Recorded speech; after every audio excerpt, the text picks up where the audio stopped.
Welcome to the new Chess24 playing experience. Play in light mode or dark mode. Choose from a range of time controls or create a custom game. And get paired with players from around the world, fast. Enjoy a polished playing experience while making moves on a fresh, responsive board to claim your victories. Train and improve with over 80,000 puzzles. And that's not all. Download now and discover what more you can enjoy in our brand new app.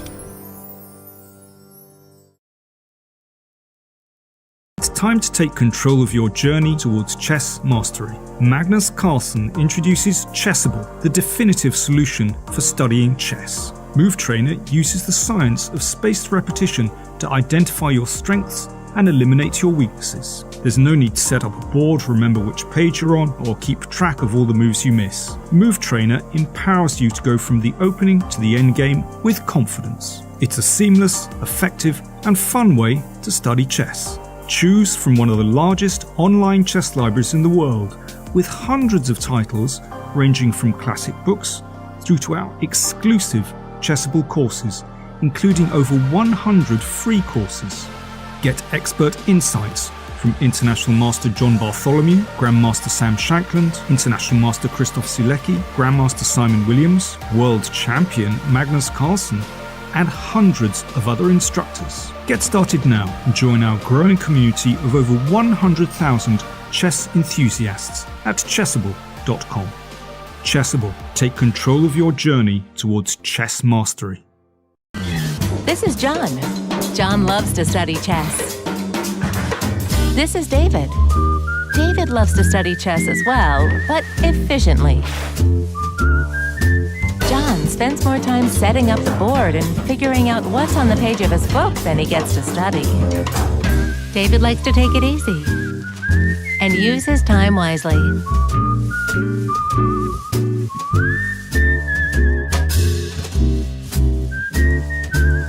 David has finished his exercise for today. John should try the same.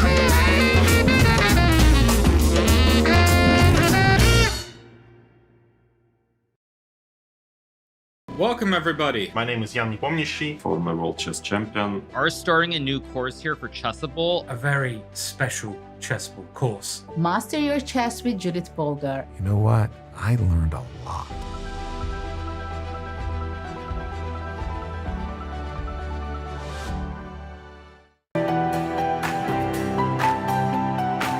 Okay, so let's send a challenge. Here is challenging me. Nice graphics, easy to see. What are you thinking about? You're looking how it can be the most painful? Exactly. Okay, fine. That I give him up a phone. He wants to be even rude.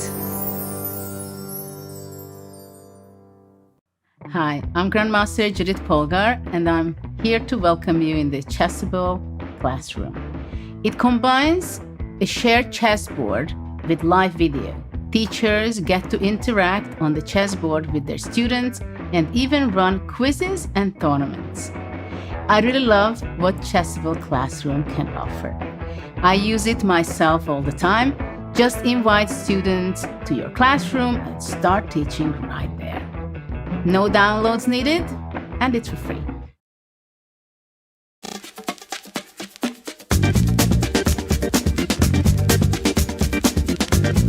E5, it's E5 Patzers. A complete repertoire against 1E4 based on 1E5, now available to study with Chessable's unique Move Trainer technology. The backbone is the Marshall Gambit against the Spanish, with 3 Knight F6 against the Italian. Jan Gustafsson has revisited all these lines he has played for 20 years and worked on as a second for Peter Lecco and Magnus Carlsen, amongst others, with the help of the most powerful engines out there, Leela 0 and Stockfish 10. This has led to many new discoveries and a repertoire ready to master on Chessable that can serve the student for a long chess career. Maybe E4 doesn't exist after all. E5, it's E5 Patzers. I'm ahead of the game. I'm ahead of the game. I'm ahead of the game.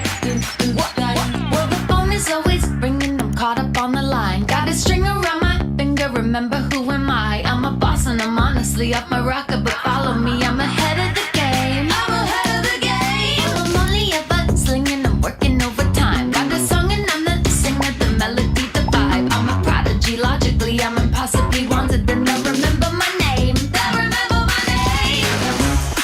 Ooh, well,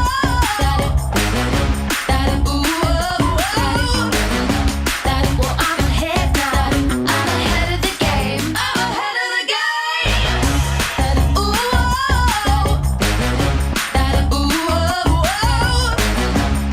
well, I'm ahead now. I'm ahead of the game. I'm ahead of the game. Well, I'm ahead now. Well, I'm ahead now. I'm ahead of the game. I'm ahead of the game.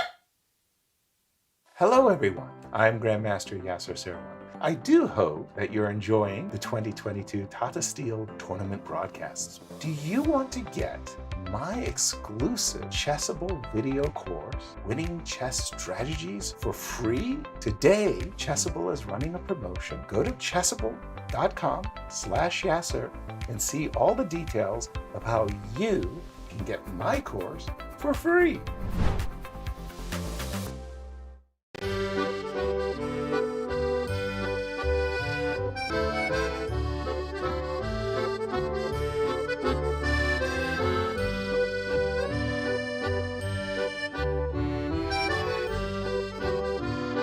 When I saw her for the first time, it was love at first sight. I love how rich and complex she is, how sharp and principled her first steps, how graceful her movement.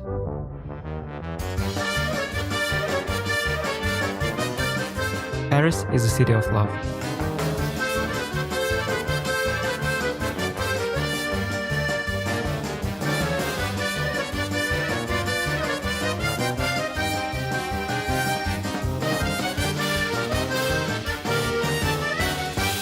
I've come to find my love for the French defense.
Hi everybody, welcome to round number 8 of the Tata Steel Masters. Games are just beginning. Game of the day, of course, is Magnus Carlsen, the world champion, the tournament leader, against none other than Sam Shankland, the man from Walnut Creek, with the white piece against the world champion. Both sides have many a fan. Sam Shankland went for 1d4. Peter Svidler, what's Magnus Carlsen going to do? Who are you rooting for? And who's going to win? This will be a hard-fought draw, maybe. Magnus will play some sort of d5. He's been playing for a win by playing sort of straightforwardly, I think, in the opening against 1d4, even though he definitely is taking liberties. His yesterday's game, very much an example of that. He went for a position which I'm pretty sure he knew wasn't all that great, but provided plenty of opportunity for his opponent to start making mistakes eventually, and that's what happened. We could see something similar today, but hard to guess. But Sam, do you really want to poke Sam and Team Sam? They've been very well prepared here.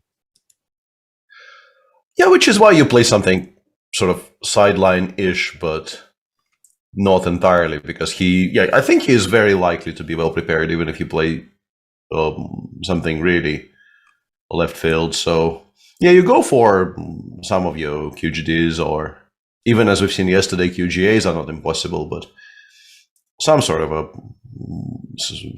straight shooting opening, and then you play, I don't know, A6 or H6 or what have you. D5 E6 is on the board, and Carlsen plays 3 C5. The Tarash. That's a surprise. Are we going to see the first Dubov tribute of the day? What would be a Dubov tribute? CD. Does Dubov play it in this move order? Yeah, he does, I guess. Yeah, because you can see it. I think there is this move. There is D65, but is this you gave a speech on this topic during one of the earlier rounds, but is this the main move these days after knight f3 c6, or is it just an additional option that needs to be paid attention to? I thought it's the main move, and why people stopped doing this in this particular move order. But I've become very gun shy of stating any too strong opening opinions, because it's the new Peter Svidler that knows every opening and has looked at every opening recently. So yes. I will, of course. And if you give him your opinion, if you're saying this, if you give him 5 minutes and unlimited dead air on air, he might even locate the file. Although not guaranteed, but maybe he just wants to play the actual Shara-Hennig. We'll see in a moment. CD4. Yeah, that would be an interesting way to. But that loses a pawn. It does lose a pawn, yeah, in more ways than one. But yeah, maybe Magnus just wants to, continue asserting dominance here by giving people pawn odds by move 4. Would be an exciting development. Give a pawn to your Witcher. We will see. This is another funny looking position. I've seen this before, so it's less stunning. Oh, and Magnus has played CD4. If I say so have I, will you actually believe me this time, or not? Sure. Yeah. This I know is a position you've done lots of work on, not for yourself. So I know you're an expert on all kinds of C4, E5, G3s. Yeah. So an actual Shara-Hennig, which has been enjoying a bit of a revival, I think, because I suspect the machines stopped hating it that much. I think the machines are now saying it's probably not equalizing, but is not anywhere near as bad as people suspected, I think. Not familiar with what the machines say. I like to think, and here's my own. Sorry, I can't say it with a straight face. Queen d4, knight c6, queen d1, e takes d, queen takes d5, and now bishop e6 or bishop d7 is the old main line. White can reach that position by going queen a4 check first, provoking the bishop here. That's what Sam does. b5 is sometimes played here, but I think it's supposed to be a bluff. So usually they'll do this, and now if white is feeling combative, he can take. You can also play knight f3 or e3, But if white takes, knight c6, whatever. I have to say, I'm not. No, sorry, they take with the queen, right? Yeah, they take with the queen. They take with the queen, yeah. Knight g5 surprised me a little bit, yeah. Knight c6, e3, knight f6, you go somewhere. And the fashionable planning is bishop c5 followed by short castles played by the likes of Alexander Grishuk, which, yeah, have brought this line sort of back. It used to be you play bishop c5, queen e7, long castles, white does his stuff, and the old text and then eventually some timely before and say you're back. Exactly, yeah. The point, I think, was to just give that pawn back almost straight away by playing before, opening up the queen side, and apparently white is ahead in the race. Yeah, there was all kinds of weirdness like this. This is in my old Sportverlag Bücher. But kids nowadays, they just castle and say, I will enjoy long-term peace play, or whatever they're saying. Let's see how this goes. I believe there are reasonable ways to decline the pawn. If this catches you by surprise, you can just play whatever. Knight f3. And but no, we don't have c6 yet. Sam wants none of it, since Sam says, yeah, extra pawn good, no extra pawn less good. So okay, count. That's what he's asking. 2 extra pawns probably. Probably a little bit too much, yeah.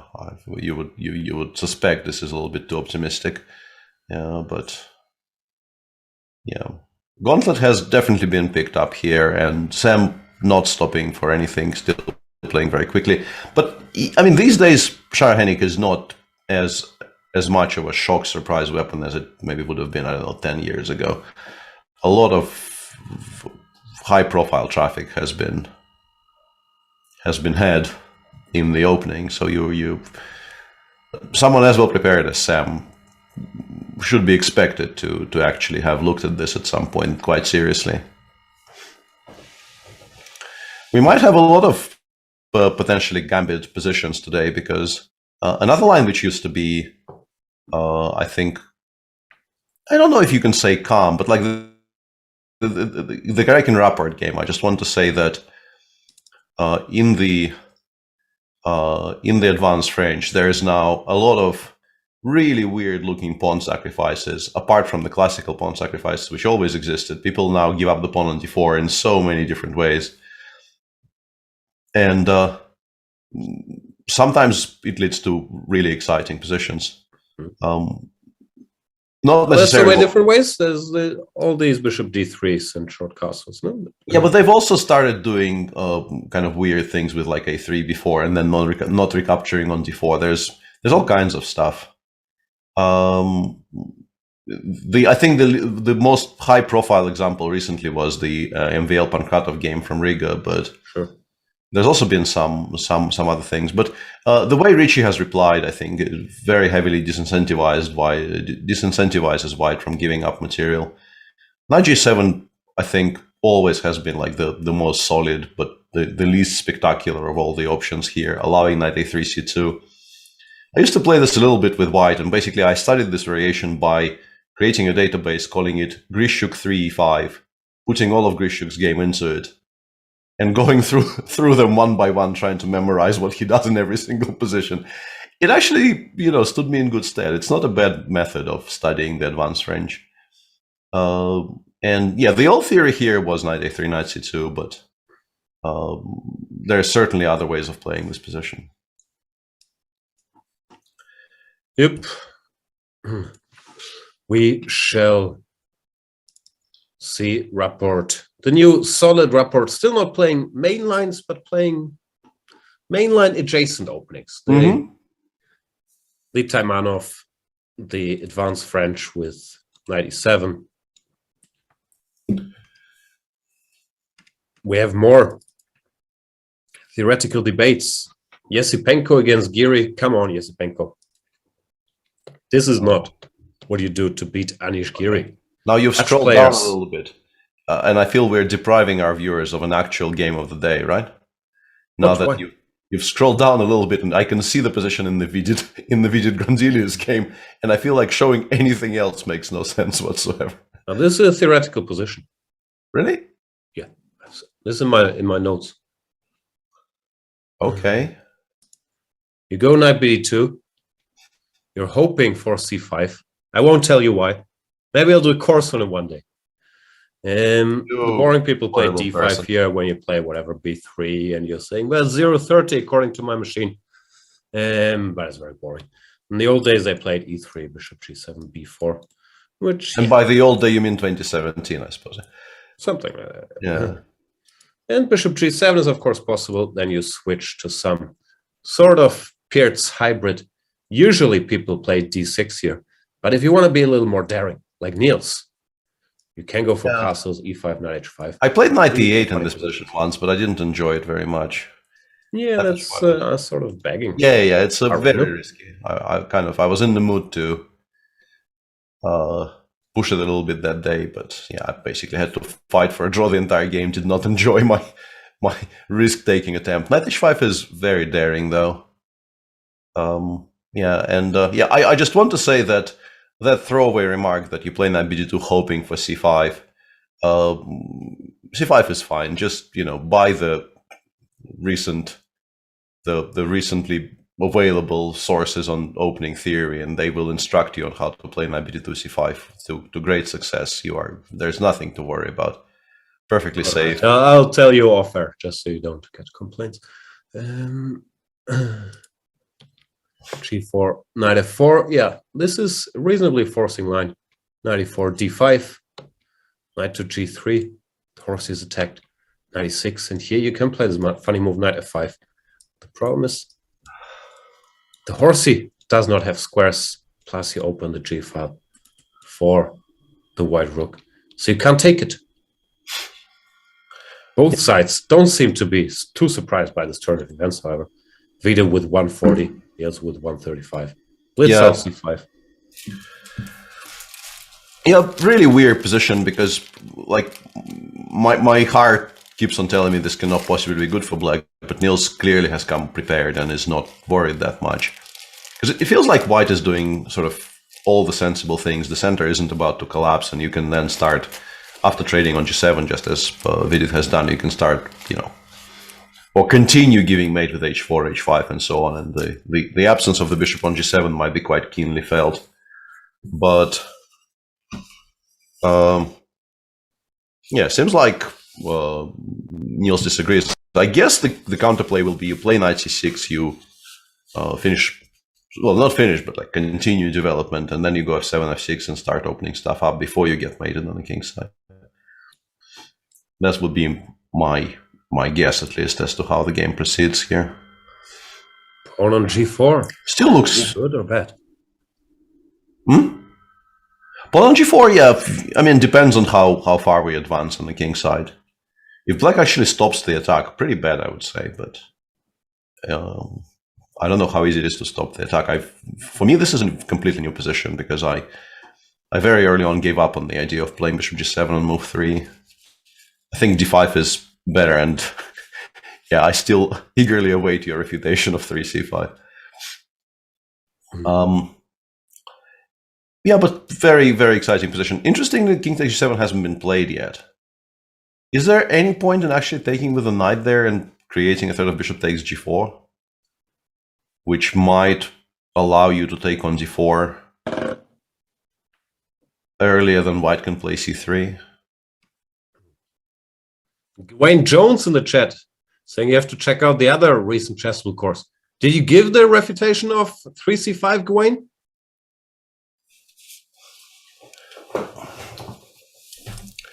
That would be unfortunate. Oof. I'll have to find out.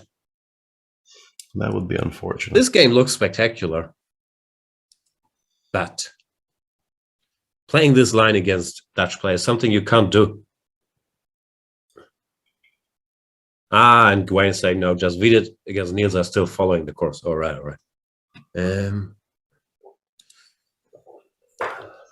Bishop to b3. I think it was invented by our dear friend Jorn van Voorhees. And Dutch kids, they've been playing this for years and years, trying to get this position every game with both colors. Yuri himself won a nice game here against Hari Krishna.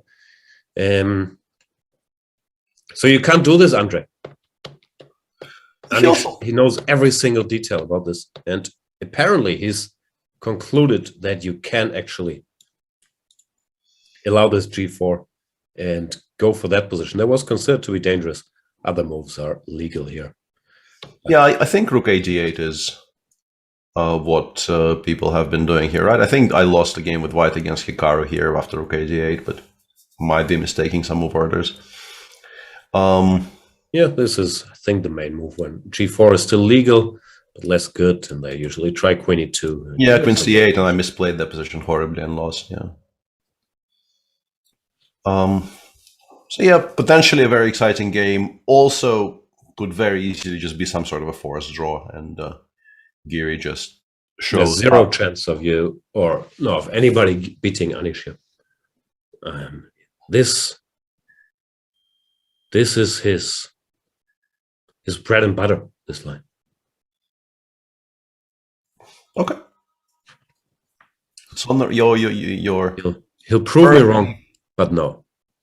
Your firm belief in his unbeatability here is on the record. I tend to agree with you. I think he would not have gone for this line if he didn't know the answer, but I'm also filled with respect for Andrei's general all-round opening knowledge. So but this could just be a check. You could just sort of play the line with the specific intention of asking Anish if he is aware of rook f8, and if he is aware of rook f8, the game ends peacefully. I think currently you can take on, like, if you take on e5, you don't lose, right? It's just a perpetual, so white obviously. White is losing. Yeah. No, I think it's actually specifically queen h3, queen g3, right? Because if you let my king get to h3, I might be winning. But this is, of course, an immediate draw. And the same goes for rook e5, knight e5, I assume. But white can, of course, try to make some kind of a more productive move here and potentially lose, for all we know. We should mention that Daniil Dubov is back at the board. I don't have any inside info. My best guess is his PCR test came back negative. He's just back to playing without a mask, but I'm not sure if you know anything else. Yeah, I messaged Daniel early in the tournament. Was not met with the message was not met with unqualified success, and I'm kind of quietly keeping out of his way since. So I definitely didn't want to bug him with additional questions yesterday or today, because I'm pretty sure his phone and his mentions, whatever they are, because he's not on Twitter, and I don't know how Instagram mentions work, are blowing up without me. But yeah, he's back at the board, which is good. Obviously, we don't want, for that story to continue playing out in weird ways. Can't believe he's ghosting you. That's so rude. I did suggest something slightly weird to him in that one message. It was well meant, but not particularly well received. Now we're a bit curious, but yeah, chat saying PCR test came back negative today, self-test negative, so he's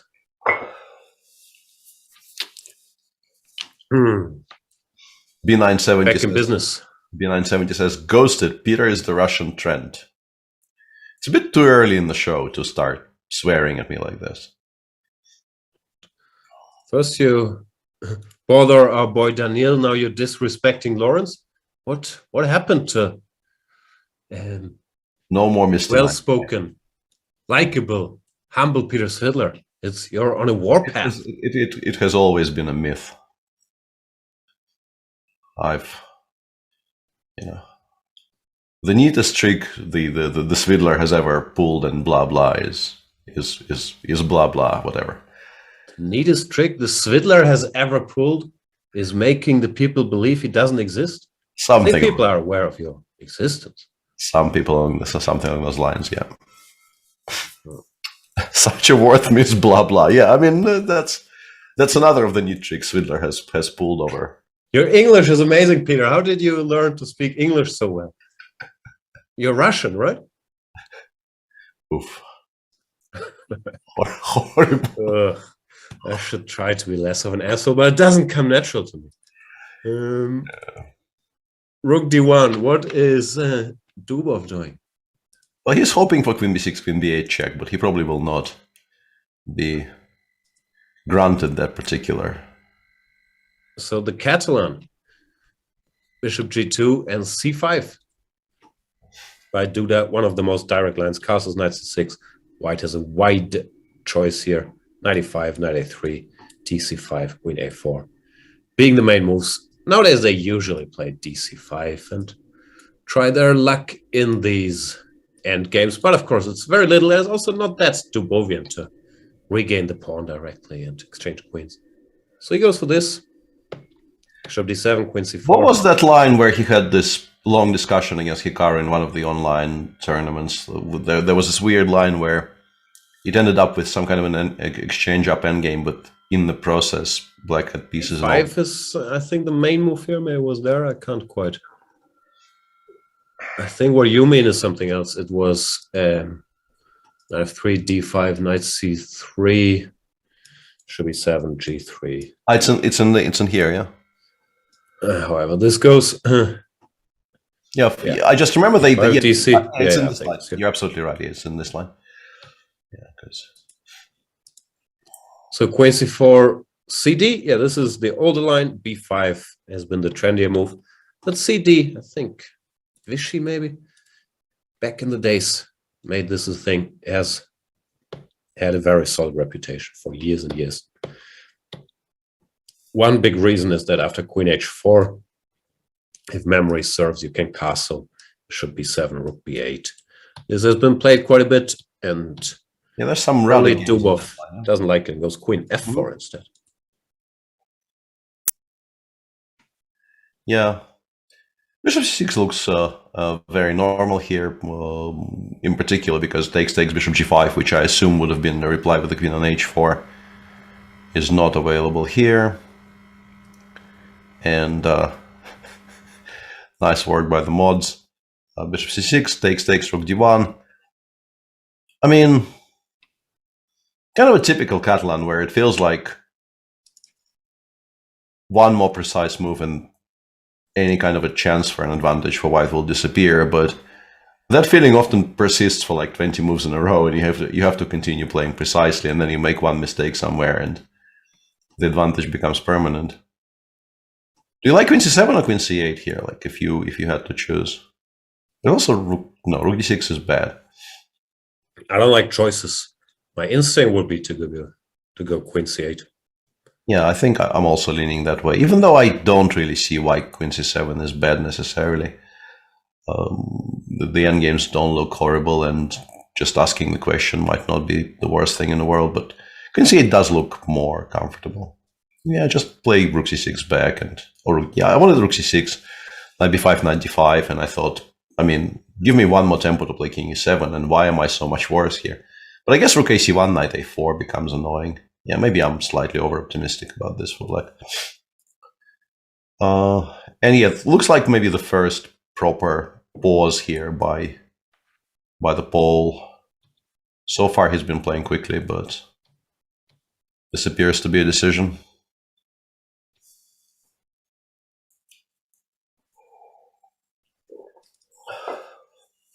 Yep. What haven't we seen? We haven't seen Fabi one for raised. And Jorn, he's going for another open Spanish. Had it with white against Mamedyarov. That didn't work out so well. Now with black against Fabi. This line is back. Mm-hmm. Or maybe it never left. But there's this very weird trendy thing, I'm sure you know all about it, to just give the two central pawns and now claim we're still better. Yeah, it's really non-obvious, but I've seen it around. I've not spent a moment looking at it for whatever reason. Both of them should be reasonably familiar with this. In fact, kind of strange that Fabi is thinking here, since, you know, the absolutely forced moves have just ended, and queen d6 does look like one of the most natural moves in the position. So I think you probably are expecting to analyze this, but Maybe it's rare. Maybe this is the main line, and this is rare, at least at Rare. first sight. The angel says bishop g4.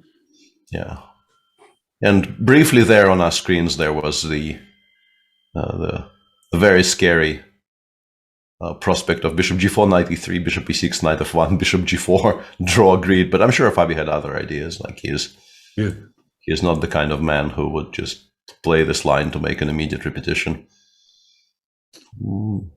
So what are the options here? I guess knight g3 to reestablish the threat of knight g5, although queen c5 check kind of bugs me a little bit. Bishop e3, yeah, bishop e3, always a very solid move in this structure, just stopping d5, d4, preventing queen c5 check, developing one more piece. All good things. And now bishop g4 probably allows bishop takes h7, even though I'm not sure what I think about the position after bishop g4, bishop h7, king h8. e5, e4 being a threat, and looks awkward. It seems like a position where you are probably much better off actually knowing what you're doing, because it might backfire if you don't. How does this go? Looks fun. It goes somewhere. And queen e1 or something, yeah. Here. Yeah, bishop f3, gf, knight e5, and yeah, let the fun commence. I don't know if knight e5 is even necessary, but it looks like a nice move to make. Threatens a big fork.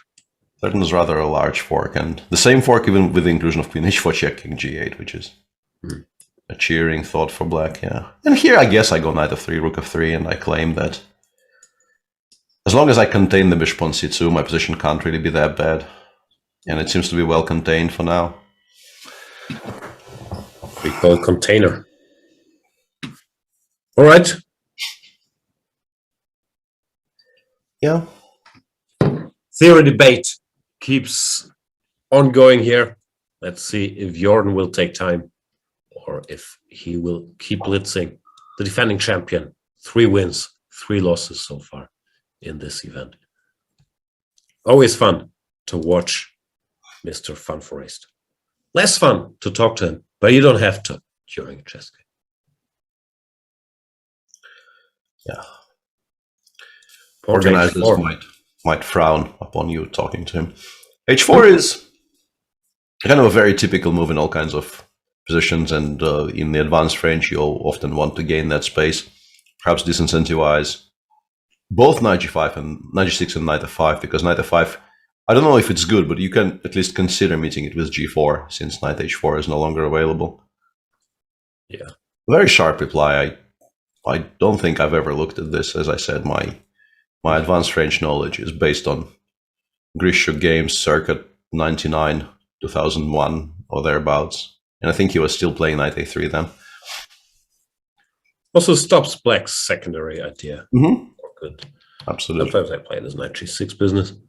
So I guess black probably switches to the queen b6 lines, and then sometimes d takes c5 becomes very playable. You actually wait for the queen to arrive on b6 to play dc, and black plays queen c7. I think I had a game via a similar move order where black against Nikita Vichugov, where he played queen b6 specifically to invite dc5, and then went back to c7, actually not with the intention of taking on e5 either, followed by f6 and just creating this very, very big center.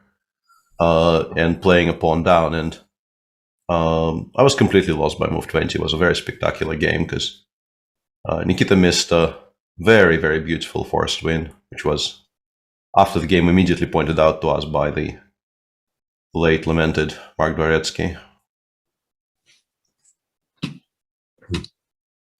Yeah, knight a3 here. Yeah, they just go like a6, f6, and I don't care. Yeah, just they want to remove the pawn on e5 without giving us time to improve, and then like play e6, e5, rook g8, bishop b6, and just push in the center. This might not be the best addition for it, but the idea definitely exists.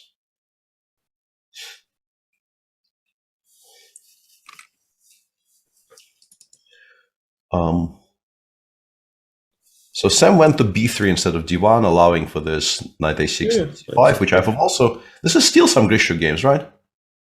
I'm pretty sure. I don't know. Do you have a Shara Henning database? No. Based on Grishuk games? No. No. But I think the games I remember, they all went queen d1, and then black goes knight c4, and then bishop b4, and tries to win back some material, it becomes less exciting. But Sam went back to c2, stopping knight c4 for now. But very much inviting rook c8, so I don't know if that is better or worse. Or maybe even b5 before. I have no idea how you're supposed to approach these positions. Let's look up if they're still following.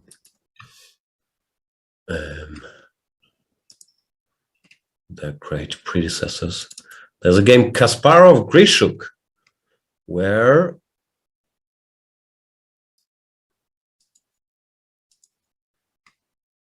instead of queen c2, queen d1 was played indeed. Then knight ce4, e3, bishop b4. Yeah, this was one of the lines, bishop d2, and so on and so forth. Like regains his pawn and equalizes more or less. So queen c2 is a rare move. It had been played. Ambitious. Yeah, it had been played against Ariantari somewhat recently.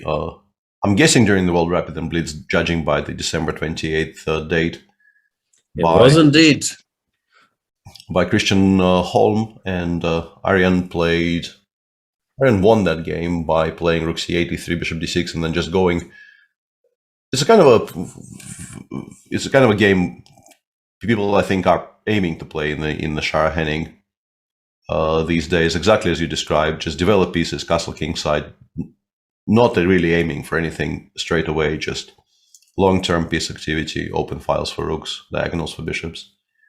So both Christian Stuyvesant and Ariantari are Norwegians. Maybe this line is a Norwegian secret weapon. When they all get together in Hedvitepart. Now, what's the chess pub called again? When they all get together in the chess pub, you think they enjoy a few beers for €12 a beer and look at some Shara Henning? I'm not sure those are the prices. I don't want to get in trouble with the chess pub. It's very we're getting instruction from many in direction to that. The Good Night, that's what it's called. They all share one beer, according to Mr. Dolphin. That could be. Yeah. That the opening is actually called Von Henning Shara and not Shara Henning as we've been. No, Shara Henning. That's what we call it. Okay. In Germany. Maybe it's a regional thing. Here, Shara gets first billing. And the phone gets dismissed, yeah? Because apparently no phone. Okay. Fair enough.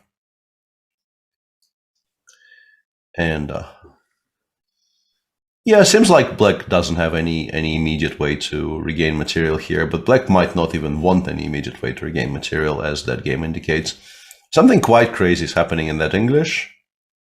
Yeah, rook c8 played here.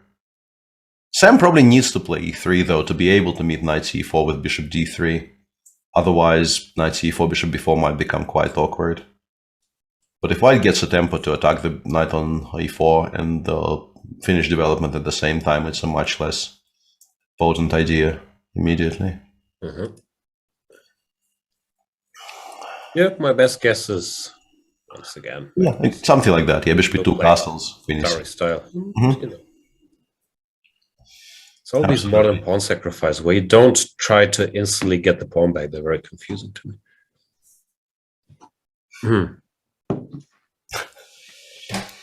Turtle 2423 says, I trust what Peter calls it. He's looked at this line recently. Could very well be that it's a German thing. That in England you say von Henning Shara. We call it Shara Henning. Yeah, that's what that was called in opening books here as well when I was growing up. But we also refer to comedian Theo Von as Theo. So maybe that's why.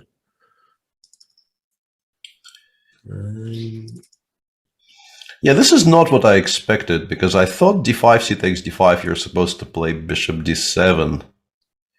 But Prague clearly, judging by the timings, is not shocked and is of a different opinion there.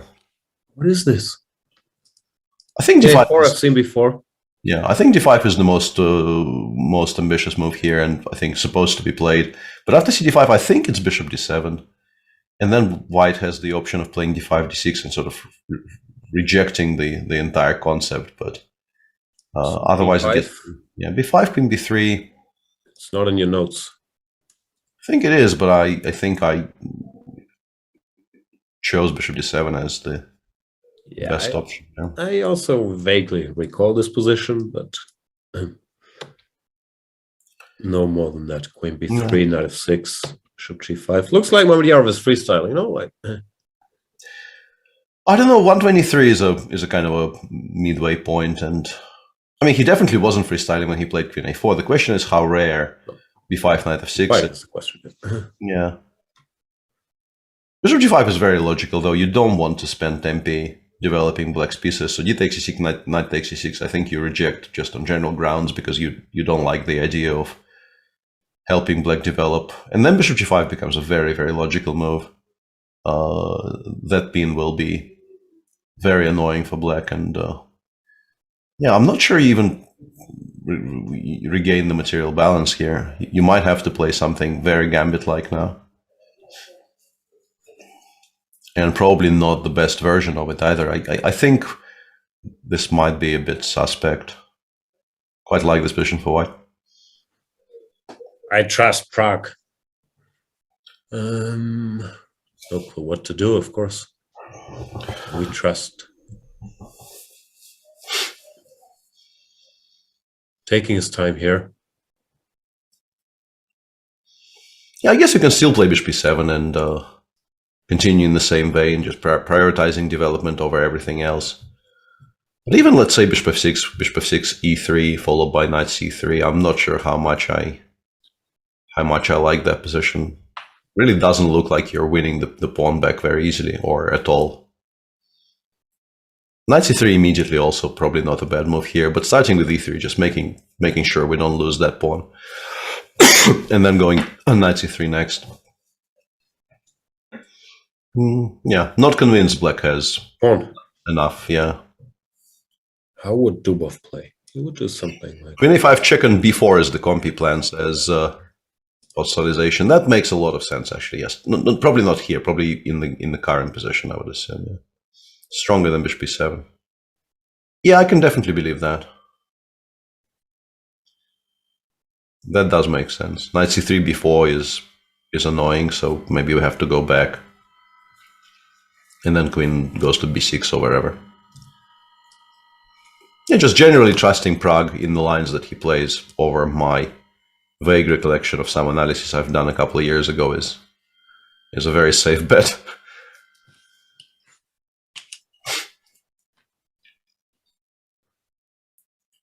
Right. Interesting. Yeah, a lot of variances today for sure. A lot of material imbalances or positional imbalances, like here. Knight g7 was played. h3, cd, bishop h6. Niels is taking time. Not the type of position where you want to be taking time. No, it looks so suspect if you don't know. Does it? What is white planning? I'm a bit confused. Like, why is knight c6 bad? We're currently a pawn up. White would like, obviously, to give mate along the h-file, but you can't really play h3, h4 very easily. You've just played h3 anyway. And yeah, I want to play, I don't know, queen b6 and f6, or queen c7 and f6. Or not at all obvious to me that white is supposed to be doing well here. I think it looks very, very scary for black. Well, it's because... You do too, what do you do?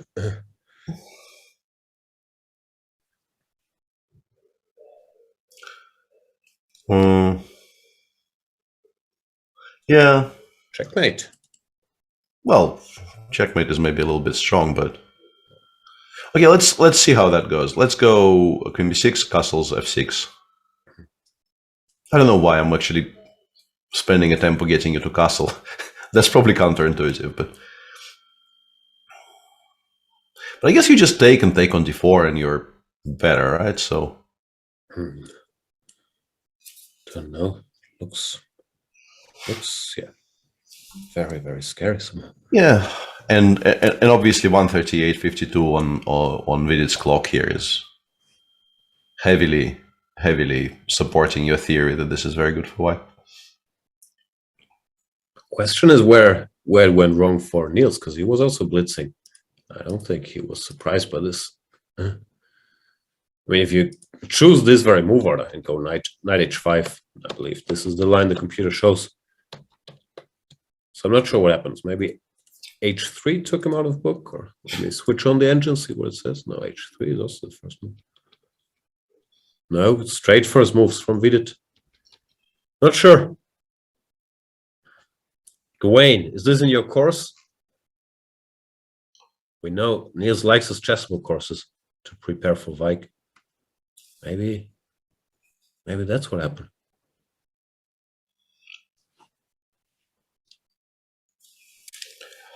Yeah, interestingly, Sergei chose to play h4 and then replied on knight f5 with a very restrained move bishop d3 instead of going g4, which seemed playable.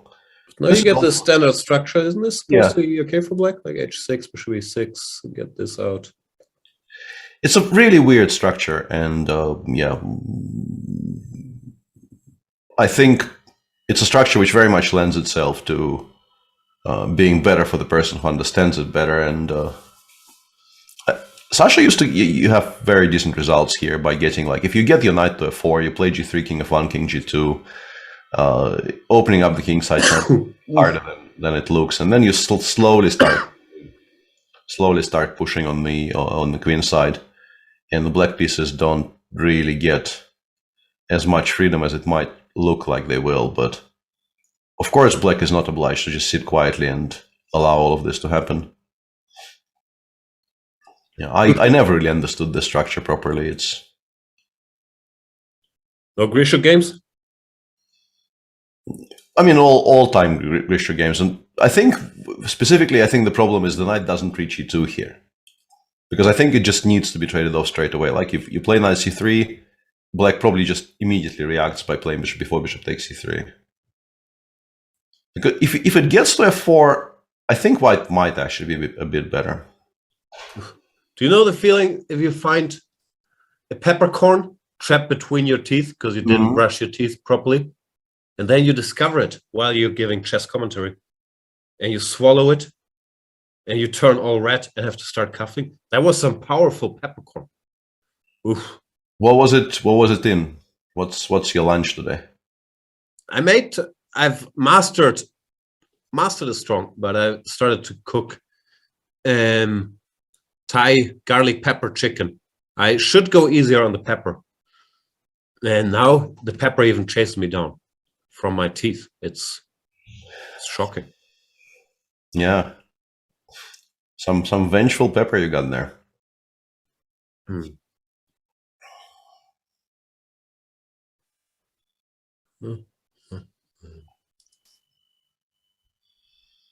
Yeah, this is not how I expected this line to go. I assume there will be something more forcing, but Anish apparently just thinks the positions after the trades are fine, and they might be fine.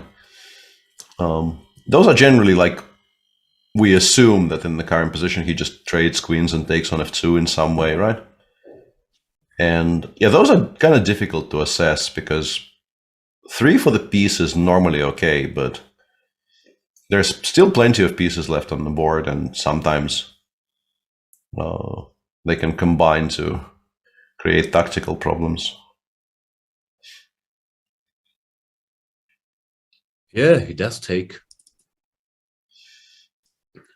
I believe I've seen this line before.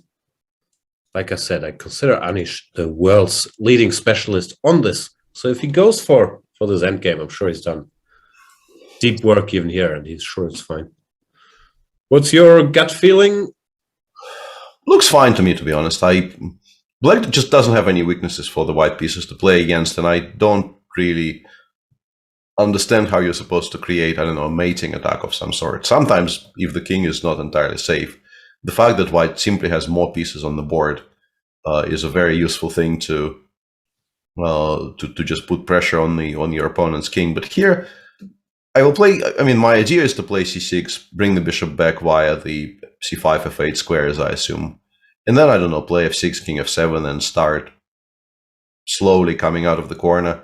I assume the more rooks we trade with black, the safer we are, and also at some point the pawns could start, like, rolling down the board on the king side, taking away squares from the white pieces. Doesn't look horrible. The engine appears to like it a little bit for white, but yeah, I don't foresee too many problems. There's a specific tactical thing here, which I just realized. If you play c6, which, I mean, bishop f4 hasn't been played yet, c6 hasn't been played yet. But here, after knight g4, if black goes bishop c5, that's a question, why not rook e4? But if bishop c5 before bishop f8, which I thought was the best play, I think knight h6 check might be quite strong here. And after g8, rook g1 check, you're probably in trouble.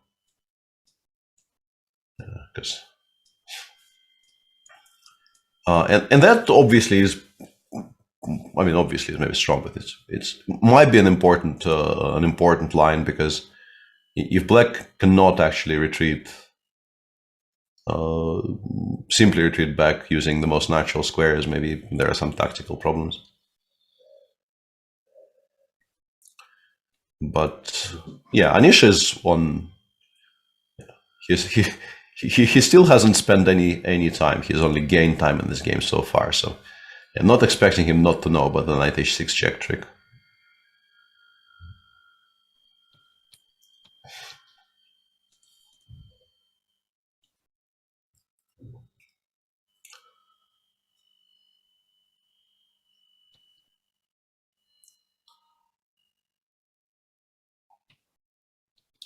I guess we'll wait for developments. Yeah. This could be quite exciting, or it could be just Anish never beginning to think for the entire game.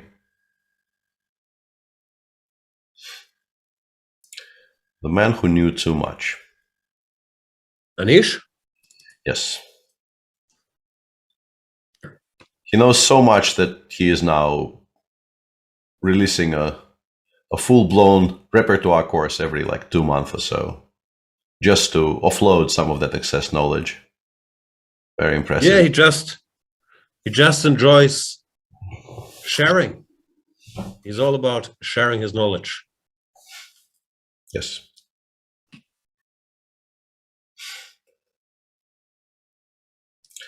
Lorinda says, I'm the man who knows 2 moves, and those moves are knight c3, immediately followed by knight g5. Very, very successful.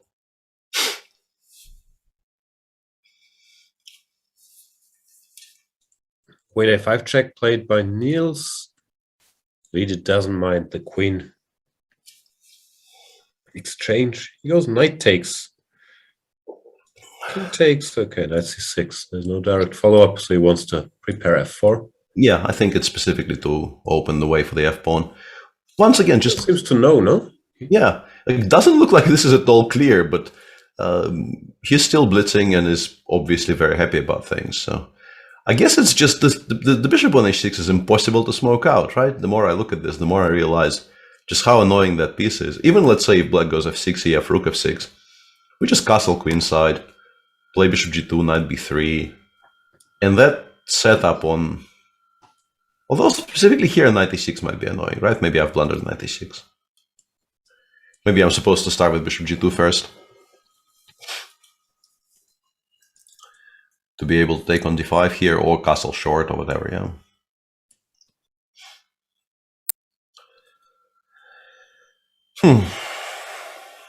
Yeah, very curious.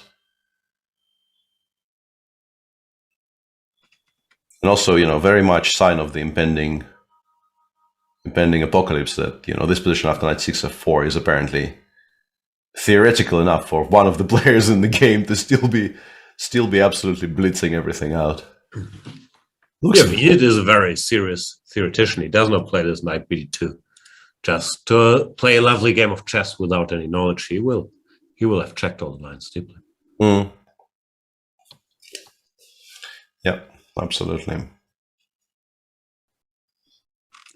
Seems like the Dubov game is maybe the quietest game of the round after the opening. Yeah. Equal pawns, roughly symmetrical pawn structure. Question if White can use his micro lead in development for anything.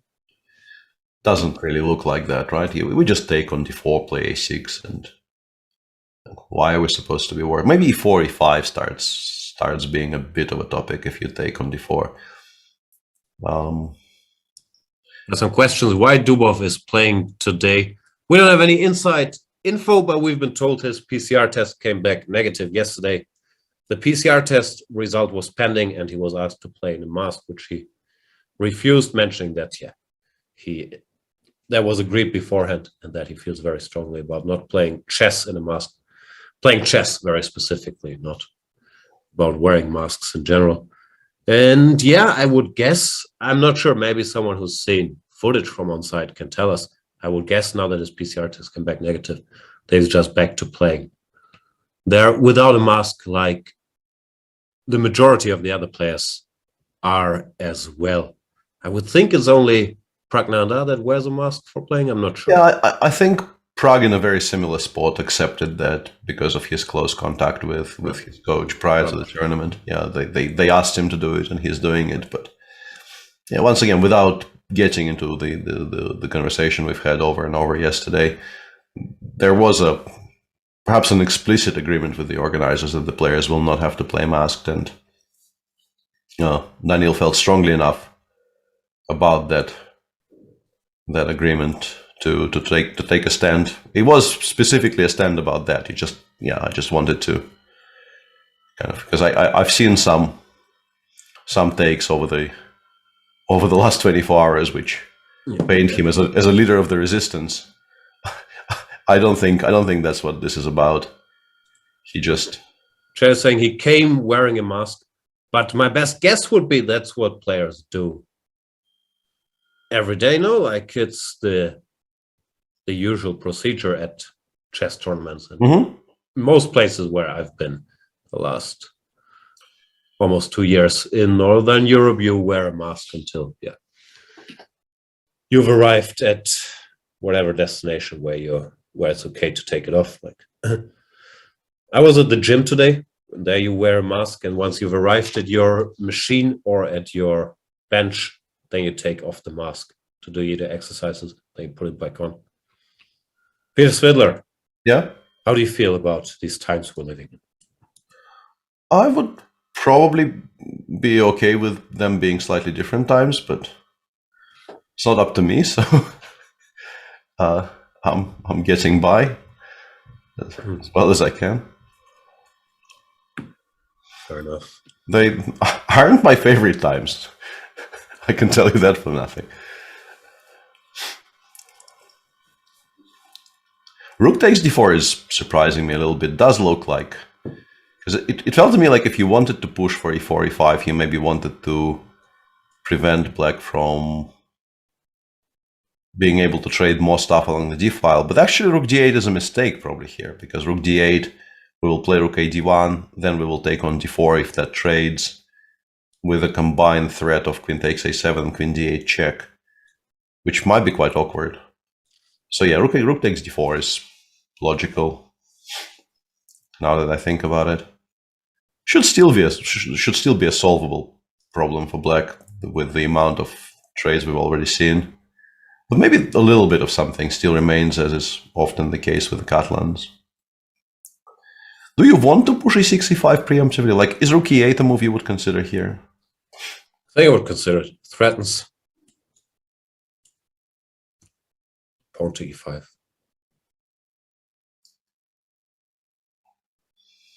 Yeah, and in general, I feel like the way white actually achieves something tangible here is if black allows white to assume control over the d file and then play e4, e5, shifting the knight away from the f6 square and perhaps landing a rook on d7 or getting knight e4, knight d6 in.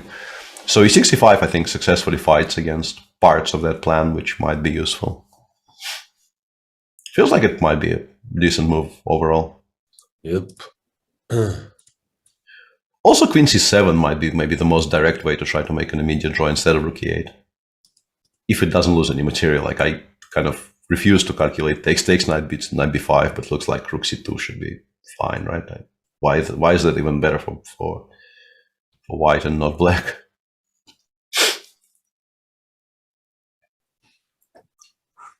Yeah. Zixo is casting aspersions on our characters by suggesting we may have read some YouTube comments left overnight under some of the Chess24 videos. Have you ever done that, Jan? No, but usually if someone says something bad on the internet, you'll forward it to me. Yeah. There are ways that stuff reaches you. But no, I don't read YouTube comments. I should though. What's going on there?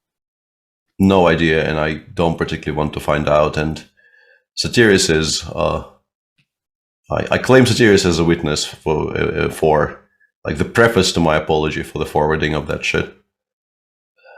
I told Satiris I shouldn't have done that when you weren't there, so I claim extra sincerity.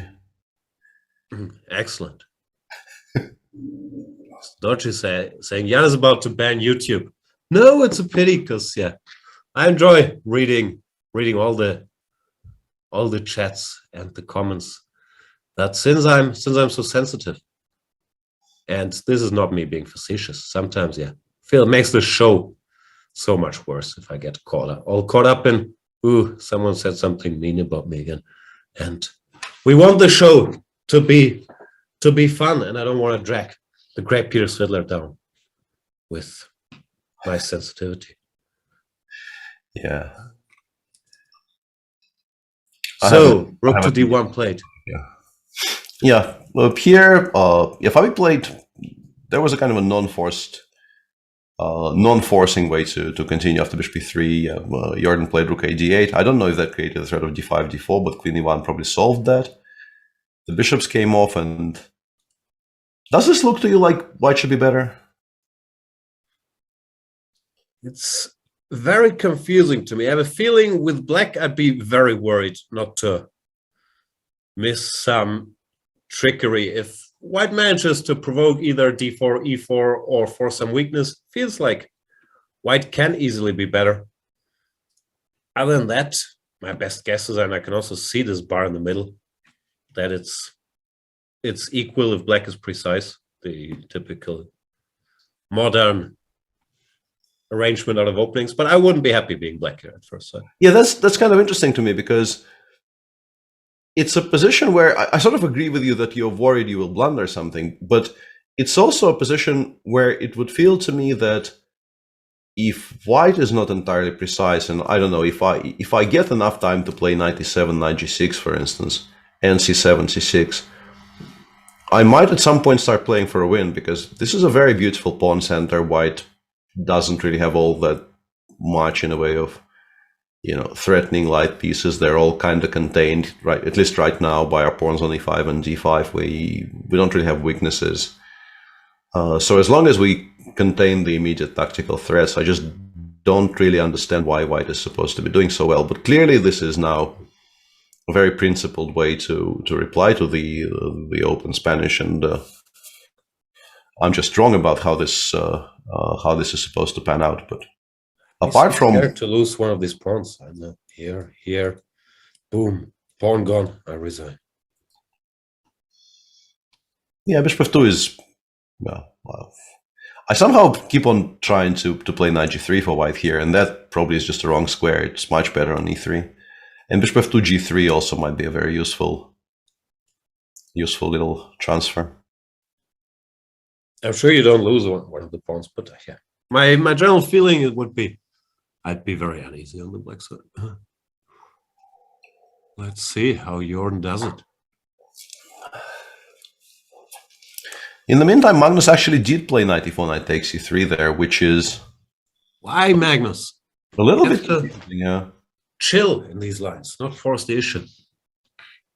Yeah, and he's not playing particularly quickly either. So, is it possible that queen c2 took him a little bit? Yeah, came as a surprise, and he is now not altogether sure what he's supposed to do. Because you can sort of go in trying to win the c3 pawn, but first of all, it probably doesn't work, and secondly, if you spend like 3 tempi here trying to win it, and white just gives it up while finishing development and gets the knight to g4 and looks bad.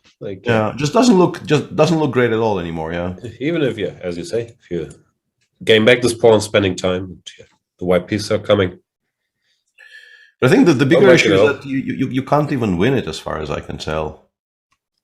Bishop b4, bishop d2, and White is quite happily going to play c3, c4 next if you force the issue there. Unless maybe bishop b4, bishop d2, bishop takes c3, but those you really might just be completely lost after you've won it back because you've spent so much time on it. Like takes, knight d5, and White just castles, and your pieces are completely misplaced and looks horrible. Not going to be able to do it. No. Some kind of position like this, yeah, queen d2 or somewhere, it just looks very, very poor for black. Just be lost. Yeah, could very easily be unplayable. So he now probably has to switch back to the plan that we were expecting earlier, but having arguably wasted a couple of tempi and helped Sam develop.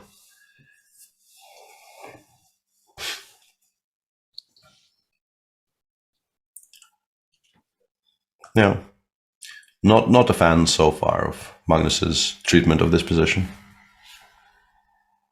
No. Spending time as well. And this is Sam. He's given Sam a pawn. Maybe he goes knight d5, knight b4, but I guess knight d5 we just castle, maybe we just don't react whatsoever. I would still play knight b4 in this position. Yeah, I think I want at least to have the bishop pair. Yeah, this looks... Yeah, it's equal, but this looks acceptable at least. Yeah, of the things I've considered so far, this is by far the one I hate the least, so let's put it like this. White might have other moves though, like queen b3 or queen somewhere. Yeah, somewhere. Yeah. This looks dumb, but even this. Doesn't really look dumb. Yeah, maybe we can take on c3 with the knight and pretend this is somehow not horrible. But yeah, looks very, very risky, and he's also burning time. Yeah, not sure what's going on.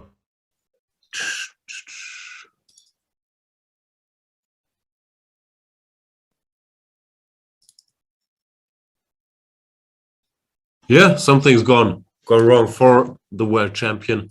From the timing and also from this being a known game, it does look like queen c2 came as a bit of a surprise. Yeah, we were advocating. I don't have Lawrence's notes on this position, so I'm not sure. But yeah, it looks like a slower plan. Bishop d6 castles, queen e7. Playing for long-term compensation might be the way to go here. And he has played knight d5, which we, by this point, sort of expected. And yeah, White is going to be a bit better after most moves, but queen b3 probably the most testing. Yeah. Yeah, not how I expected this opening to pan out.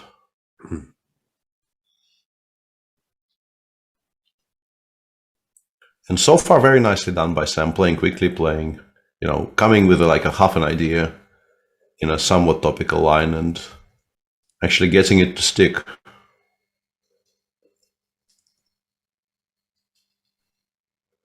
He will take a moment now to decide between the queen moves and short castle, most likely. In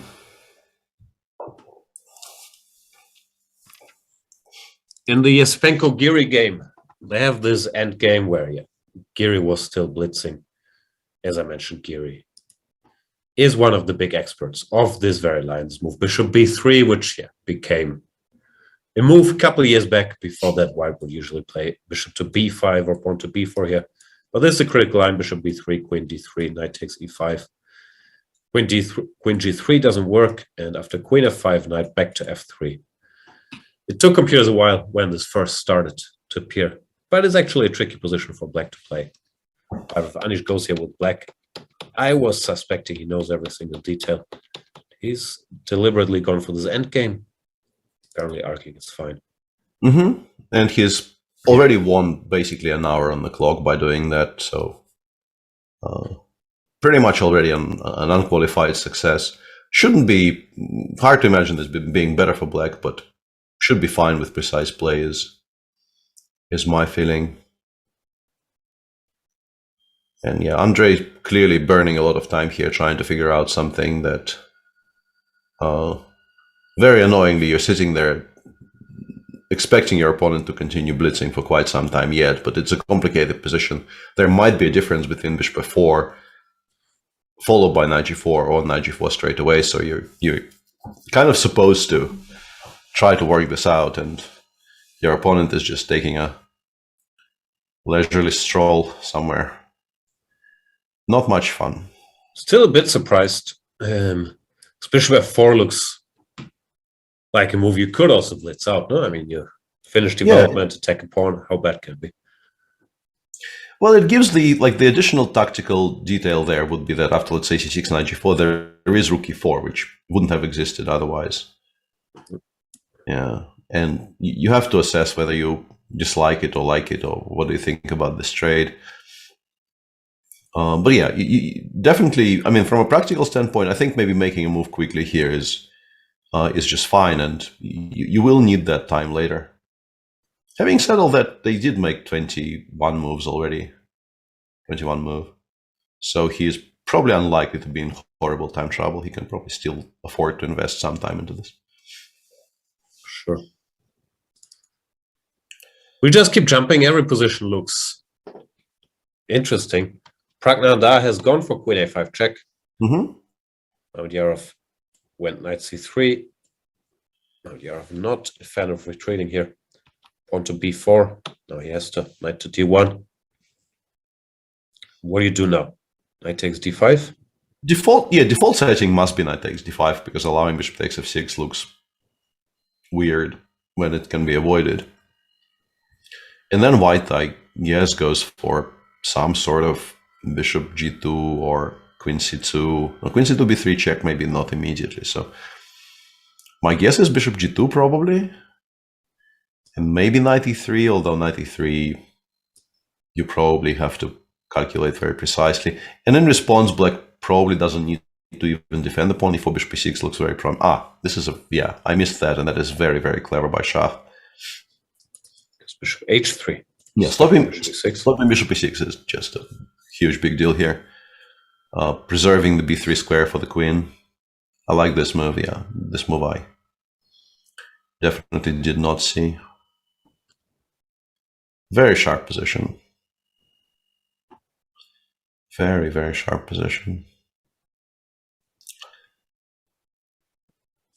And yeah, very annoying move, because you feels like you need to take on h3, but that trades one of your best pieces and also develops a white piece, makes white castling one move closer. So yeah, very strong option.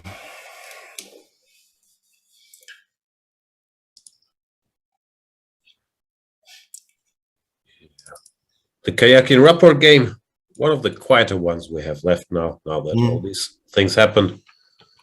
This trade also was played.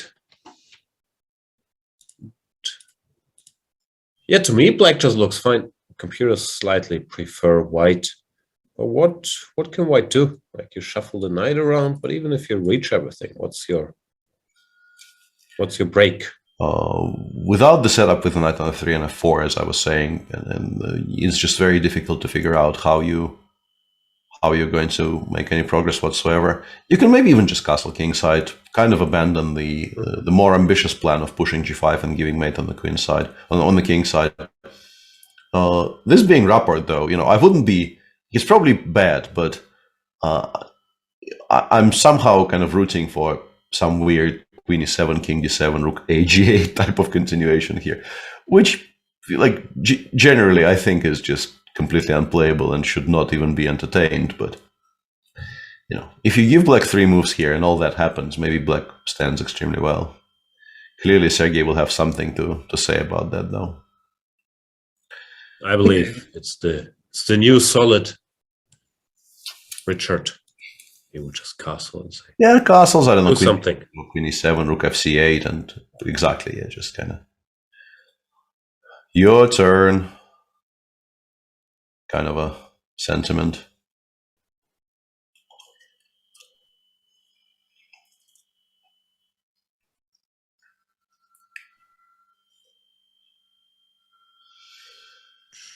Yeah, so where shall we go?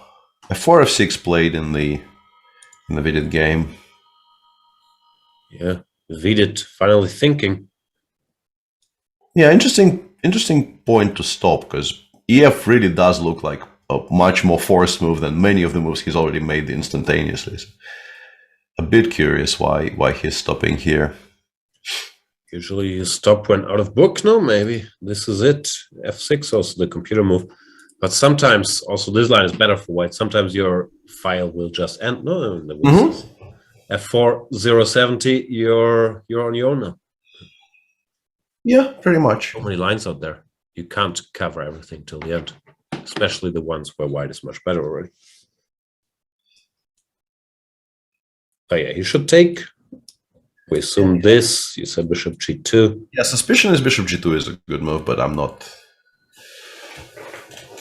altogether sure. Yeah, knight b4 might be a bit annoying, but I guess we can even give up the pawn on a2. We don't care that much. Like long castles, knight a2, knight b4. We just go knight f3 and knight b3 and start winning stuff back.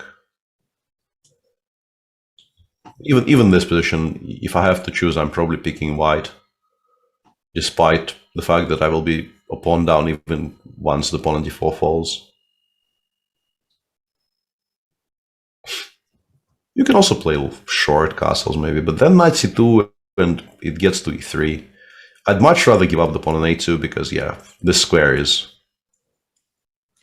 I don't see any reason to give black that square. Yeah.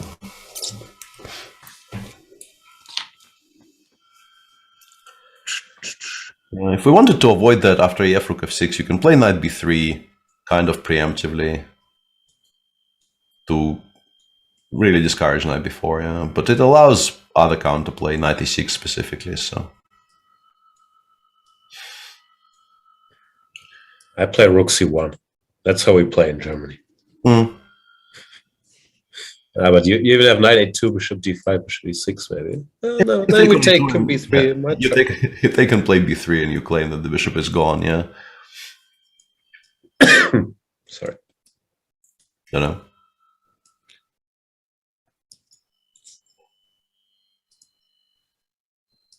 No, Vidit thinking. Position looks nice for him, although I struggle counting. Well, he's currently a pawn down, but he does have better pieces. Or prospects. So opening victory for Vidit. Fabius played this bishop f2 move, threatening knight to e3. Now what Jordan does, I guess you somehow try to stabilize like this. Yeah, something like this would be my preferred setup. I think. I'm sure knight e3 is the move here. Maybe you start with bishop g3, although that does allow queen c5 check, and I don't know if we're happy about that. King h1, and I think black very often will be trying to push d5, d4, even at the cost of a pawn, maybe somewhere. Like queen e3, I play d4, I maybe take on e3 and play d4. Trading some pieces here would be, I think, very much in black's favor.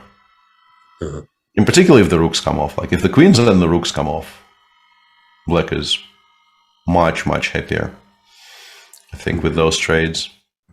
Yep. Rusty Bin number 5 is saying that Magnus Carlsen is pretty good at chess, if I read the Twitch chat correctly. Hard to disagree, Rusty Bin 5. Thanks. Thanks for letting us know.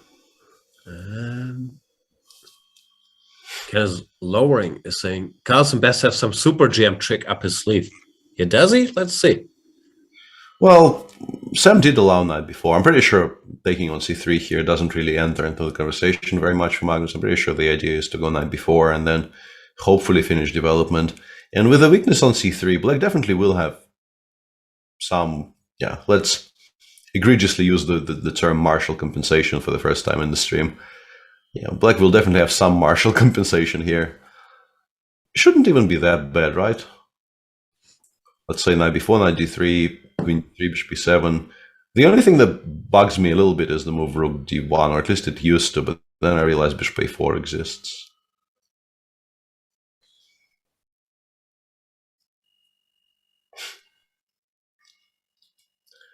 So yeah. I haven't heard of martial compensation since Eminem's ex-wife sued him. Is this This is just bad, yeah. I just don't believe in this whatsoever, yeah. And I think Magnus won't either. I think Magnus knows enough not to be greedy like this. So yeah, we go for this line. We play bishop b7, and I think like if we finish development, it really isn't all that bad for black.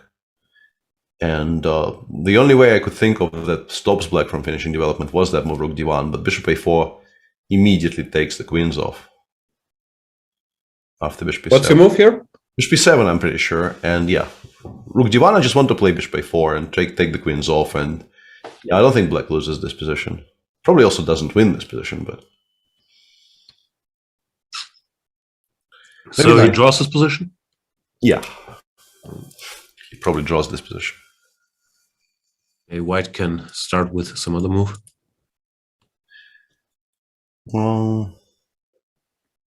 Yeah, bishop c6 maybe is even playable. Takes, I will take with the... Ha! Whoa. Okay. Takes. He does like pawns. That is very risky. That is very, very risky. Monsieur Magnus.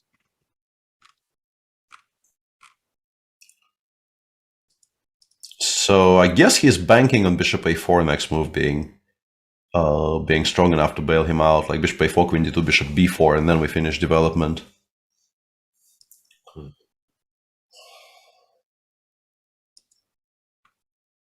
Yeah, this is a very, very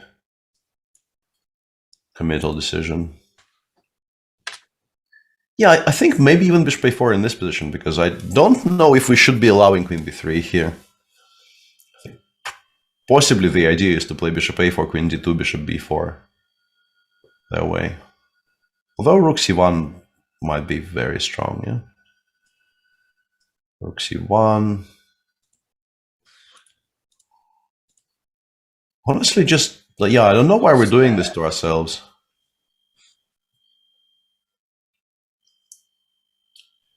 And yeah, I don't know. The game's very much is still ongoing, but just so scary. But yeah, he obviously ain't afraid of no ghost. Do you see the new Ghostbusters movie? Nope. Did you? Sure. I was a bit afraid of the ghosts. And hot take, Finn Wolfhard. I liked him better in Stranger Things. He should stop aging very quickly, Mr. Wolfhard. Movie was pretty bad. Better or worse than the 2016 movie? I'm not sure. That was the Melissa McCarthy vehicle. I don't think I've seen that one. Because there was some, for very mild drama on Twitter when the 2016 movie was not part of the box set. They released a box set and they did not include the 2016 movie in it. And they've included many other things which are even sort of further away from the canon. Or at least that was the claim being made by some people who are very fond of the 2016 movie. Wow, I had no idea about this controversy. Was it because they don't like women? Sony? Why would they not include the 2016 movie? For some unspecified Sony reasons. I'm not a Sony representative here. Okay, no, you brought it up. I thought you had some take on it. Peter admitted is what the Twitch is saying. No, I had no idea. But yeah, the new movie, not worth watching, in my expert opinion. CP Carter says, so I am right on time, eh? Question mark. Finally, CP Carter, this is going astray. We're not talking about chess. All kinds of controversial topics are being carefully avoided. So good to have you.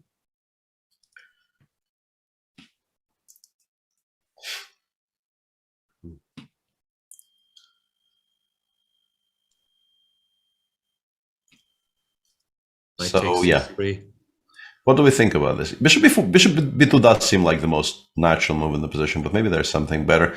If bishop b4, I wanted to try to figure out if queen b3 is winning or not, but don't have the mental capability. I guess the only move is a5. What was the move? A3? No, I wanted to play queen b3. Oh, sorry. And I think a5 is the only way to Can we self-trap the queen? Yeah, a3 bishop a4 is a very cute position. Actually, game continues, right? Bishop b5 check. Yeah. And you have to take with the bishop. I go a b. But this probably doesn't work out for white all that well, yeah, because I also have to continue putting my pieces on really horrible squares with queen a3 here. And that probably doesn't end up being all that promising.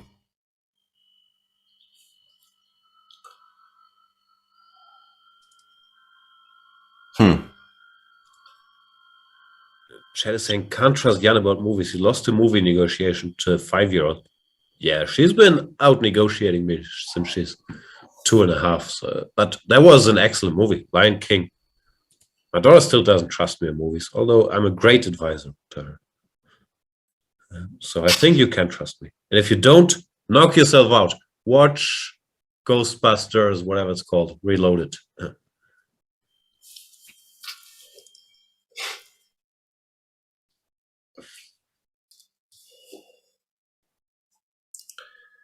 Apart from bishop b2, what else is there? Looks fairly natural. Well, it absolutely is the most natural move in the position. I'm just wondering. Start with queen. Let's start with queen b3, but then bishop is also hanging. Yeah, bishop b6 seems to be very annoying there. I'm wondering if bishop f. Okay, he's already played bishop b2. We can abandon this whole thread of conversation.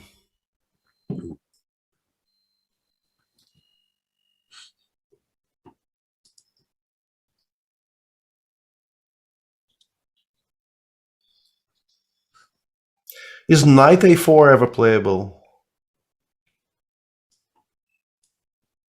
I mean, it might be, but it doesn't feel right. Because after you take on b2, queen takes b2, it's difficult to develop properly. I was trying to find some kind of a way to chase the white queen around. Like you play, I guess, queen e2, it doesn't really matter where it goes, I suspect, because we're taking on b2 anyway next move. So let's say queen e2. Takes, and I wanted to play queen b6. Because if this is an endgame, I think black is doing kind of okay-ish. But I'm pretty sure it's not going to be an endgame anytime soon, so... So we keep queens on the board somehow? Give a check? Yeah, queen e6. I was really planning to kind of chase it around everywhere, and like queen d6 maybe, or whatever. Just really go in on the idea of getting the queens off the board, but... Even here, after 95, I might be in a lot of trouble. Yeah, I don't trust this. I think it has to be either bishop b4 or bishop a4 and then bishop b4. One of those two.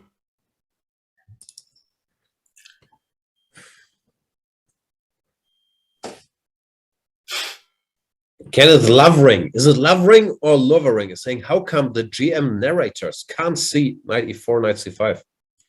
Apologies, Kenneth. That looks weird, though. Still can't see it. Yeah. Why would be able? Yeah, German chessboy is saying bishop a4 would be +5. That's too much. Now you take him. No. How? Why? +5. +5 to what? No, just queen d2 wins. Yeah. And bishop before rook a3, a3, and then rook c1. Okay. Go tied up. Yeah. So it's so must go bishop b4 and suffer. And switch on the engine. Engine says bishop takes h7. Not sure. Strange move to make.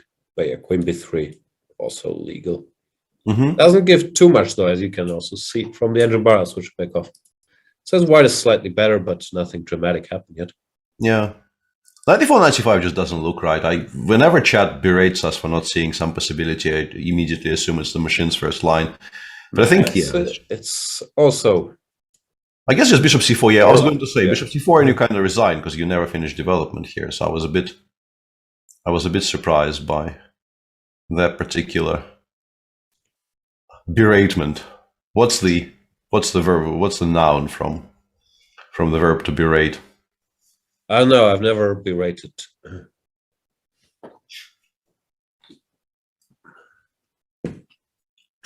Yeah, this doesn't work. So bishop b4 seems to be strictly the only move, and we assume Magnus going to do that.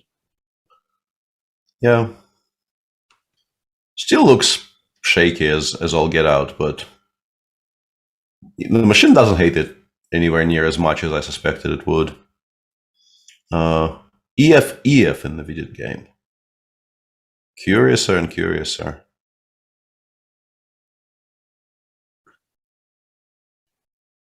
A lot of debate about the correct word, but apparently it's berationingness. Yeah.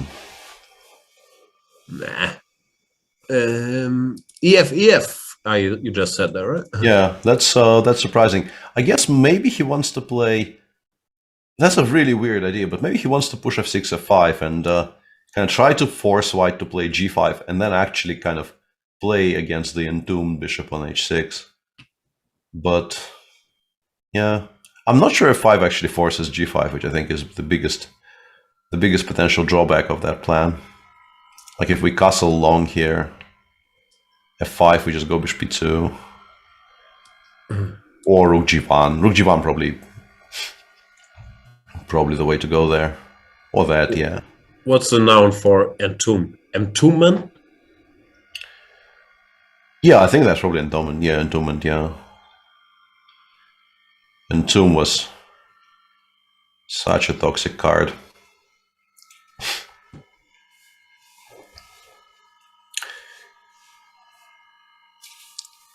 Niels still suffering. He had stopped the bleeding a little bit, right? He drew the last two and last three, I think, no? Or maybe even the last three, yeah.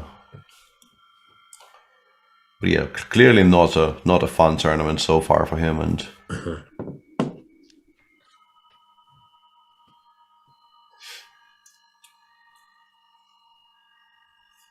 we're talking about entombing, yeah.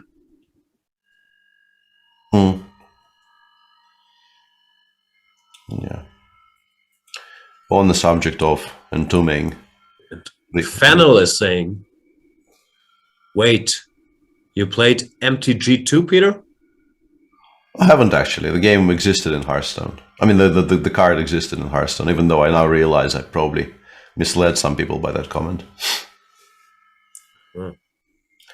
Yeah, the Dubov game is about to get entombed. Yeah, he didn't get much, did he?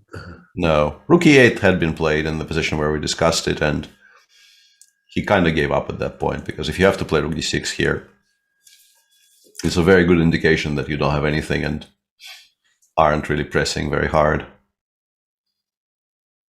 Yeah, my guess is he, I don't know if saying that he doesn't, he kind of not very interested in what's going on anymore is probably a bit of an overstatement, but he definitely would like a rest day to restore some equilibrium after yesterday. Yeah, for sure. Hard to blame him either.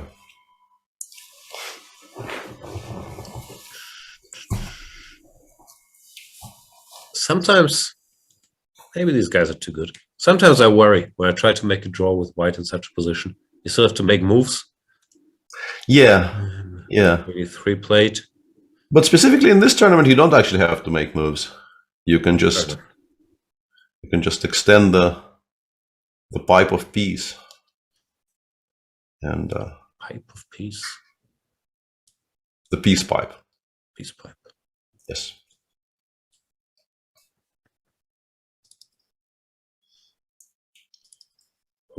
Do I accept the peace pipe here? Probably. Yeah. My feeling is he is not against the concept in general. We're being informed the correct term is hookah. No. Those are two very different things. I disagree in the strongest possible terms. Different culture altogether.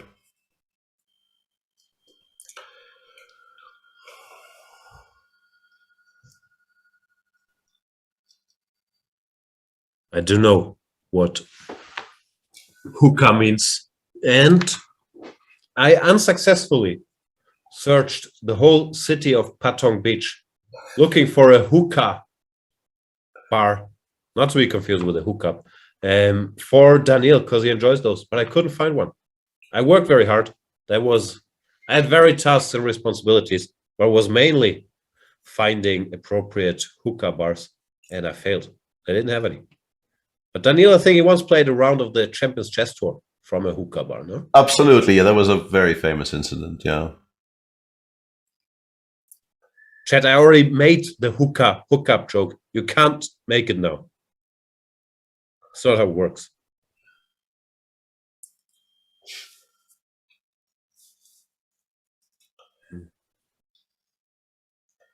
Oh, and Kosakorika is saying hookahs are illegal in Thailand. That could very well be. I heard stories that people got into trouble for smoking these, what do you call those? Those e-cigarettes. Yeah, the vaping deal. I think those aren't allowed in Thailand either. Maybe it's a similar thing. That's why I didn't find any. You learn something every day. Yeah. That gang is very much in favor of their particular pastime.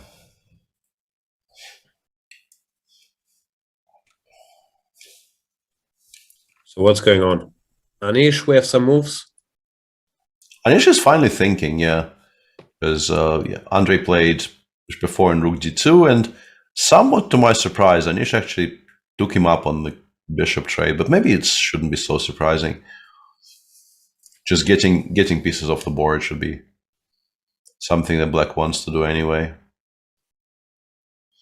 These are kind of weird positions, because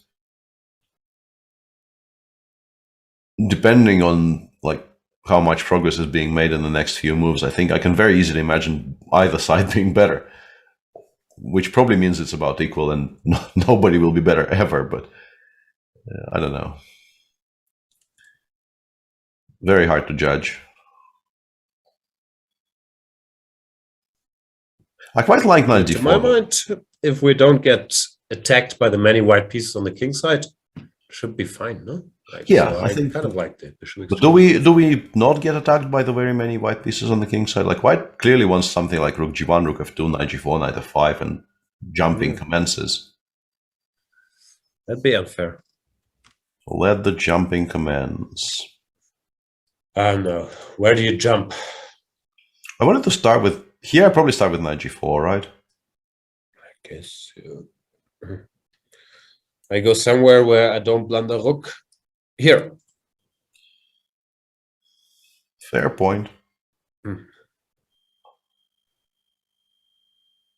It's a bit unfair of you, honestly, to not blunder rook here. I was very much counting on having some tricks, but maybe you too. Rook e7 was.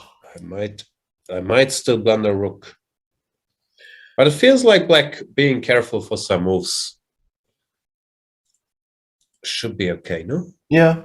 I feel like it probably is fine, but still a bit tricky. Like rook g1 is a clever move, and still kind of struggling to play precisely for Black. g6 is not forced, though. Maybe allowing knight f5 is not such a huge big deal. Feels like you don't want to because it gets to d6 and maybe your queen side is under pressure, but maybe it's not. Why is this so bad if I get out the way? I don't know if it's bad. I just feel like once again there's some potential for blundering stuff.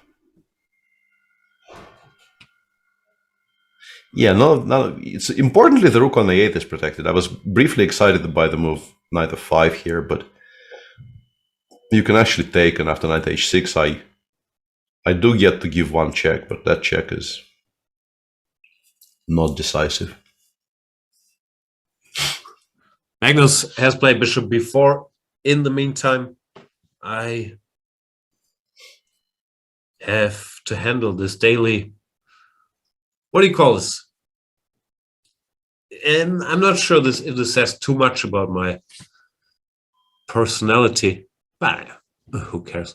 We have these smoke detectors around the house. Yeah. And one of those is going off every day, which means the battery is empty. And somehow it goes off half an hour later every day. And clearly you could just take it off the ceiling, but it's some work. I would have to get a chair and take it out. So instead, what I do is, as long as it's during daytime, I just go there and push a button every day and switch it off. But I have to find the cutoff point when it gets really annoying to do this, because I think it's half an hour later every day. So for now, it's fine. I think I can still ignore it for till 9 p.m. Should still have a week. I feel like, in my mind, it clearly says much more about the state of your marital bliss than anything about your personal character, because I'm pretty sure I would not have been able to pull it off for more than half a day. No, but I'm just much taller than my wife. She can't reach the thing without But she can tell you to reach it, right? And she apparently chooses. No, it bothers me. I will go reach it without being told to do so. But yeah, she could probably. No, she hasn't complained very much about the problem not being fixed. That's what I mean. Permanently. Yes, that's exactly the point I'm trying to make. Anyway, I should switch off. It's a very annoying sound. Go do it. In the meantime, this position, I still am in a state of, honestly, some state of shock as to why this isn't a lot better for white than it actually is. Bishop takes h7 is not a crazy idea. You can definitely make an argument for this, because I don't think black has any particularly nice jumps, considering we have queen a4 check as a reply. g6, bishop takes g6 is an absolute dream scenario for white, I'm pretty sure. And it might just end up being a reasonably healthy extra pawn, which you can win straight away without running too many risks. But maybe it gets tricky, like bishop c6 might be a move that has to be carefully considered, just trying to launch some sort of immediate counterplay against the white king side. But once again, the feeling is that it might just lose by force to something like this. So yeah, then again, making that move without having seen it on your screen for a bit is a lot more difficult. Obviously, I feel very much emboldened here by the fact that I had briefly noticed the machine playing it. Don't know how long it would take me to even suggest it without that. Very interesting position, and Magnus for the second day in a row clearly taking a lot of liberties in the opening. Today maybe even more so than yesterday, because yesterday he played the Queen's Gambit accepted, which the way the game went yesterday kind of proved him correct in that he did not expect Prague to just play immediately for a draw. And he expected to get the game, and he got a game. But he was definitely worse out of the opening. And today he went for I think it's fair to describe this as a kind of a semi-correct opening. So yeah, Magnus clearly now feeling quite confident and back on the hunt for. Is it on the hunt? It's in the hunt, I guess. Yeah, very much back on the trail of getting to 2900. Perhaps not in this tournament with the amount of points he's already dropped, but wants to win games and not willing to give people an easy out with the white pieces.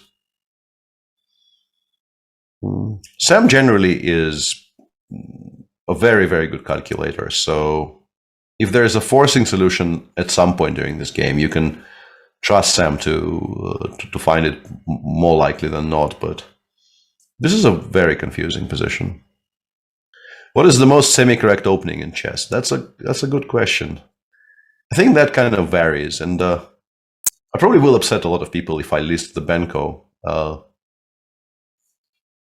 as one of those. But I think in terms of like the biggest disparity between how the machines hated and how people trusted and still played, it probably is the Benko or Benoni, yeah, but one of those two, yeah. Definitely not the Grob, because Grob is just not correct, and Scandi, I think, is much closer to correct than it is to incorrect. I think Scandi should be somewhat healthy. Honestly, I don't really understand all the Scandi hate. Sorry, Greg, I'm abandoning the ship. I know we can no longer be friends after this, but that's my position. But yeah, I think something along the lines of Benko, Benoni, some of those might be the closest.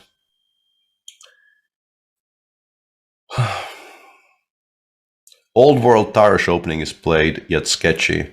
Yeah, but once again, you can't really discount the modern developments, and you know, the Dub of Tarash is still very much Tarash, and that seems to be doing quite okay. People have kind of barely putting a scratch on it these days. Like Daniel just defends that perimeter very, very convincingly whenever he chooses. So yeah, playing the Tarash as people used to play the Tarash probably gets you into trouble, but you're allowed to improve on your elders. Yeah, I don't know if I have much to say about this position that we haven't said already until such time that Sam actually makes a move. So let's move somewhere else. In the French, there's been a lot of developments. We left it somewhere around here, and Sergei went for a somewhat unusual plan of actually fixing the pawn on a5 straight away and then pushing for the b4 break, which is one way, I guess, to either improve or just trade off the bishop on c3, which wasn't really doing very much. And the game continued before b6 here. Everything got traded on a5 and rook b5. White is probably a tiny bit better. White would be much better if this knight was here, not on f5. But getting it there is going to be a project, because h4 is hanging, so you have to spend time securing the h4 pawn, and then it takes a while. But you can definitely see how this position could improve for white if you get there. And of course a5 is hanging, so you have to make some kind of a somewhat passive move, like maybe queen c7, but then maybe white can go like rook c5 and rook ac1 and pretend. We'll see.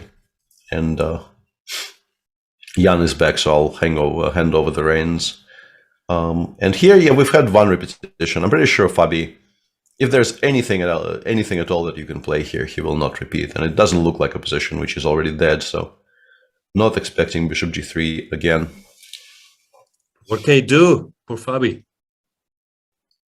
Maybe he just got blocked today.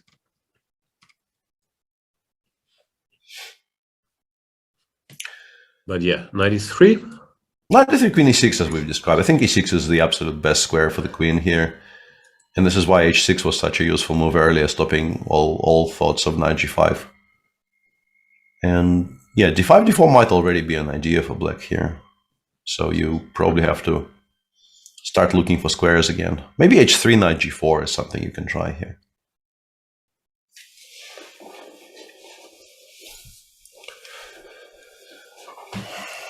Yep. Trying to find squares for your pieces. Really weird position. I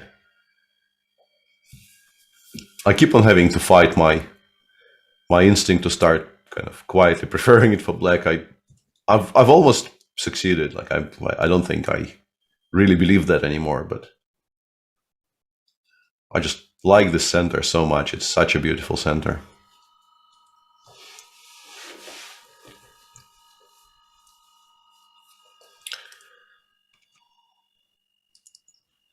Yeah, this one isn't very exciting. Neil doesn't seem to struggle all that much with keeping this balanced. Will be a draw. We did castled. Yeah, we Spoke about f5. If you don't play f5, it feels like you're probably in trouble, right? Because bishop g2, knight b3 will happen and the entire center will be under tremendous pressure. But f5, rook g1, I just don't know what the follow-up is.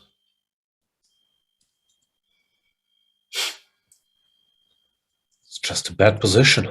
I think it might just be bad for black, yeah. Question is how bad. Bad to the bone.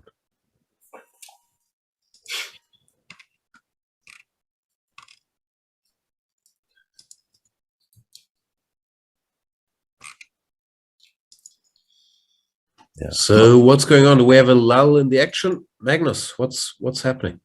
Yeah, Sam took some time and then took on c3, which is not the most obvious choice in the world, although I did, I think, see the machine suggested as one of the best moves in the position. Not quite sure why, though. Why is it so good? Bishop takes c3. Where does the rook go? No. Maybe g1. c1 or g1 somewhere. Yeah?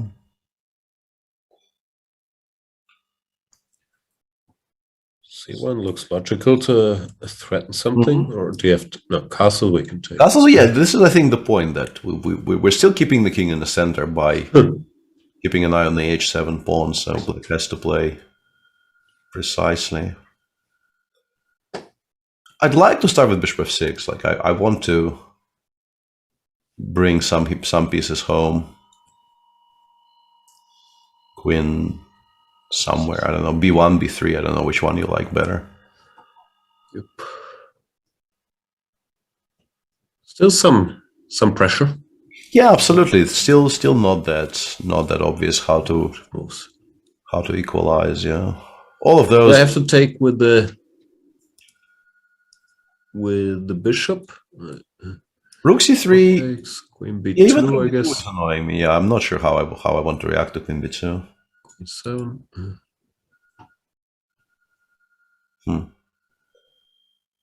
Rook f d1 maybe. Do you have time to castle, or are you? I do have a3 queen b7. I don't know if that's like heartbreaking, but I do have a way. a3 rook a3. a3. I want to take it. Yeah, I'm losing my mind here a little bit. The tactic doesn't work. For a second there, I thought maybe bishop h7, rook d7, queen b4 was working, but yeah, any rook to c8 solves that.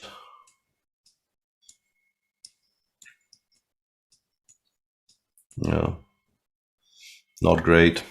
Line maybe. No. Line doesn't really continue. No, doesn't continue. Just complete rubbish. So maybe even rook takes is playable, but I think the instinct has to be to take with the bishop. It provides a more stable setup. I don't know. To me, if we don't blunder, I think this looks more normal somehow, but we'll see. Yeah. The feeling has to be that Prague is in a lot of trouble. We haven't spoken about this very much after bishop h3, but yeah, this doesn't look very trustworthy. Feels like the pawn on e4 might actually have to be traded on f3, and then white just blows everything up with e4, and castles f7 is hanging. Like, you could very easily see the position just getting the black setup completely getting swept aside here with the pawn march in the center. Rough times for Pragnananda. First he loses his coach, and then, yeah, as we've established, Wijk is long and full of terrors. You lose with the white pieces to Magnus Carlsen, then you're black against Mamedyarov next day. It's tough, even for the biggest of talents. Yeah. We should probably clarify, at least I hope we can clarify, that losing his coach in this context only means that he can't have that close of a contact with him. We wish Ramesh the speediest recovery. Yeah.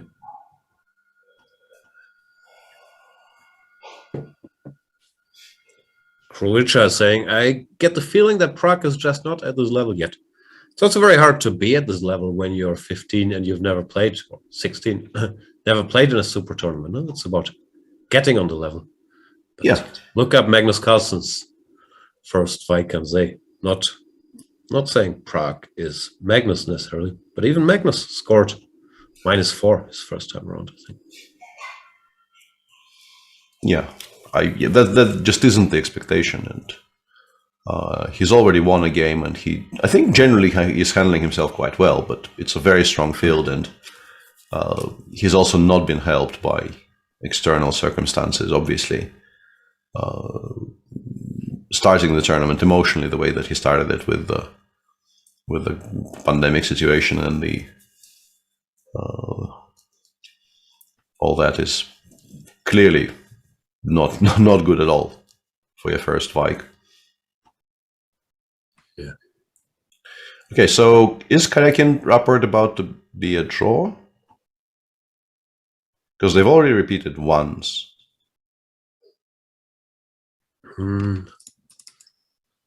That's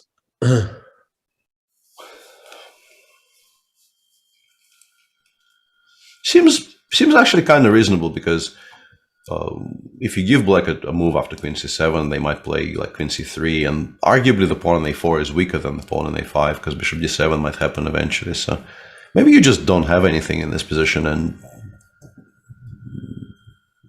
taking the repetition and going home is not the worst thing in the world. Yeah. We'll see in a moment, but yeah, it doesn't look outlandish to me that the game just ends here. I was going to make some snarky remark about it's not like Kayakin to take an early draw with the white pieces, but no, not going to do it. It was a legit game. He probably was surprised by Rapport's opening and didn't get anything. So this might be over soon. Although Suat is saying white still looks better.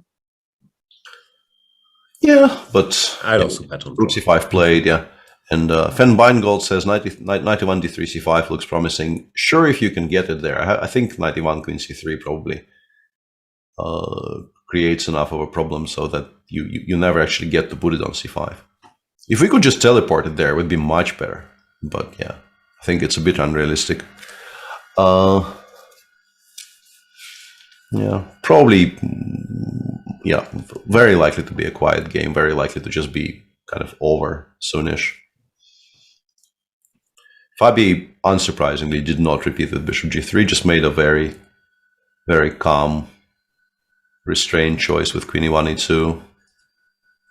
Sort of just passing the move back to Jordan and saying, show me where you want your pieces. Maybe hinting at some A2, A4 shenanigans, but I don't know how serious that is.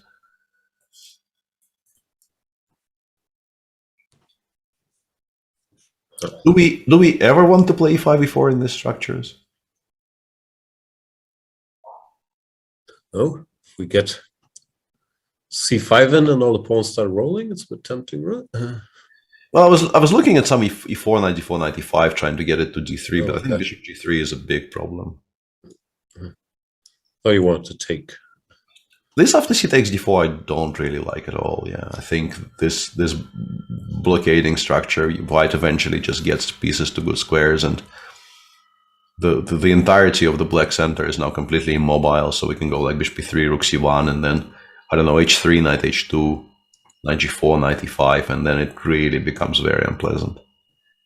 And it looks like a 5-move plan, but it also looks like black has absolutely no way to stop it because everything is totally immobile. And we can conclude that E4 might not be the time for it yet. Yeah. If we go away, do you have threats now? E4 might be on the agenda. Yeah. And yeah, Daniel actually is going to have to defend a 5 against 4. This is really weird. 5 against 4 is also not the ones that are easy draws, right? Do you think Rook A2, Rook C7, and let's go home? Or I'm not even sure. I have no idea. It's very confusing, yeah. It's very confusing. He also could have played Rook C, like instead of King F2, I thought Rook C7 was an immediate. I thought that was how the game will end, actually. Like here you give a check and you go Rook C7 straight away. What did I blunder? And now if you play B5, I will play Rook F7, and that should be a draw, question mark. Maybe I'm still a pawn down there, right? Which one the Rook takes E2, yeah. Rook A2 I think is a draw, right? King F2 and Rook A7. This one I will not lose, but Rook E2, I still lose the a2 pawn. But maybe we can play rook e7 here and make a draw that way. And here, even if we lose the pawn with 3 against 3, yeah, 3 against 3, and also rook e7 existing. Yeah, I like my assumption was this is what he was planning, but he played king f2, and now after b5 he has to defend this this ending, and this ending is not that much fun. Well, it might also be lost, no, apart from not being. Yeah, so the reason I knew about this was I caught Suat saying in Chess24 chat, Dubov is losing. And I actually kind of trust Suat on the evaluation of the rook endings much more than I trust myself. And he phrased it that way, not Dubov is a pawn down. Maybe it's just lost, I don't know. Would be logical, no? 3 versus 3 is usually close, these positions. Typically drawn, but with more pawns here. Oof, that'd be a tough break for Daniil, and yet felt a bit like I think he was a bit too hard to simplify it, but then it did look like he was mentoring. Yeah, he kind of took his eye off the ball here a little bit. Yeah, even instead of b3, like just play rook c7 or something, and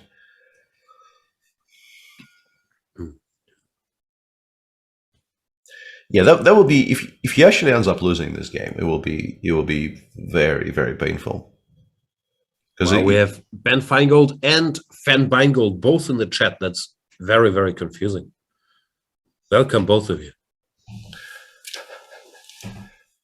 And also, Private Dues is in chat saying "Go Sports" and other cheerful messages of cheerfulness. So yeah. In the do game, it does look like this will be a long torture, and probably, yeah, Daniil allowing this in the first place with an hour on his clock as well. It's not exactly the spot you want to find yourself in. Yeah.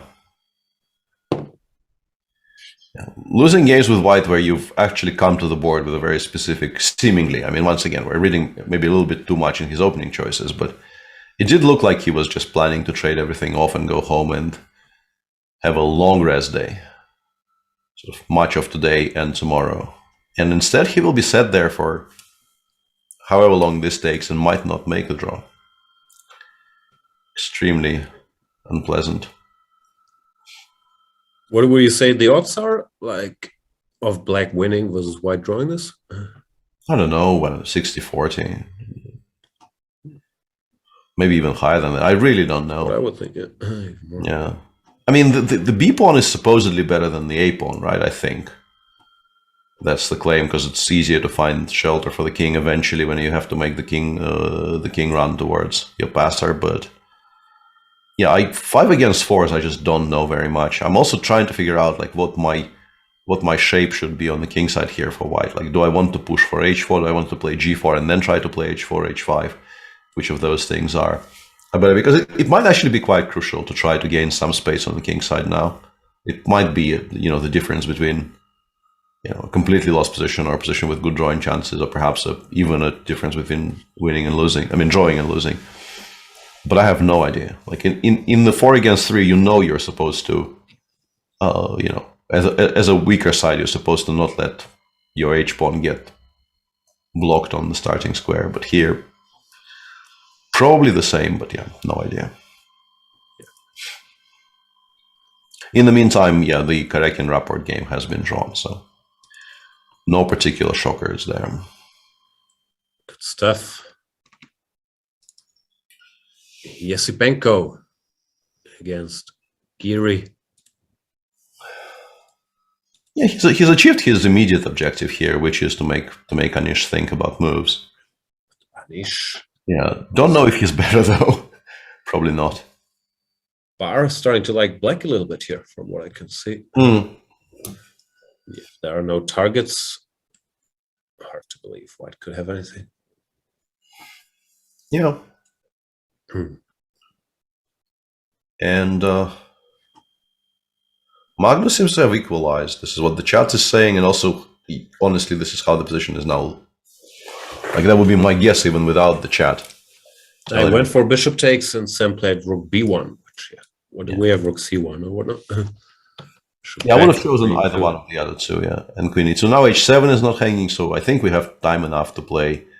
I guess rook c7 maybe is the cleanest to protect the bishop on d7 additionally, so that like rook d1, bishop f5 is less of a threat. b6 is probably also fine, but I was a bit worried about something there for a second. Can't remember exactly what. Maybe rook fd1, and then castles, bishop takes h7 or something like that. So I quite like starting with this. e4, e5 is something you can try, but I don't like it. This is the way you lose with white. If you push e4, e5 and it gives you nothing, you've actually created a weakness. So probably not the best idea in the world. Not happening. This might peter out. Rook c7. But how though? Because if you don't make a draw immediately here with white, you might have to suffer. Yeah, this is a good move. Yeah, play a6 now. That's a bit much. Can I? No. Let's try. It's provocative. Extremely provocative, yes. Okay, attack anything? Yeah, I wanted to go b5 and claim that this is something I've been planning on. But I guess a4 probably will make a draw, right? And yeah, b8, queen Switch to simplifying. It should be doable here using this. Yeah. Tiny lead in development white still has. Yeah.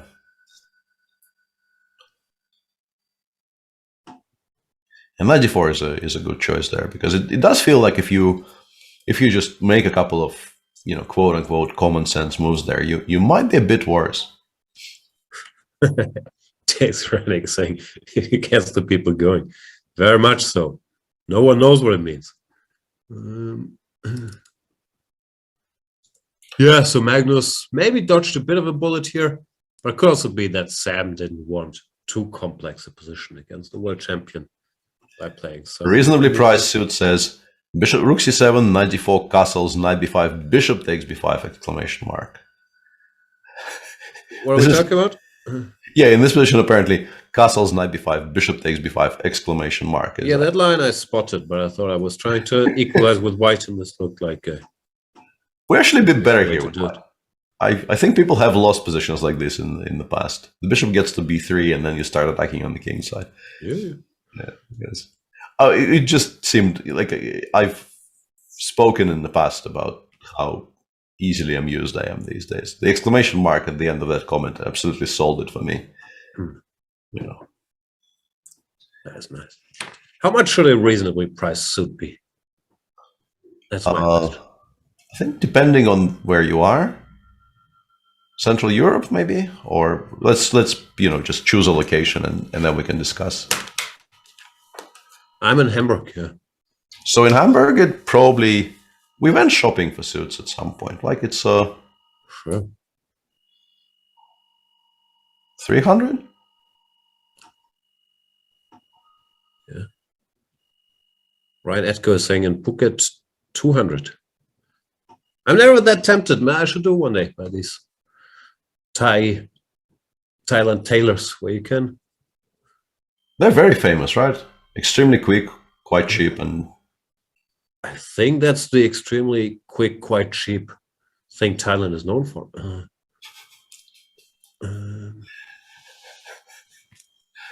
I kind of played into that one, yeah. This looks very nice for Shahriar.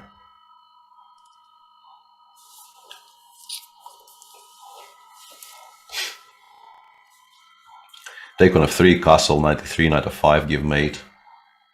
Very much up his alley. He's gonna be enjoying himself. Yeah, I wanted to start with castles, but I'm vaguely confused by allowing queen h5. I don't know if I should, but probably doesn't make much of a difference because black never has any kind of an attack on the king side, so we can just ignore it and go knight e3 anyway. No reason to pay any attention to it whatsoever.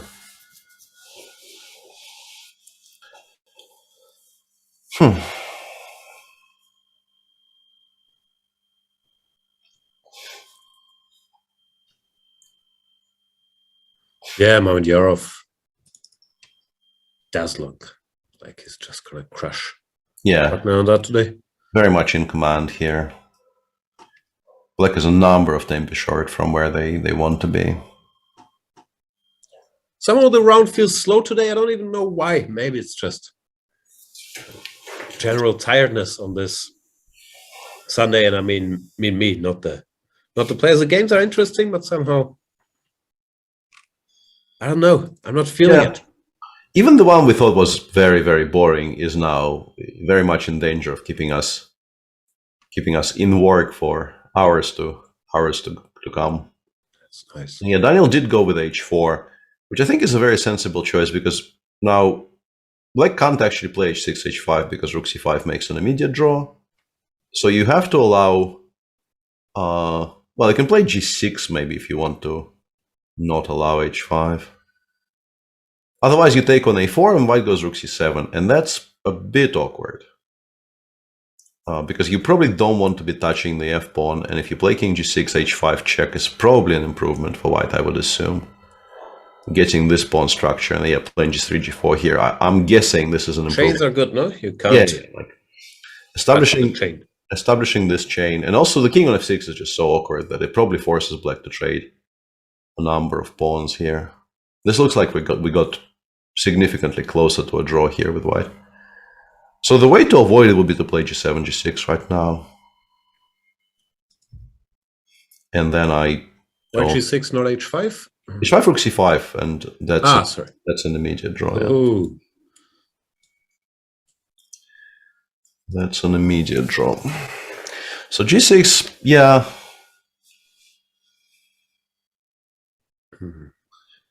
There is an option of going rook c5 and h5, but I'm not sure forcing black to play g6, g5 there is such an achievement for us.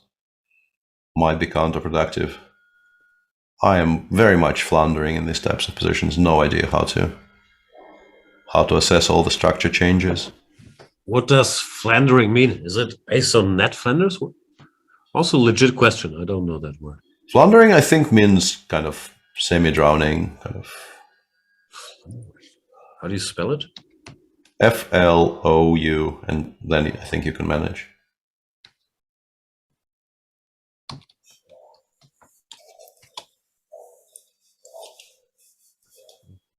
Struggle or stagger clumsily. Mother water. Is that a fish? Flounder? Also, I think it's a fish. Yeah, might actually be a very tasty fish. Is floundering based on the fish flounder? That I do not know. Maybe it's an awkward but tasty fish. Yeah. Learned something new. Thank you.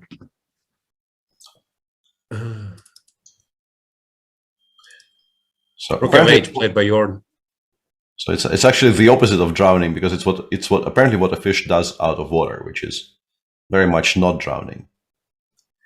So I had kind of the right mental picture, but absolutely the wrong words to describe it. Anyway. Fish out of water does not drown. They're still in trouble.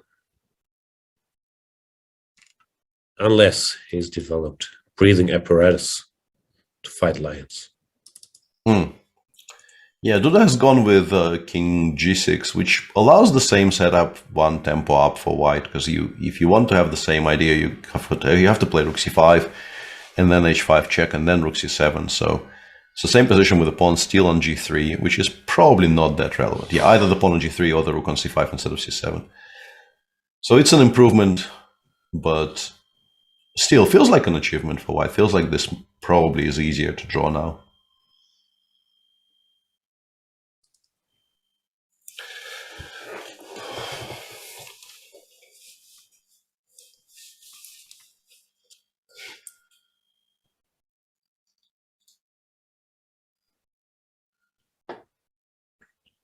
Tomlip is saying, Jan, you would call a Flunder a fluke. Why? Flunder in German is Flunder.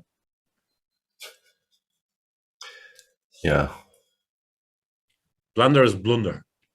German isn't that tough. No. It's some kind of a feller, yeah? It's not a finger feller, but some kind of a different... We don't have an exact word term for blunder, because in English you have mistake and blunder. We just have Fehler. Großer Fehler. Kleiner Fehler. Fingerfehler. Unglaublicher Fehler. Feister Fehler. Patzer is a bit different again. It's more the guy committing the Fehler.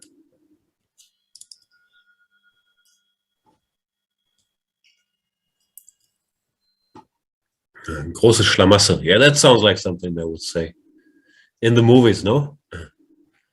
What's a große Schlamassel? It sounds very German. Oh, what's it mean? I've never used it, but it's, yeah.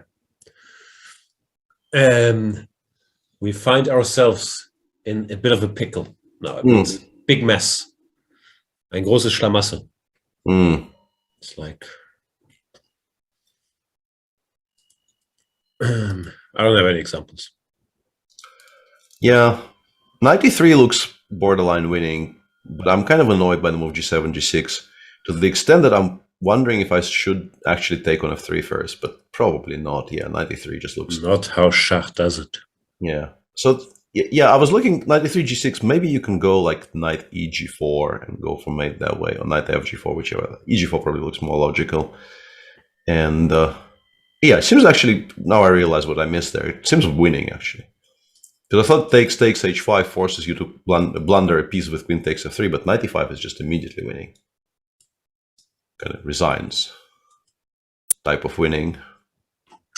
Prague is in a lot of trouble, yeah. We've been saying that for a bit, but... Chat is saying Einsteller. Yeah, that's fair. Einsteller. It's such a specific word. I think it's only used in chess. It doesn't mean it. Anything somewhere else, but yeah, that's fair. Einsteller is big, is blunder. And today is a very bad day for that person in our chat who said, you heard it here first, Jonas Bull is going to win the challengers because Eriga Isi apparently is close to completely winning against him today. That will make it tougher. Yeah, that will make it much tougher, yeah. These positions are not always won automatically, but yeah, clearly not a good position for black, and something badly wrong straight out of the opening. Oof, yeah, this didn't go well. Got out prepared, it looks like. Yeah, I think that's not how you're supposed to play that line. Very safe bet that it's not. Yeah, Lucas is probably better here. Every time I see a position like this, it feels to me like White should just be winning, but White is not actually winning. It's just that I like the bishops too much. But it feels like there should be some kind of mate on the king side because there's just never enough counterplay on the other side of the board unless there's already some kind of a pawn break available. Like you just go h4, knight f3, queen c1, bishop takes h6 and give mate. But I understand that's simplistic and not exactly what happens. But I like White very much. Seems like Surya... This looks like black is just much better, right? How did we get here? Still struggling to count the pieces. Material equality. Black, I think, would be very justified in sacrificing something to get this position, but it's material is equal here. This does not help us. Yeah, so they... Yeah, then it's terrible. You know, they got a reasonably well-known position by move 11 with the inclusion of... Like normally, if we look at the position after dc5, knight a7, it clearly was some kind of a Gioco piano. But normally there, yeah, black normally I think has a pawn on h6 and white has a rook on e1 or maybe the knight on g2. So like white is lacking a number of useful moves here. And yeah, queen e2 followed by rook d1 just doesn't look right. I think you're supposed to take on d6 there and pray for the best. And rook d1, bishop b3, rook d2 just doesn't seem like it's a follow-up. that inspires much trust.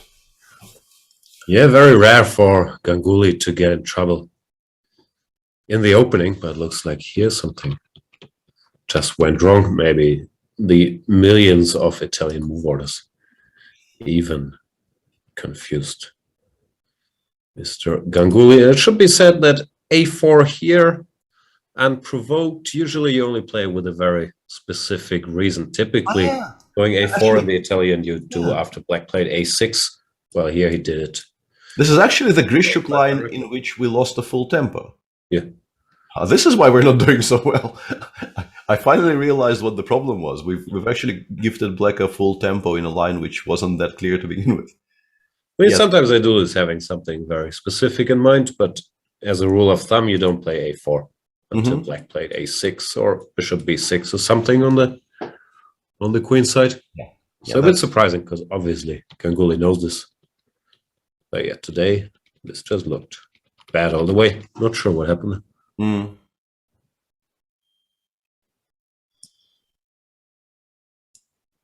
Yeah, we can get back to the challengers at some point. I just wanted to bring up the fact that Arjun just continues crushing and seems to be on the verge of going. But hang on a second, that will be 7th in a row. That will be. What did he play yesterday? Oh, he drew yesterday. No, Yesterday. he took a bit of a break. That will be +6 after 8 rounds if he wins today. Yeah. Still not a bad score. You have to say. Yeah. Very, very dominating performance so far by the Indian youngster. And in the meantime, Sam did play 3-4, a move which I didn't really think was really. That means we could have some action here, because Wijk is taking some risks, no? Unless there's some direct solution. Yeah. It's still probably fine for White if he plays very precisely, but you can definitely imagine this going quite poorly. Like if you allow black to play, I don't know, b6, g6, bishop c5, queen e7, the opposition is kind of horrible. The pawn on e5 becomes a target. The bishop on c5 is going to be an absolute monster now that there is no pawn on e3. Yeah, you have to connect this with something very, very specific. Otherwise, I think it's just anti-positional a little bit.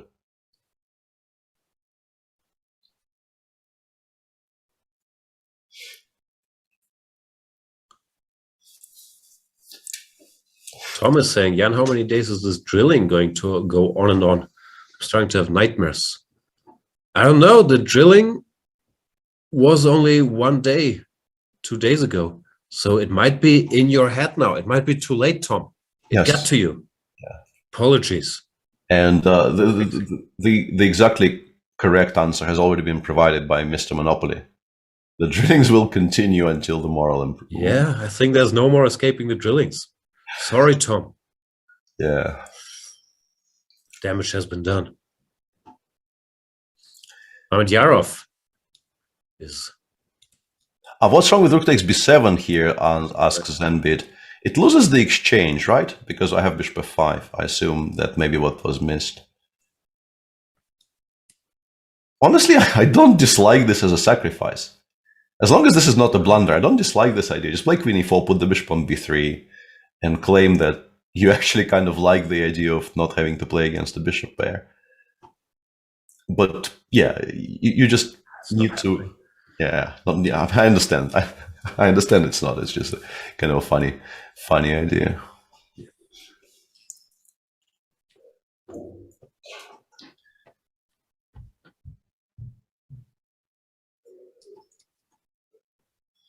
Yeah, this could be quite interesting because Magnus definitely has long-term strong positional trumps, and Sam needs to show why he played e3, e4, e5. This is so surprising, right?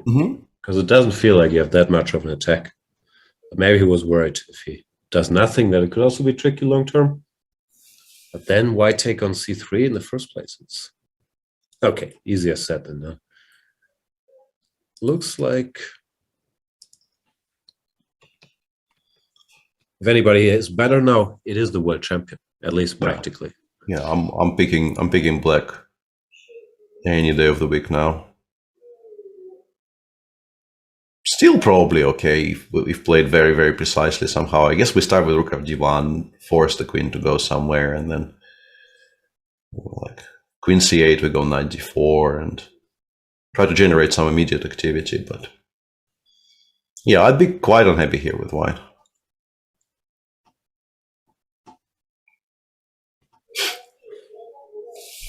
Would you be happy here with black? Yes. Yes. Well, I mean, yeah, okay, I fell into your cunning trap there. The answer is, of course, no. Because happiness is not a state, it's a momentary feeling, which is, fleeting and not to be,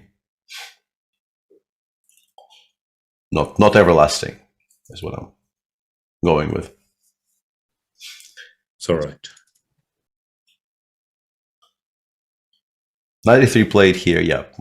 Not sure. I thought maybe queen a4 can at least, create some problems for Shahryar, but you can meet that in any number of ways. The endgames are poor, and also queen d3 probably continues the attack quite convincingly. So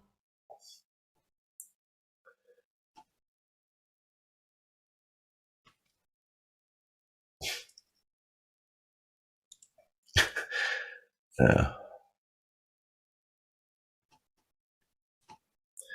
Thanks for the callback, Randall. We like this for black, right? This is very comfortable for black now. This is Anish's line. I have complete faith in any decision he takes here. So the evaluation, you tell us. But yeah, hard to believe black is worse now. Everything's covered. No, the question is, are we already better, or is this just completely fine but not better yet? I think. One potentially relevant question is, if all the rooks come off and the black pawns on the king side have not progressed too far, what do we think? Like, let's say if I go rook e2 here, you play rook f2, we take and play h5. And white goes rook d7 check. And those come off as well. Yeah. Draw, white better, black better, what's happening? I would say black better, probably draw with best play, but I'm not sure. Could be winning for black. Yeah, that's my impression as well. Yeah, I think white is probably struggling to draw this, but probably draws this if played very, very precisely, because the pawns actually get quite far, quite naturally, and then the king makes the run for the queen side when you're tied up, trying not to allow. I was taught once as a rule of thumb, I think both against knights and bishop, if you have three connected passes on one side and there are pawns on the other side, it's usually good for the side with the pawns. Obviously, it depends, blah, blah, blah. The chat seems to be unhappy about your views of happiness. They want to hear that happiness is a journey, not a destination. Yeah, it's just not a journey. Yeah. The reason I'm not saying those words is that I just don't really believe they're true. And apparently Niels missed a very nice tactic, which can we just go briefly back? Yeah, after knight b3, apparently he had a very beautiful shot there, which he missed. I played bishop f5 here. Chat was very excited. Whoa, that is beautiful. Yeah. The easier point is this, but the bishop g7, bishop b4 is, I think, what you miss. Yeah. I think he just missed the move being legal. Yeah, pretty much, yeah. Very likely. And apparently he was instantly fine, or maybe even better after bishop f5, because, of course, getting it to e4 is a huge, big deal here. Instantly improves your position. Do you think Vide was happy when he didn't play bishop f5? He was content. Relieved. Yes. Maybe Vidit was actually holding that pose, that the promotional thumbnail they gave us for today.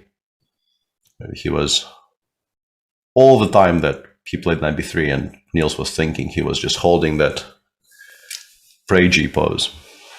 Yeah, that one. Thank you. Wow, I didn't tweet that.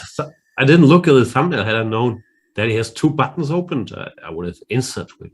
Yeah, very, very, what's the word? Stud-like, hunky. Those are the exact words. That's amazing.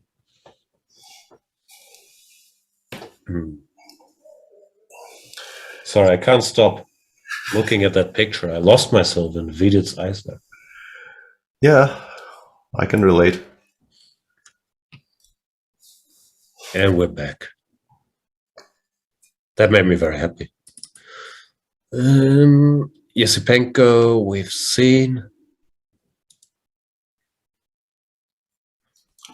This continues in the same fashion with the bishop g3, queen c5 dance going sort of on and off, and yeah, I'm not sure. Fabi might actually, the way it's going, maybe there's just no way to improve without allowing the draw. Because e5, e4 is a very strong threat right now, and in the current position, if you play king h1, I think e4 might be a very strong reply. Hang on a second. Can we bring this up for a sec? What was it? In the current position, if I play king h1, I thought e4 was very strong, but then knight d4, cd4, queen d4, and knight e3 is what I missed originally. Ah, but you can still play queen c5 or something, and I can't take on d5.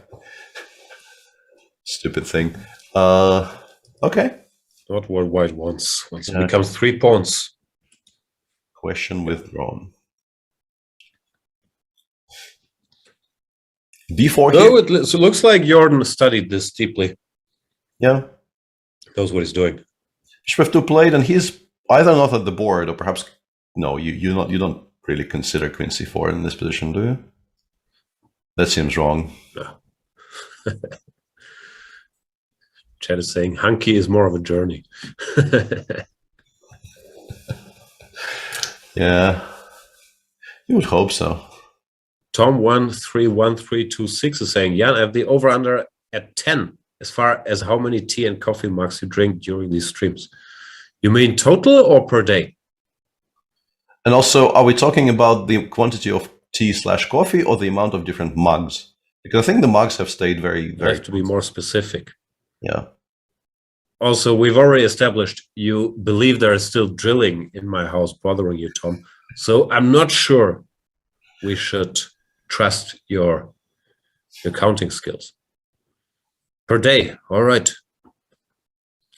Yeah, I don't think 10 is very good over-under. I think like 2.5, that's closer.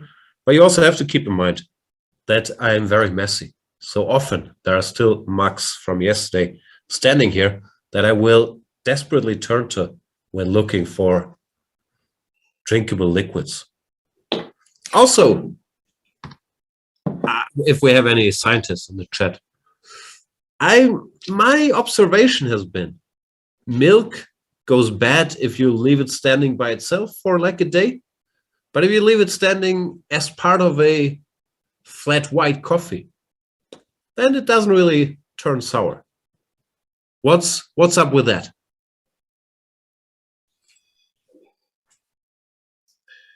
We need to know.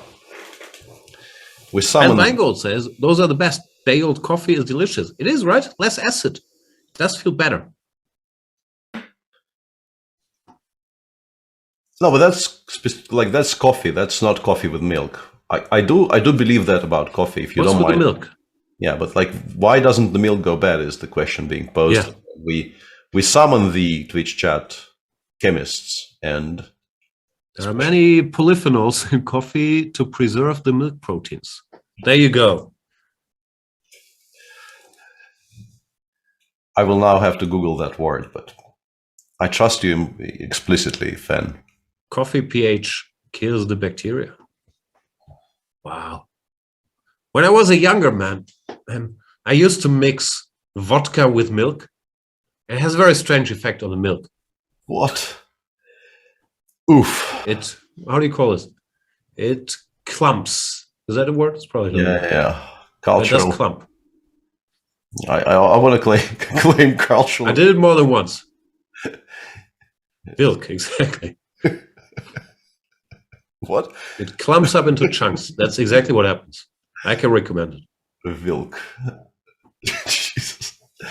This is maybe one of the more disgusting things I've ever heard. No, try it out. It's delicious. Just the optics can be a little disturbing. Clumping. Also, the taste and like Taste is excellent. the point of the entire exercise. No.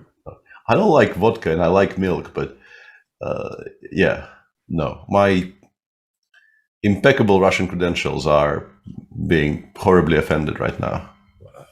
If you say that as a white Russian, then it's hard to argue for my vodka with milk. I'm aware people make cocktails like that, but those are, people have been wrong over the course of human history. People have been badly wrong, and this is one of those cases. The clumping does happen. Vilk. Oh my god. I'm gonna be telling people about Vilk now. Yeah, try it. It's good stuff. No. I'm not gonna be trying it. I'm gonna be telling people. Those are two different things. All right. Moving on to... Yeah, Sam did play 94 without even playing Rook D1, which probably is stronger because both Knight F5 and Knight B5 are now solid ideas. Also and E6, maybe. Also E6, yeah. So pushing the queen to C8, clearly not something you wanted. I guess Bishop C5 is the most logical reply, just challenging it straight away. But actually E6, E7 is a reply. Yeah, you can still play E6. Bishop takes D4, E7. Oh, more debate with Tom. Thanks for the answer, but I also have an over-under bet on how many mugs you picked up from your child's room every day.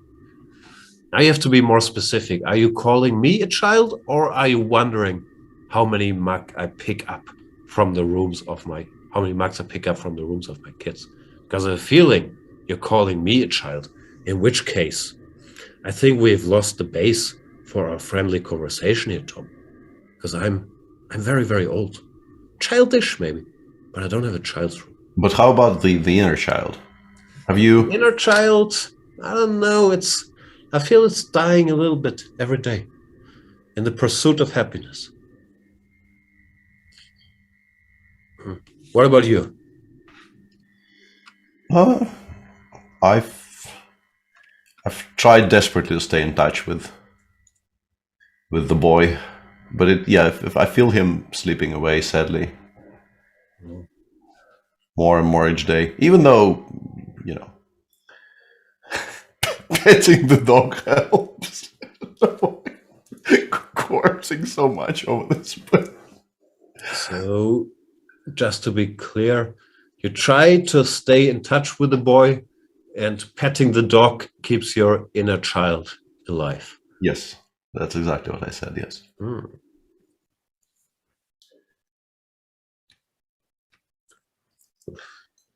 So many euphemisms in one sentence, it's mind-blowing.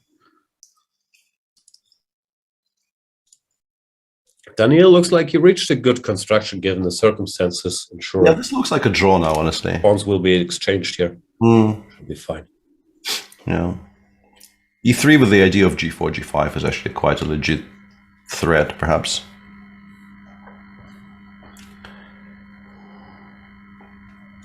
Yeah. Seems manageable now. Does seem like Duda, again, left some equity on the table somewhere here. Yeah, maybe this G6. Maybe G6 was stronger, yeah, I don't know. Say? Yeah, G6.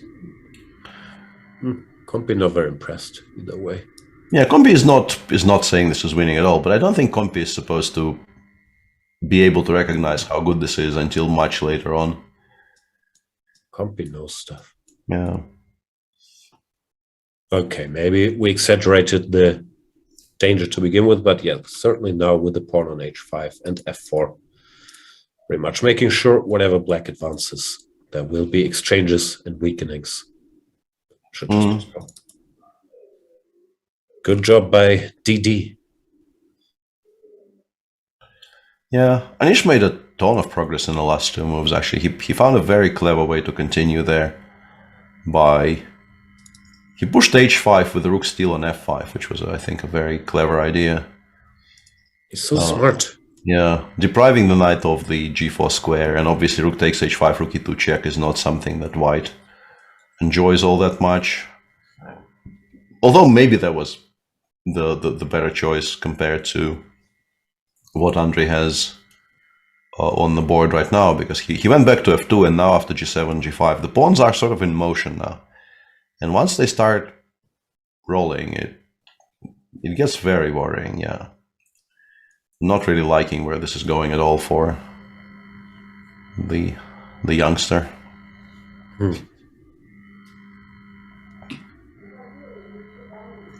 Yeah.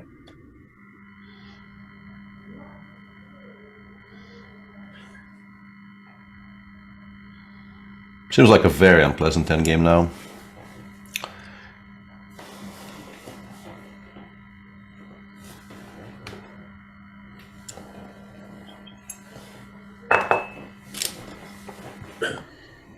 Suffering also down on the clock, although it's move 32, so it's not exactly time trouble. That's pawn trouble.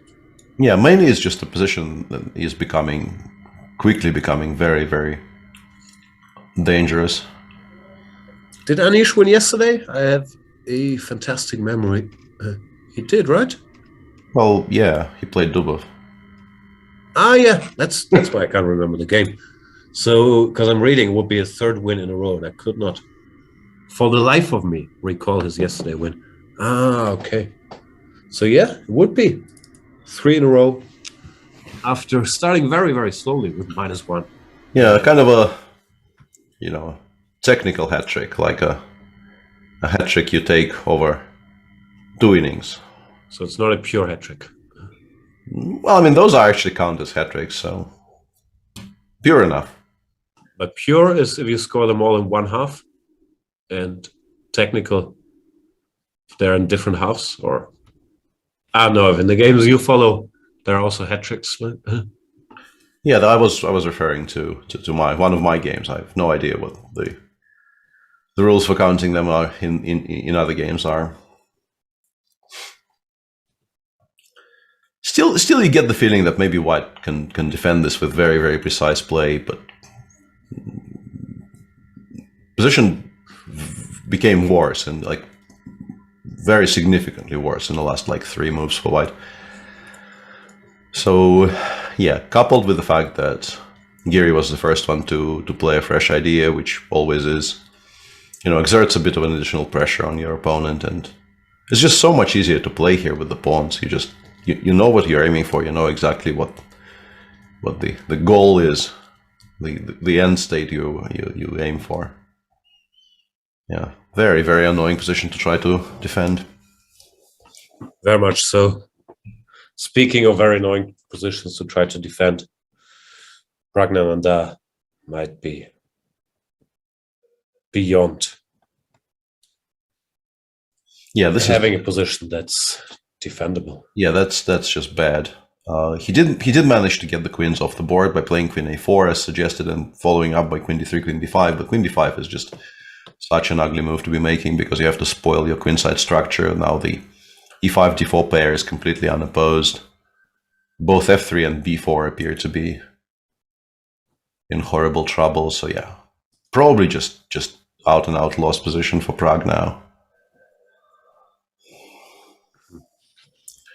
which will bring Mamidarov to +3 and potentially a tie with Magnus, because Sam did find the 94 bishop c5 e6 idea, and is probably now a favorite to draw.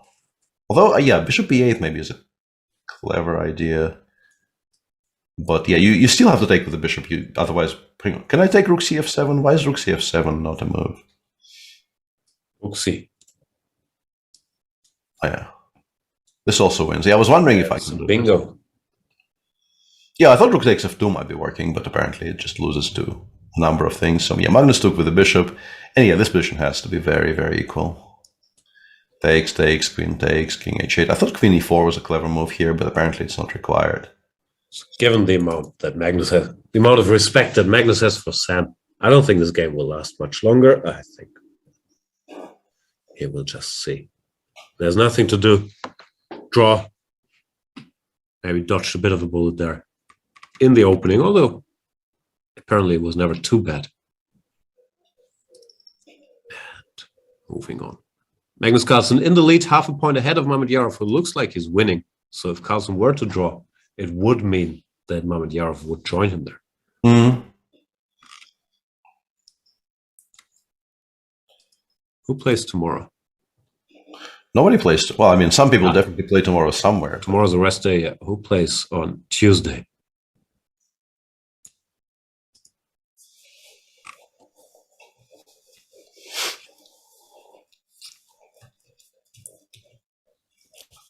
Let me find out. Giri Shankland.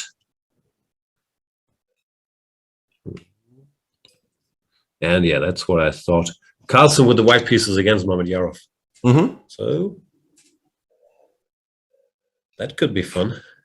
Yeah, that would be an important game for round 9 after the rest day. Nobody else is really setting the world on fire. The closest pursuer after the names we've mentioned seems to, although if Anish wins today, he will be on +2 and only half a point behind. Yeah. So after a very, very May If Vida wins today, he can't be that far behind either, right? Yeah, and Vida will also go back to +2. So there will be a number of people on +2. I don't know if Vidit is. Was that 5GF Rook HF1 required? Could you have Don't know. I'm still distracted thinking about that picture of Vidit. Yes. Thank you.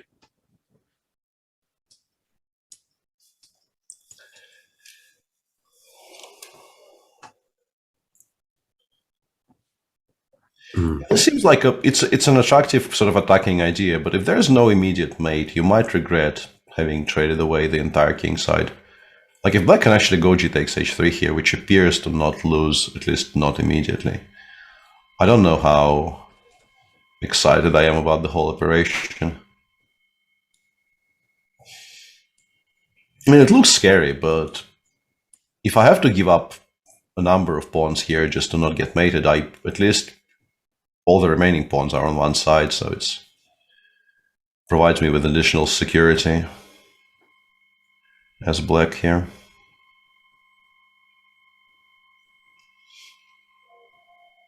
Yeah. And yeah, but the Fabi game actually did end in a repetition already, so. No more Fabi in mind for today. Just good homework from Jordan, it looks like. Yeah. You know, Caruana, one of the best prepared players out there. And Jordan just very ready for this main line of the Open Spanish. Did not give Fabi a chance to play. Yeah, just very solid prep and then solid follow-up. Very clear understanding of where the pieces belong, because I don't know if he had like the entire thing prepared. Looked like at some point they started playing over the board, but maybe Queen d6 was Jordan's novelty, and he did follow it up with very solid play. The engine actually somewhat prefers it for black here, which is a bit surprising, but I think not to the extent that you should criticize him for taking the repetition against Fabi. We can't criticize him for excessive drawing in this tournament. Before this game, he had only made 1 draw out of 7. 3 wins, 3 losses. But yeah, today, stabilizing a little bit, going to the rest bay. He probably won't complain too much. Yeah, absolutely. Chet is saying, anyway, 13, e takes f6 should be the main line. Yeah, that's the old main line. But things have changed, and knight of 1 became the main line. Here, does look like computers are happy with the black chances as well. I don't know, I've never studied this line in great detail, but it does certainly seem like yet another thing for white to worry about. Yeah, definitely. What else is there? The end game, he does go for g4 for active measures. Should still be drawn now, but of course, black has an extra pawn, so Dubov has to be careful. We had a draw in Kayaking Rapport a while ago. Amadyarov should win this. Yeah. And it's interesting how the machine converts this. Instead of picking up the pawn of 3, like he went rook c1, and then the suggestion is if you go knight db6, the best move is actually knight takes h6, which it would take me some time to even consider. This pawn not really being the highest priority, allowing knight c4 and all that, but the heartless engine very much. That seems like... Yeah, you have choices, also. yeah. You don't need to, but the fact that it even is a choice is kind of very computery.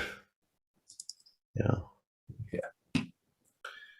Sam is still trying to figure out how to make sure nothing is happening here, because the bishop on c5 currently, like the moment white plays g3 and king g2, if anyone is better here, it's white, and by that point black probably wants to trade the queens off, but while the pawn on f2 is still pinned, you probably want to play precisely with white to make sure that you do get time to play g3, king g2. And yeah, this is probably what he's spending time on right now. Yeah. Hard to believe this game will end in anything but a draw. Yeah. That was not to suggest this is a very exciting position where we expect a lot of developments, but the whole bishop c5 putting pressure on the pawn on f2 thing is somewhat real if you play passively here for like 3 moves and don't unpin yourself. You might find yourself in a slightly uncomfortable situation. With black going, I don't know, g6, rook cf7, queen d4, and suddenly there's a lot of pressure against it. Unpin yourself. All right. Shall we take a small break? We should also inform our esteemed viewers that Peter Svidler has a new course out on how to deal with 1d4. Chessable.com/Peter.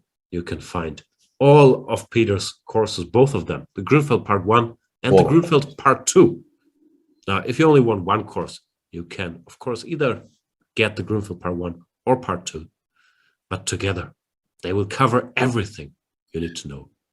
Apart from what is covered in chessable.com/Jan, which is very, very good and should definitely be your first line of defense against 1e4. It should be taught in schools. Yeah, other than that, we have a special promotion for Chess24 users. You now get 50% off with the code TATA 2022. So if you want to challenge us in the banter blitzes, also most of the world's best players get access to all the video series, all the good stuff. You can now save 50% with the code TATA 2022. Obviously also supporting this very program. So thanks everybody for watching. We'll be back in a couple of minutes. I will get my 7th coffee cup of the day. See you soon.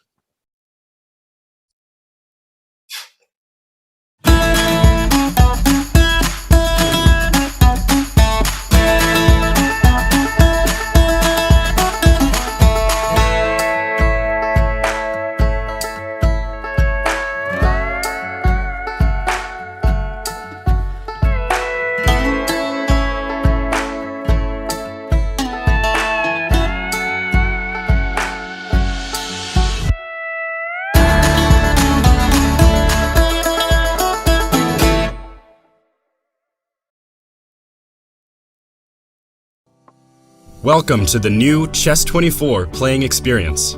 Play in light mode or dark mode. Choose from a range of time controls or create a custom game and get paired with players from around the world fast. Enjoy a polished playing experience while making moves on a fresh, responsive board to claim your victories. Train and improve with over 80,000 puzzles. And that's not all. Download now and discover what more you can enjoy in our brand new app. It's time to take control of your journey towards chess mastery. Magnus Carlsen introduces Chessable, the definitive solution for studying chess. Move Trainer uses the science of spaced repetition to identify your strengths and eliminate your weaknesses. There's no need to set up a board, remember which page you're on, or keep track of all the moves you miss. Move Trainer empowers you to go from the opening to the end game with confidence. It's a seamless, effective, and fun way to study chess. Choose from one of the largest online chess libraries in the world, with hundreds of titles ranging from classic books through to our exclusive Chessable courses, including over 100 free courses. Get expert insights from International Master John Bartholomew, Grandmaster Sam Shankland, International Master Christoph Sielecki, Grandmaster Simon Williams, World Champion Magnus Carlsen, and hundreds of other instructors. Get started now and join our growing community of over 100,000 chess enthusiasts at chessable.com. Chessable, take control of your journey towards chess mastery. This is John. John loves to study chess. This is David. David loves to study chess as well, but efficiently. John spends more time setting up the board and figuring out what's on the page of his book than he gets to study. David likes to take it easy and use his time wisely.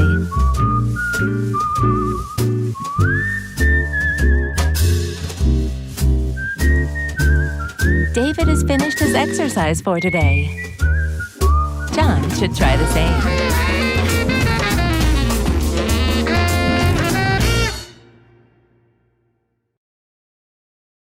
Welcome everybody! My name is Jan Nepomniachtchi, former World Chess Champion. Are starting a new course here for Chessable. A very special Chessable course. Master your chess with Judith Polgar. You know what? I learned a lot.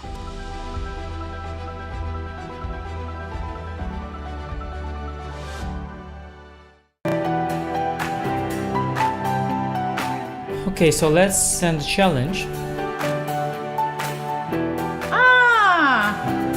Here is challenging. Nice graphics, easy to see. What are you thinking about? You're looking how it can be the most painful? Exactly. Okay, fine. So that I give up a phone. He wants to be even rude. Hi, I'm Grandmaster Judith Polgar, and I'm here to welcome you in the Chessable classroom. It combines a shared chessboard with live video. Teachers get to interact on the chessboard with their students and even run quizzes and tournaments. I really love what Chessable Classroom can offer. I use it myself all the time. Just invite students to your classroom and start teaching right there. No downloads needed, and it's for free.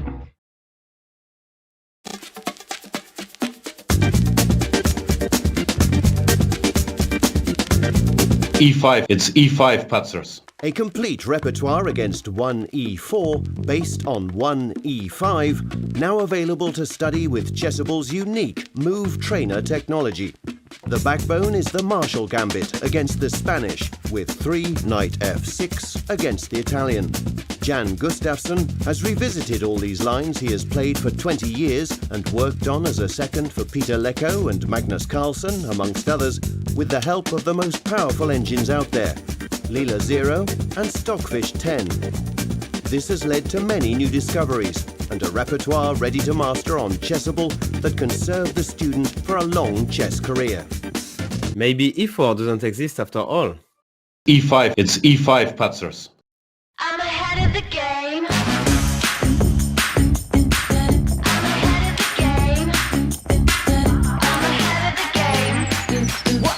Well, the phone is always ringing. I'm caught up on the line. Got a string around my finger. Remember who am I? I'm a boss and I'm honestly off my rocker. But follow me. I'm ahead of the game. I'm ahead of the game. I'm only ever slinging. I'm working overtime. Got a song and I'm the singer. The melody, the vibe. I'm a prodigy. Logically, I'm impossibly wanted. Then they'll remember my name. They'll remember my name. Ooh,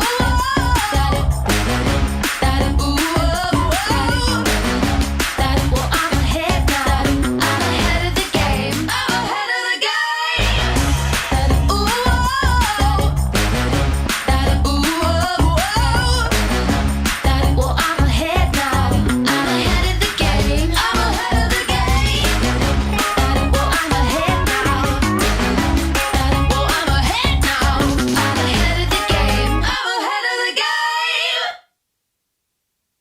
Hello everyone, I'm Grandmaster Yasser Serwan.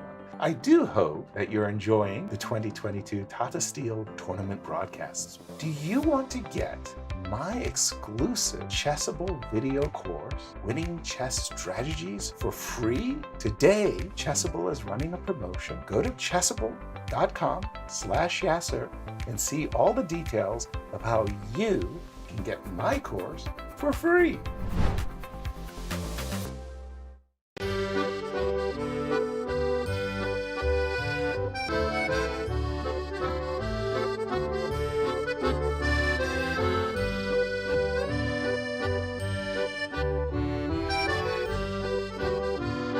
When I saw her for the first time, it was love at first sight. I love how rich and complex she is, how sharp and principled her first steps, how graceful her movement.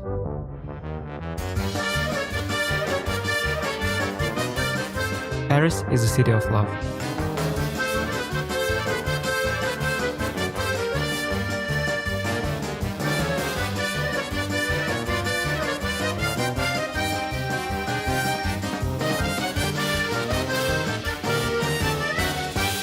I've come to find my love for the French defense.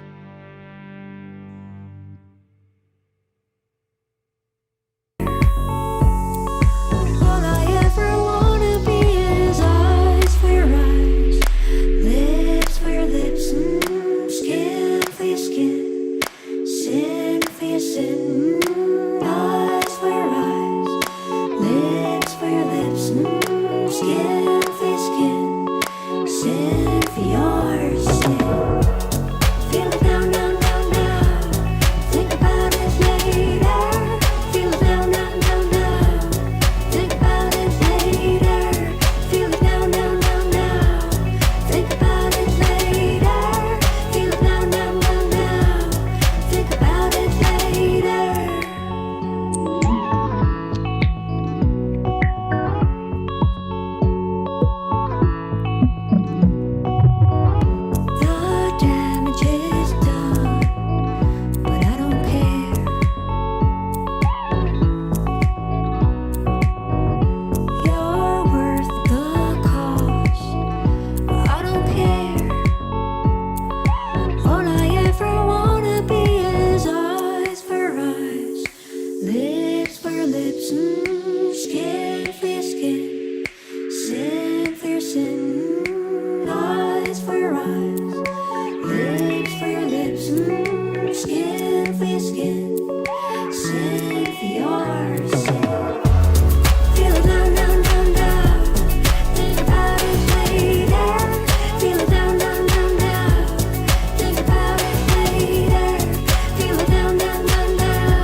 Welcome back, everybody, to round number 8, is it, of the Tata Steel Masters. Last game before going into the rest day, we have the world champion Magnus Carlsen playing with the black pieces against Sam Shankland. And currently, it does look like Magnus's game should end in a draw, most likely, which would mean that he can be caught by Shahryar Mamedyarov, who has a winning position, question mark, against Peter Svidler. Again, not against Peter Svidler, but against Pragnanda. Peter Svidler. Yeah, many a time against Peter Svidler, but not today. Yeah, looks pretty close to winning. I think maybe he could have been slightly harsher on the young man earlier, but the pawn f3 still should not survive, and then Wijk just ends up being a healthy pawn up for not very much. I'm slightly torn on the idea of bishop takes e7 because, you know, trading bishop for knight bad, but also breaking up the connection between the knights and making it maybe easier to make progress probably good. So don't know if that's the easiest. Feels like whatever you play here, you're still much better likely to win, but yeah, probably could have left himself a slightly easier task at some point early in the game. Definitely a very I wanted to say very well prepared and a very nice opening. I don't know if you can call it experiment, but I don't know if that's true. I think he may have just been reacting over the board. He's just a very strong player. Felt like that from the time spent and so on and so forth. Mm-hmm. But yeah. Nice knight g1 with the idea of bishop h3, just as a very strong sequence, which, yeah, took me by surprise for sure. Yeah, nicely played game by Shah. He still has to win it, but does look likely that he will eventually. In Magnus's game, I do agree with you that draw is still by far the likeliest result, but there is a bit of trickery going on, because after the move that Magnus played, rook d7, if you make some kind of a normal looking move like bishop b4, black can go rook takes f2. It probably is still a draw even after that, but it feels kind of relevant to at least show this. Speaking of show this, are we back on Twitch?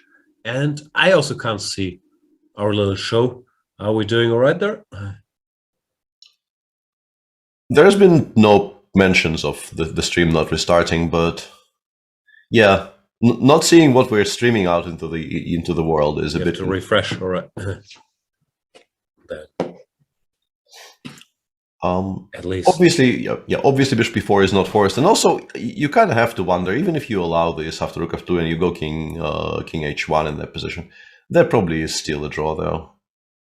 Even if you quote unquote blunder that pawn on f2, the counterplay with queen g6 is a massive threat, and yeah, you just don't lose very many of these, I guess. Yeah, you can take rook d1. I will play queen f3, and this really is very much a nothing burger. What's on a nothing burger? I never really found out.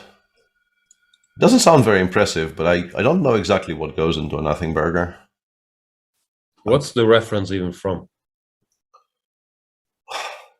Do you know? No.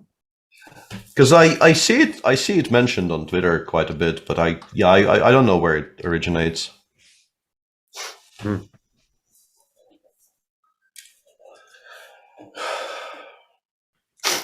It's a nothing burger emerges in the media whenever something is downplayed as irrelevant or insignificant.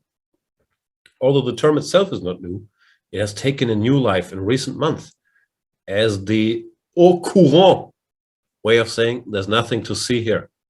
Please use words we understand in describing what other words mean. In March 2017, Texas Senator Ted Cruz used nothing burger to dismiss concerns about U.S. Attorney General Jeff Sessions meeting with the Russian ambassador, Sergei Kislyak. Wow, this got political quickly. During the 2016 presidential campaign. In June of that year, CNN reporter Jones, says Van Jones, but we don't use the Van, was recorded on video apparently proclaiming that the investigation. Okay, so that's where the nothing burgers emerge. All right, Moving on. Anish. Is there any tofu on that bone? Is there something? Is there what on what? I don't know. I got confused by the nothing burger talk. No, I'm still very much of the opinion that this is hugely unpleasant for white, and it got misplayed, and maybe like potentially the turning point is actually not taking on h5 move 32. Maybe you had to. I understand the reluctance to break apart the pawn chain on the queen side, but maybe getting the amount of passers on the king side from 3 to 2 was the more relevant part of the equation there. Yeah, I don't know. I think there's a decent chance Anish wins this.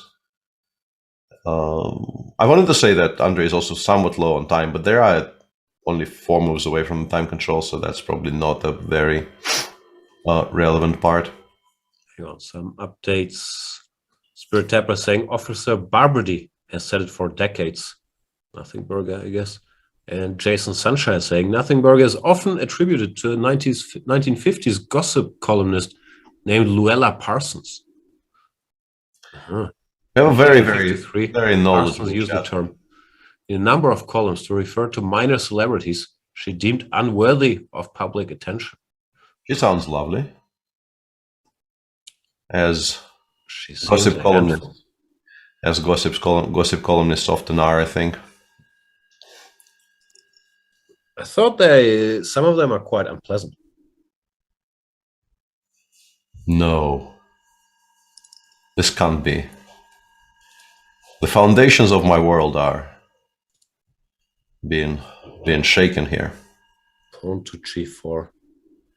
Yeah, an interesting choice. Doesn't seem very intuitive to break open the pawn chain like this, but I guess just limiting the knight on h2, not allowing any kind of knight f3, knight d4 counterplay, Anish feels is way more relevant than...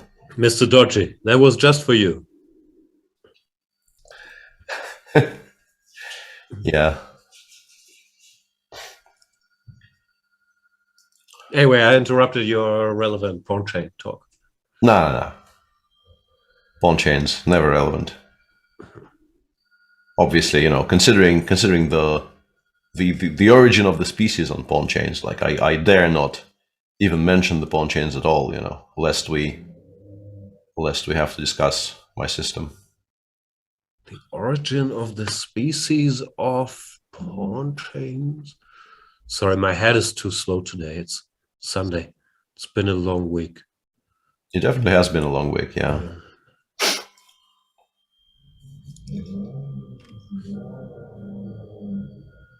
Who talked about pawn chains? Philidor? Yeah, I'm pretty sure I'm forcing Nimzovich into this conversation for no reason, but they must have been around. Your Nimzovich pawn chain association seems a big nothing burger to me. Fair. I deserve that. How's Vidit doing? I would say very well, because his bluff kind of got through. He played a 5 rook hf1, and his pawns on the king side are still alive somehow. So you have to assume he's doing very well. This pawn is probably nice, no? Cramping the bishop. Yeah. Feels like Niels has maybe trusted him a little bit too much. And yeah, in the current position, like none of Black's light pieces really go anywhere. The question is how to make best use of it. But yeah, Vidit is, I think, very much in the driver's seat. That's okay. Jo, bist du müde? Hey, Nelly. Soll er sagen? Ne, okay. Ich muss ein bisschen reden. Sorry. What are you apologizing for? For not being focused on your insights on Vidit's position. On my silence, yeah. Because the moment I realized that we might have a visit from one of the kids, I just try not to, not to disturb it in any way. Obviously, the best part of the show. Yeah, I don't know how White wins, but Black has no moves and is unlikely to have any moves for any kind of foreseeable future. Or knight. You can go rook g7, rook eg8, but even that doesn't really improve much. And if we want, we can meet it with rook 1 f2. And even after that, there will be no moves for any of the pieces. Just a horrible, horrible position for Niels today. Yeah, we've established that Dwayne Jones in his chessable course gave king takes g7 as the move here. And we don't know if Niels mixed up something there. But it looked like he was on his own and with a worse position in computer lingo early on. He missed this one very beautiful shot, but it's a tough move to make if you don't know it exists. Bishop to f5. G, f, knight f5. This bishop is trapped. Here we have a little Zwischenzug, as we say in Dutch. Bishop to e4, attacking the rook, and apparently black's fine. Yeah, that would have been an important shot to foresee.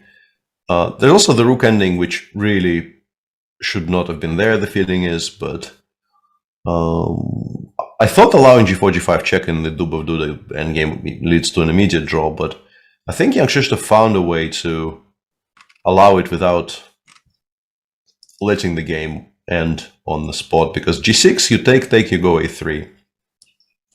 And the pawn on g7 cannot really be taken yet. And then my question is, this is obviously not great, so you play, I guess, rook a7 or king g2 or something. Hg a3, probably rook a7. And black probably will have to play a3, a2 sooner rather than later. But there is now a passer on the h file, and the king can actually drive the rook away from the 7th. And I don't know how happy we are with any of these developments with white. This might be lost. It's just a draw, even if I do this. How do you ever... Yeah, king b. I get the king to b8 and then run. Oh yeah, maybe you're just fast enough. Yeah, e4 f5 might just be fast enough. It's way faster than anything black has. Yeah. Yeah. It's curious that it hasn't been played yet. Maybe it's g6 a3 without even taking on g6.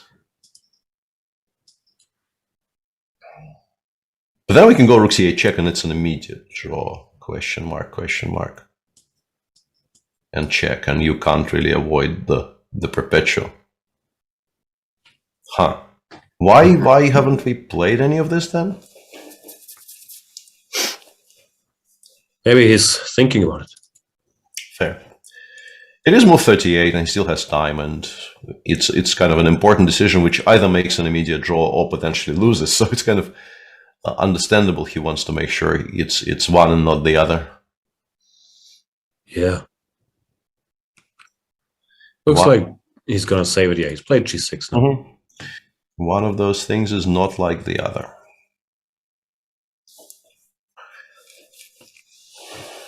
Not familiar. Question in the chat: will Hikaru ever play Classic again? Soon. He has a wildcard for the Grand Prix. Has he agreed? Well, I mean, he's been paired into a pool. So, like, if he's not planning to play, he's making a very, very good impression of somebody who is. Yeah, I'm pretty sure he's playing. Apparently, yes. Then he will still play. He's in a very tough group as well. He's in a group with Grishko and Etienne and a third very Artemiev. Yeah, it's on our screen right now, but I've seen it earlier today.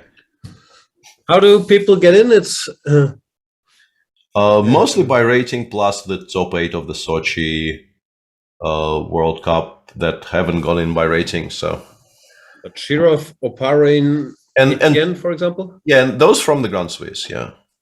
Ah, okay. It's Grand Swiss, I think, qualified like 8 people or something. Yeah. Right.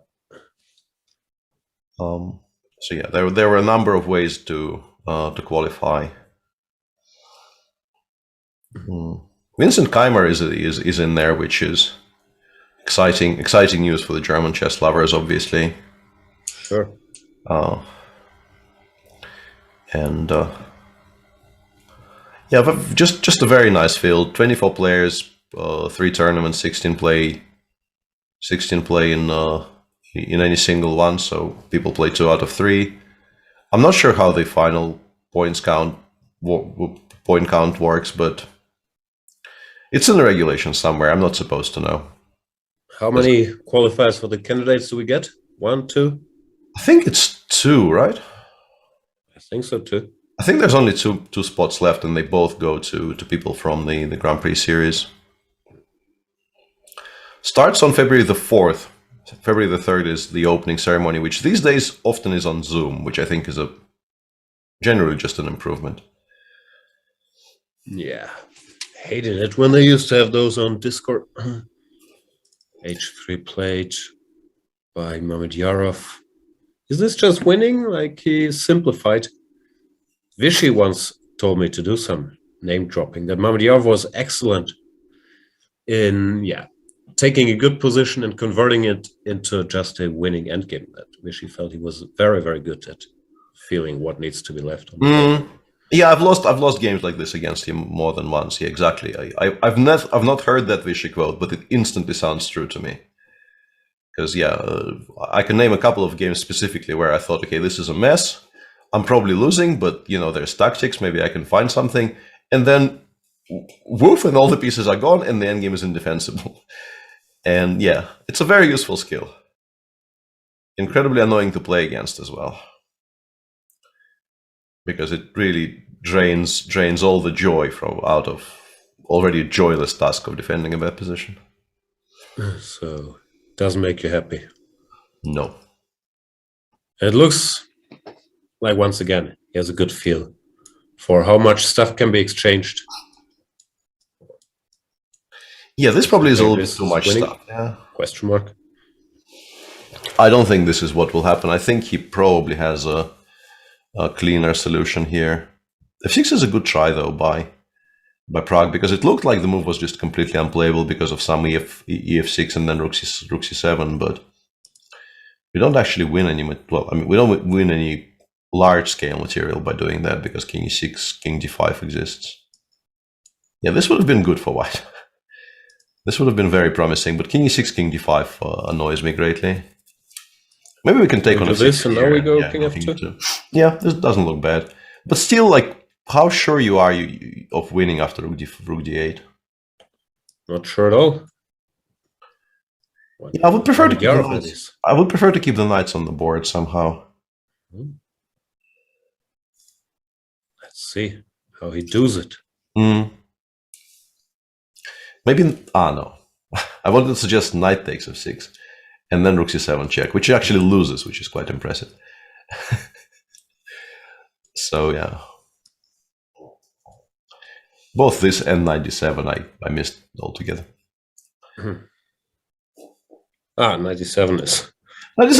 Even here after d5, actually, the game sort of continues. So yeah, it's not losing as hard as I thought it was, but it's still probably losing. Yeah, no, f6 is a very good try, and as I said, at some point it really looked like Prague will suffer to get to move, I don't know, 35, let alone have a somewhat defensible position by the time control. But this is not so easy, yeah. Rook c5 played. Yeah, Rook d8, let's say. In Rook endings. Yeah, Rook d8. Rook b5, I take, I go King e6. This is not as trivial as all that. Although maybe that position is actually lost if we go for that. Rook b5 takes, King e6, I go King f2. And importantly, King takes loses to Knight c3, right? Yep. That's a very simple conversion. And if King takes e5 doesn't exist here, Black probably is just lost. Maybe it's that famed conversion again. We will find out. Magnus Carlsen, the game's still ongoing. He's actually a bit better now. Bishop e2 at the very least forfeits all the direct counterplay against the Black King. Yeah, no, this is how you run into at least some issues in these types of positions, by doing what Sam did and then not actually finding a way to trade. I think he's like, the idea here is Rook d2, Rook d3. Otherwise, previous play just makes no sense whatsoever. But Rook d3 does get some pieces off the board, so probably Rook d2 is just not the right way to go. Queen e7 or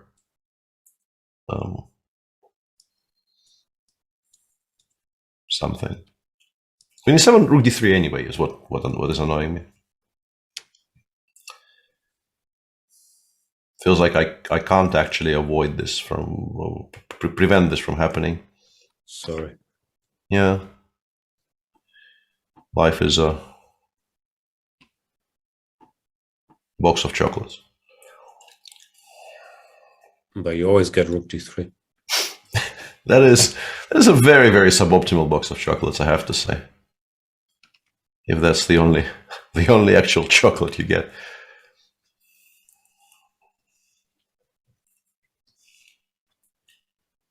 All right.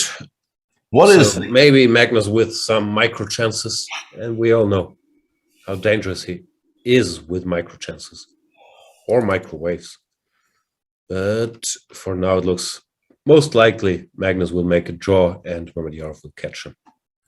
Yeah. In the challengers, just to stop by there quickly, Erigaisi has once again won his game seemingly effortlessly against Jonas Bjarre. There was this diagram, final position in the Darda Shuvalova game. I read on Twitter it's the second time in a row Darda wins in 22 moves. Yeah, something has gone badly wrong in the opening, and then I mean the position is kind of horrible, but this still wasn't really forced. It feels a little bit of a self-inflicted wound there, going knight d8 in this position. Knight b8 doesn't help. Yeah, the position is bad. Yeah. The position is very, very bad, but you can still play it. You don't have to just allow this. It's a very cute construction, though.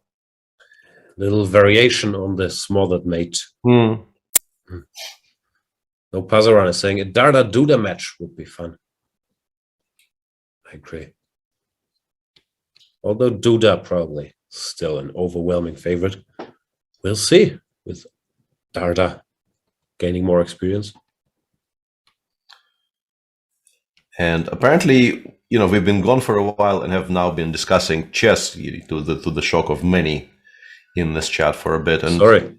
And the Wijk discussion continues. No, I wanted to say that your Wijk topic really excited people, and there's still a very detailed discussion of whether milk actually goes bad when left in vodka for like overnight.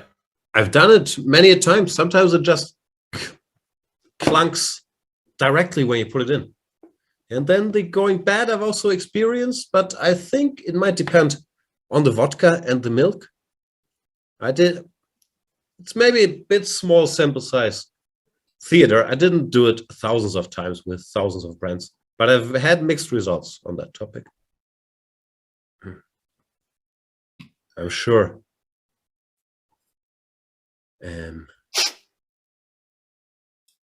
Chad will have final verdict by the end of the show. Absolutely. So just to finish with the roundup, Surya is still in a lot of trouble against Jumabayev.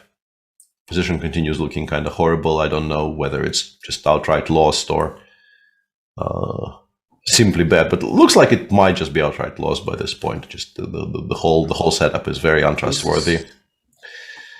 The one hope here is maybe knight c3 works, and maybe you don't die after knight c3, but yeah, not enjoyable. None of this is enjoyable. Max Farmerdam is trying to win some kind of a modern masterpiece against Irvin. Very typical Catalan endgame with the knight on d3 being by far the superior knight, but I don't know if that's actually anything significant. Irvin is not even remotely worried here. I know my Irvin. This will be a draw. Yeah, my money is also on the draw here. A very sharp position in the Murzin-Marc-Andre Moritzi game, in which I think Murzin was much better at some point, but now that the queen side has been somewhat blown open, I'm less sure about the two youngest participants. I think I have no idea how old they are, but I'll just. I think Volodar is about 17. I don't know about Marc-Andre. I can probably Google. I think so.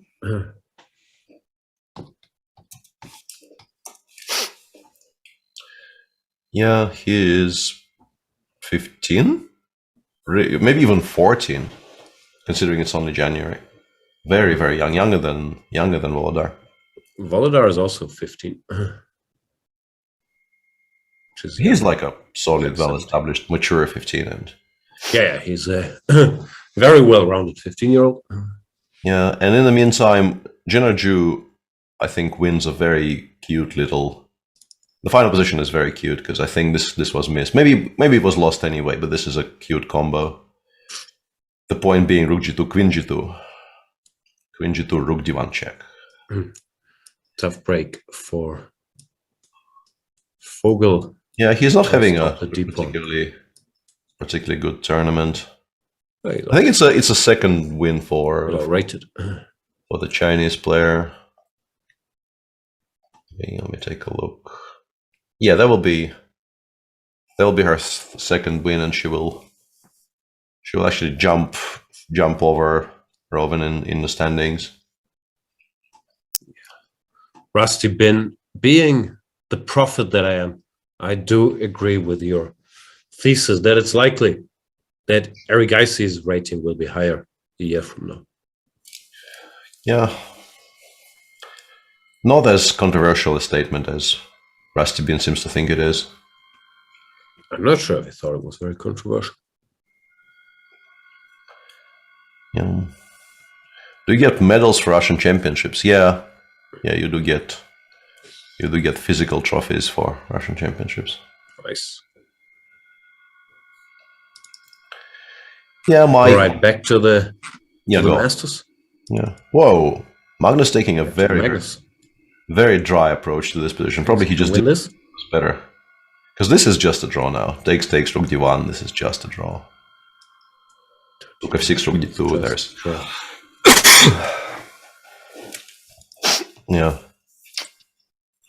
Medals and cars, says Zutra. Zutra knows, yeah.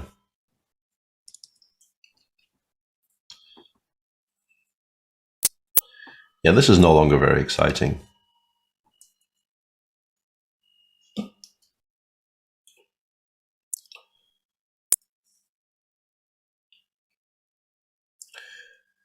We'll end up being quite a quiet round, considering how sharp the positions were at some point. What's the front runner for a decisive game is probably the Vidit game, and possibly also Giri. And I actually know plenty of chances, like all of the remaining games might be decisive games.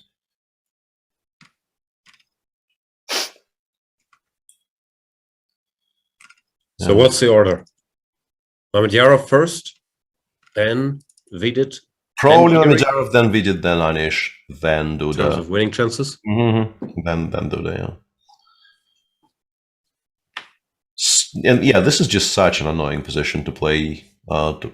Even making the last move in 2 minutes here. Andrei has only 2 minutes left. It's move 39, so should be a reasonably simple decision, but it actually isn't.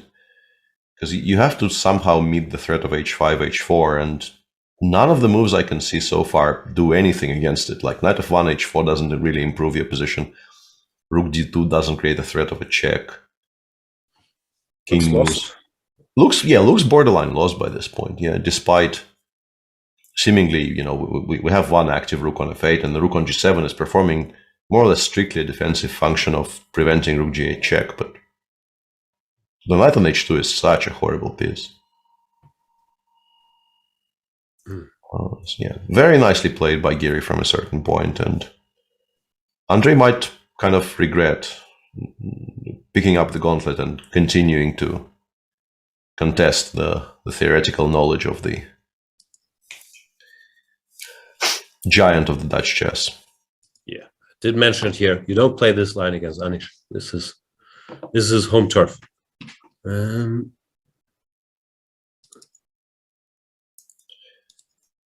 Yeah.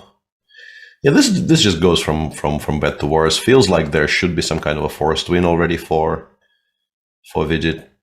Not quite sure. What's he doing? Is he trying to march in with the king? Yeah, get the king over to b6 and then play, I don't know, something. But I think right now Rook Fe2 might just win material.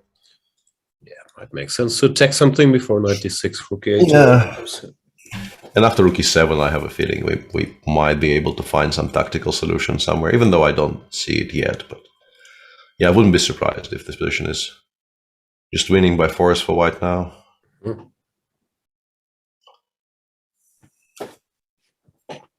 Another geary language debate. So Anish speaks Russian and Japanese. I strongly question that he speaks Japanese and English and Dutch.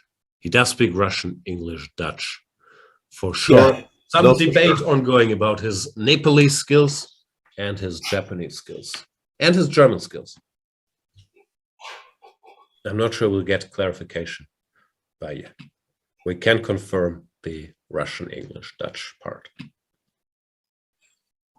Yeah, and kind of weirdly, I've seen it more than once. I've seen people get like genuinely startled by the fact that he speaks Russian, even though he spent like the first 14 years of his life and maybe 30. It's his first language. Yeah. I mean, he speaks it as a native because he basically is a native.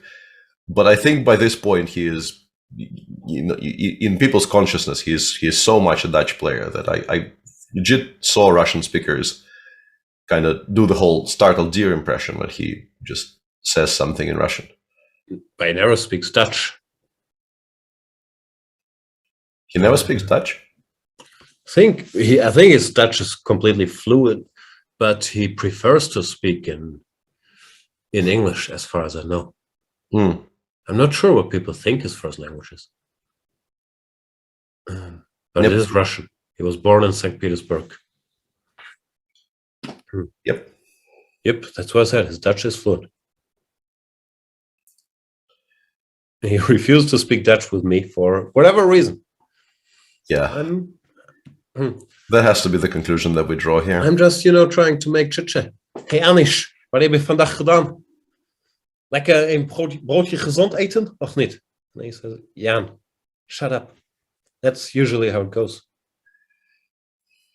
Jake Lone saying his Dutch is far better than Jan's. That's impossible. That's like tomatoes. I think we can all agree. We're both fluent, but not native speakers, obviously. Yeah. It's very sad.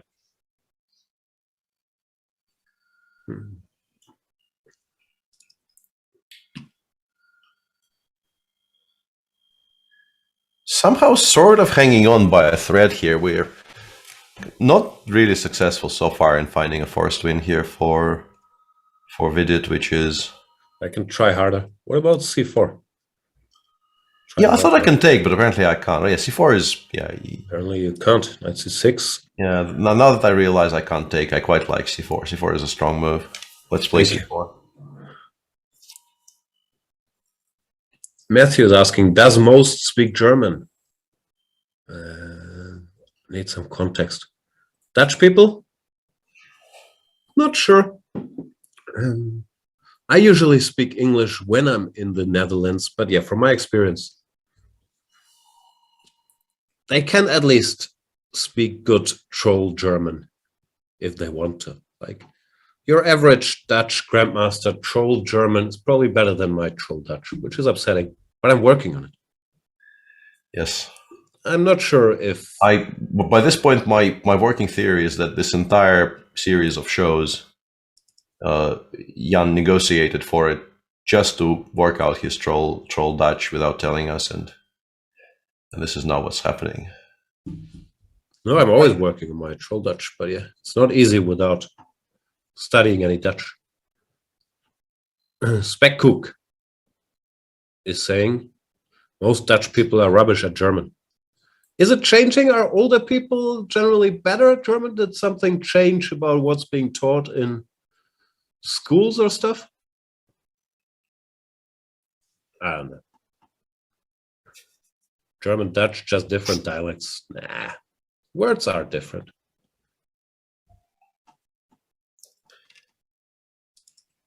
Daniel doesn't speak any Dutch, but he's going to draw this. Yeah, pretty sure this is now a comfortable draw. Specco is saying young people are not obliged to learn German anymore. Yeah, that's what I thought.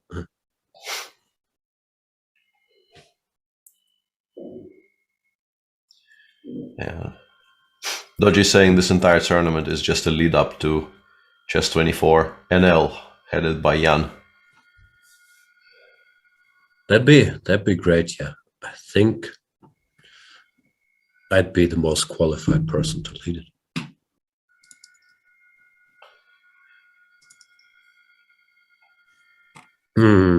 Is Magnus's game still on? Also, has Yesipenko lost on time? Both unlikely. Yep. Magnus drew, and Yesipenko has Okay, he played Knight of Fun. Yeah, moves. I thought that was the same position, but he did play Knight of Fun. And yeah, it's unclear what the threats are, but clearly the position has improved a great deal for Black, and eventually they probably will find a threat or two to make progress. Nazgul Sauron is saying German is still taught in school. Most Dutchies can speak a poor variant of German with bad grammar and an accent. That's Troll German, like my Troll Dutch. Also depends on the area. Eastern Netherlands is better at it than the central western part. Nick Strove is saying we just speak English with Germans. Yeah, I've always spoken English in the Netherlands. Unless drunk. If I had enough vodka with milk, I switched to Troll Dutch, of course.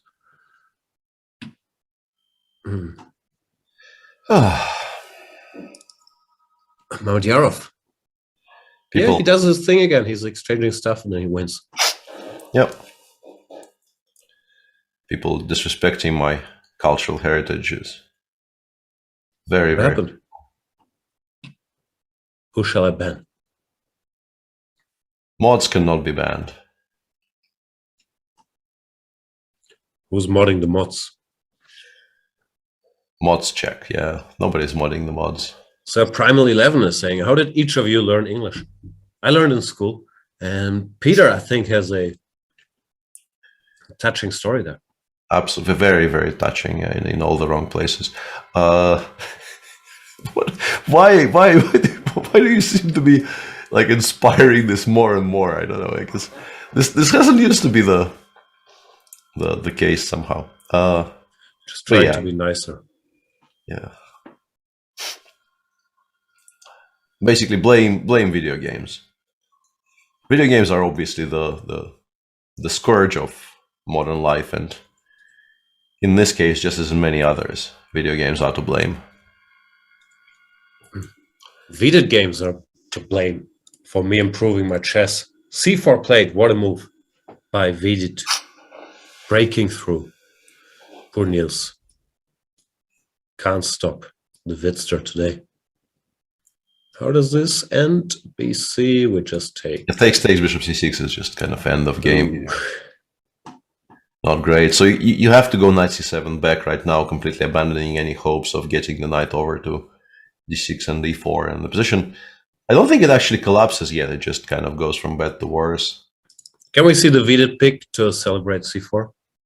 That's not asking too much. No. There we go. There you are. That is taken right after playing c4.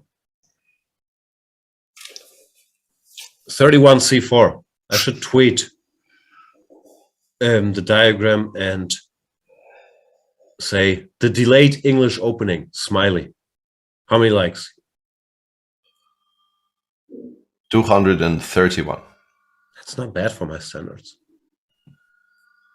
Nah, can't do it. Or maybe Ben Feingold style, I could tweet a truly explosive c4. Why is this Ben Feingold style? I think Ben Feingold likes the jokes about c4 and dynamite.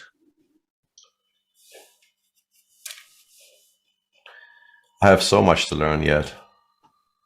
I feel like this has been a very steep learning curve. This Boom goes the c4, c4 explosive.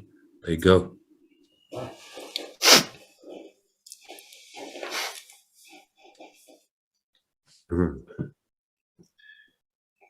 I could claim it was specifically the Ben Feingold connection that was confusing me, but no, I don't think I'm fooling anyone. C for yourself, yeah, that I've said many a time. Peter, C4 is plastic explosive, says Chess Misinformation. There you go. Being truthful for a change there. Knight G7 is a very strange choice though, because now your center will collapse and you will lose. He will set up a very, very poor blockade, and after D6. Yeah, those things kind of never hold. Yeah. Brush and Muzzle is saying, you guys should do a drunk commentary. I'm getting closer every day. Soon there'll be a little extra in my coffee. And I'm, kind of by this point well known to be always ready, like at any time of the day to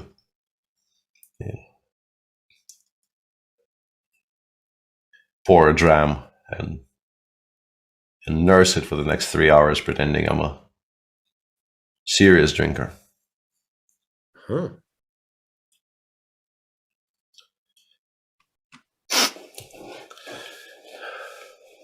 A wee dram, yeah. The usual disclaimers that, drinking not great, drink responsibly, and so on. I think I should drink more in 2022. I find it very hard, which we have something in common there, to tolerate myself, and I feel I'm a little more forgiveful, is that a word, with myself after drinking. Peter, should I drink more? Is that the solution, or is that a downward spiral? What's your advice? Well, first off, it's very difficult for you to drink less. So if you choose to change the amount of drinking you're doing, you definitely should be drinking more. It's very hard to limit my barely existing drinking. But on a more serious note, we should at least give it a try one day. We should be. I'm not saying on the program necessarily, just in general. I watched this movie Another Round, and I was expecting to be taught a harsh lesson about the dangers of drinking, but probably I wasn't smart enough to get the message. So I'm still confused about the topic. It's a good movie. Yeah. Slice Serve says Living Las Vegas is such a good movie. Yeah. Not my favorite Nick Cage. Which is a crime against humanity that this is not your favorite Nick Cage vehicle.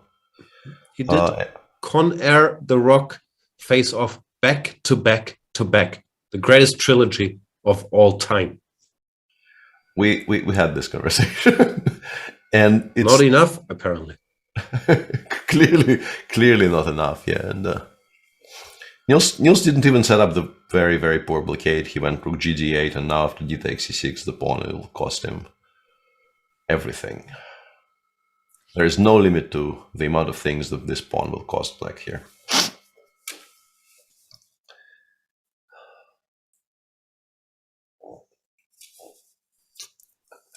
Fully worth saying, Fear and Loathing in Las Vegas is much better.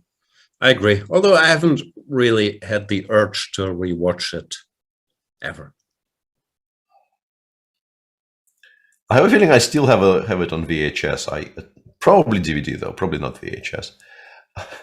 Ooh, Mr. Fancy and your DVDs. Yes, I used to restock on DVDs in the olden days, but yeah.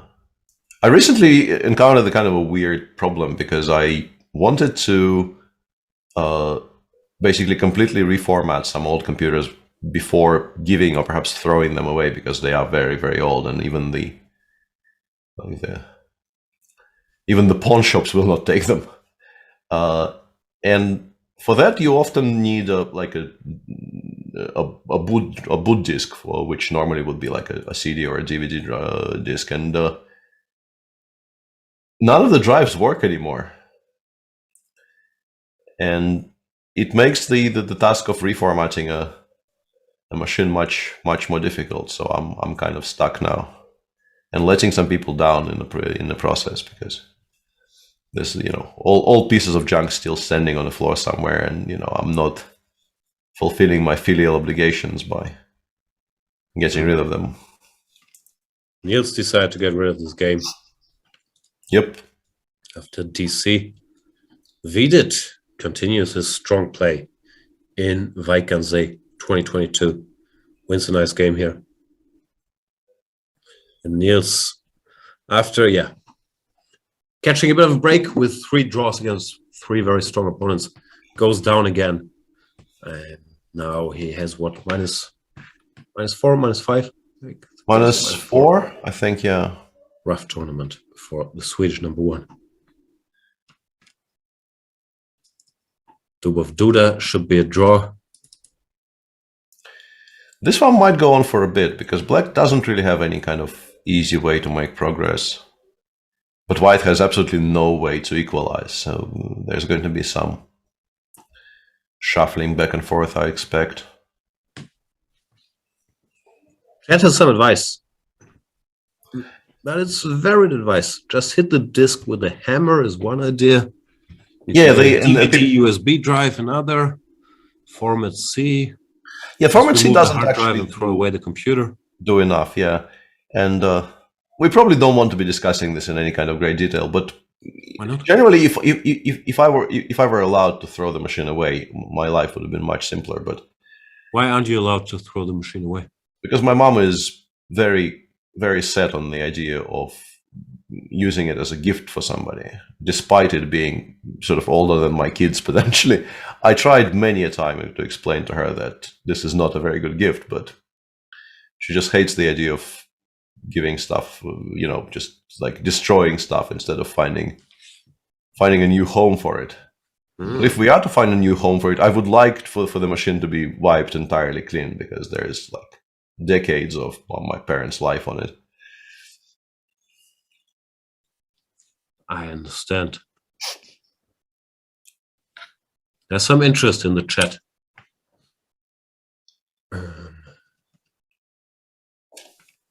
Maybe we could have them as prizes. We should bring the quiz back anyway. Every day you could win one old computer from the Svidler family. I think I might actually be able to run that until the end of this tournament, to be honest.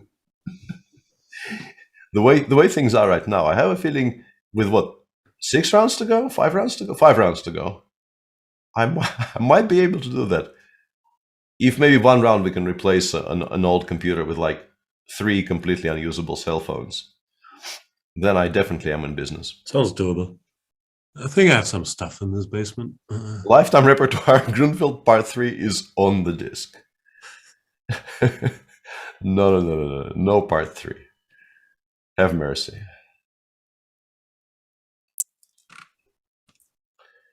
Have mercy on me, sir. Allow me to impose on you. I haven't listened to that in ages and ages. I've been meaning to. Not familiar with the reference. It's an album by Nick Cave called The Murder Ballads.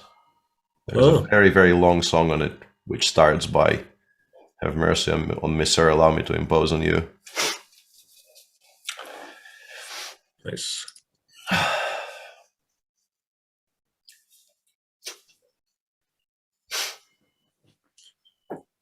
Out of all the Backstreet Boys, I always liked Nick Cave the best. To A4 plate. Why is B6 so good? I have the engine running. I'm not sure why it's so thrilled about B6. No easy way to make progress, apparently.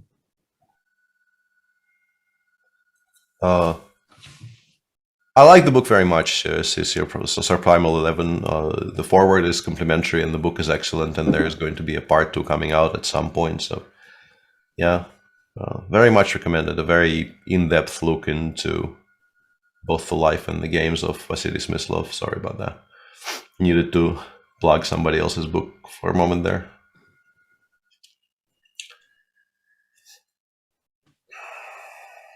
Is Schach's position so easily win? I've been kind of wondering about that, because knows. Yeah, I think I may have miscounted the pawns or something. I didn't realize he has that many. Because you do have to give up the pawn on a2 here. And Black will have runners of their own, but 4 probably wins the race as long as the king is in time to stop the b-pawn. So yeah. Seems like he has finally allowed some counterplay, but I'm pretty sure his evaluation that his play is just much faster is correct. Yeah, king g2, and then I guess any move on the king side. And the b-pawn just doesn't queen because we always have king c2. Yeah, looks like Shah will not have too many issues converting this into a full point.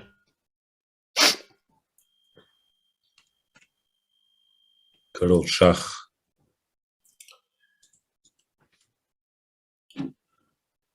Yep. Interesting that, at least on our screen, there's like daylight between the best move in this position and the second best move, and the best move is b7, b6 in the Geary game. For some reason, it seems very important to the machine to move stuff off the 7th rank, and I think I probably, after staring at the first line for a while, I think I can explain why, but I wonder if it's as obvious for Anish, for instance. I think the only plan black actually has in this position is to play rook g6, rook e5, and then f5, straightening out the structure in that way. And in order to play rook g6 reasonably comfortably, you do want to have as few pawns on the 7th as possible so that they don't hang after rook f7. And this is why I think the machine goes b6, and then it goes a5 eventually, and the queen side is a lot better protected if you do it that way. And in the meantime, white is more or less completely helpless, so white will just be passing and waiting for black to say how they will improve.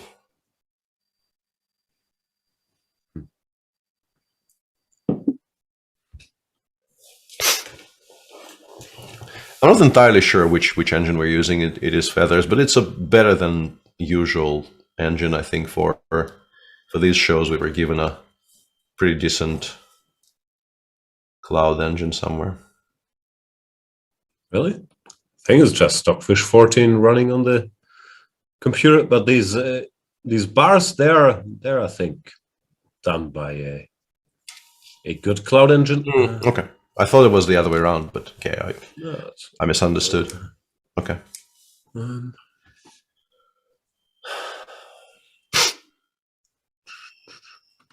But for human use, a Stockfish 14.1 with whatever it is, 10,000 KNS, usually still pretty good. Yeah, of course. Yeah, it's still going to be better and faster than anything that we can say about most positions, but yeah, I remember being told that some engine that we're using somewhere on this broadcast is better than the usual ones, but I misunderstood which one. Regardless, this really is the only one where we don't like when it feels like we don't know the answer yet, right? Because it feels like Shahryar will win quite comfortably. It feels like Daniel by this point will hold quite comfortably. Nothing else is even running apart from those two in the Anish game. And yeah, it's going to be a tough position to defend. Also, this game is going to last a while, right? We'll have a fun little afternoon with Anish trying to get these pawns rolling very slowly. Very, very slowly. I'm sort of in favor, and actually this 11-19 is still his first time control, right? Yeah. So, you know, that's a particularly cheery thought because he has more than an hour left now.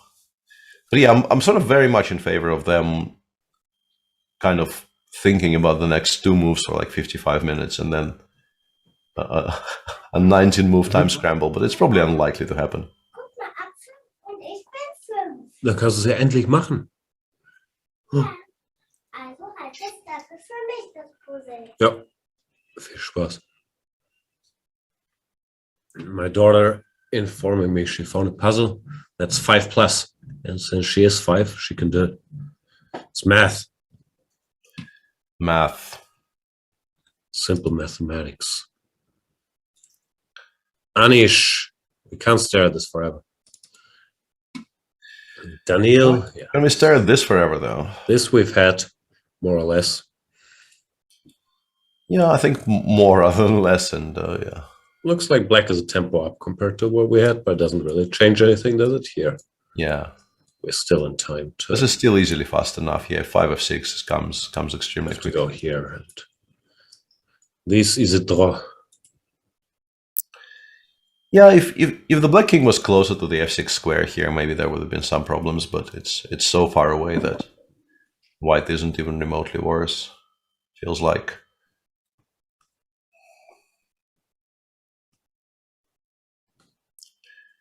And yeah, it's hard to avoid. There are some ways, like you can play something like rook d1, rook h2, king e7 right now, which might actually lead to some like 3 against 2s or 2 against 1s, but maybe not even that, because e4 and rook a6 is clever enough. Weisful is saying they only read the Twitch chat. That's just not true, Weisful. Always reading both, but if you read out 2 things in a row from one chat, the other tends to complain.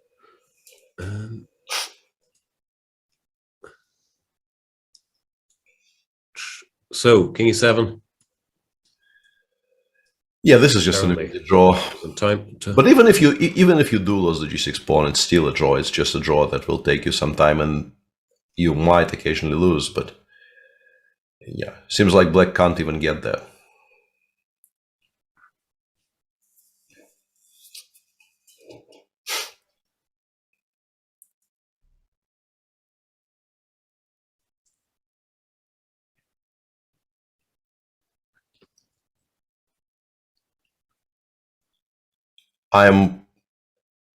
There's a very, very long comment in the Twitch chat, which I'm trying to figure out exactly how to approach.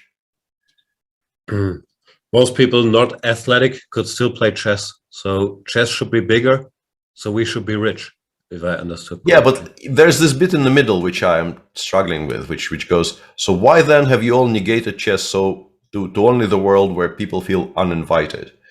And this is the bit that interests me. Exactly how have we, and I feel like this is addressed personally to me and you, Jan. It seems clear to the viewer that we have done something to make chess unwelcome to beginners. Or I think there might be some truth to it. Like, it's particularly this show is not very welcoming to beginners, because obviously the chess content is very advanced, and to some extent mainly but that depends on the host, but don't have the most warm and fuzzy personalities. And obviously you could also, but that's more of a financial question, make it a more esportsy program, which I think they've tried more with the Champions Chess Tour, the show with Joe Wanka and David Howell. I'm not sure if the premise is correct that since so few people play athletics but could still play chess, that chess should be much bigger. Because even if they don't play football or basketball, me, for example, I quite enjoy watching them without being a qualified player at all. While in chess, the entry hurdle is probably a bit bigger. To get any kind of twist and enjoyment out of this stream, you probably have to have a clue about how chess works. While I can watch NBA without having any clue what a pick and roll is and still be a big fan. So there are some hurdles to overcome, but I do agree with the general premise. And I would like to apologize for not being more welcoming. Thanks for the feedback, though. Yes. People are actually being constructive with their feedback, which is unusual and a nice change.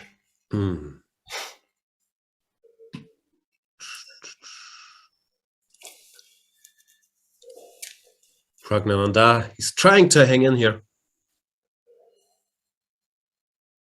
Zoram is saying, is pick and roll more advanced than en passant?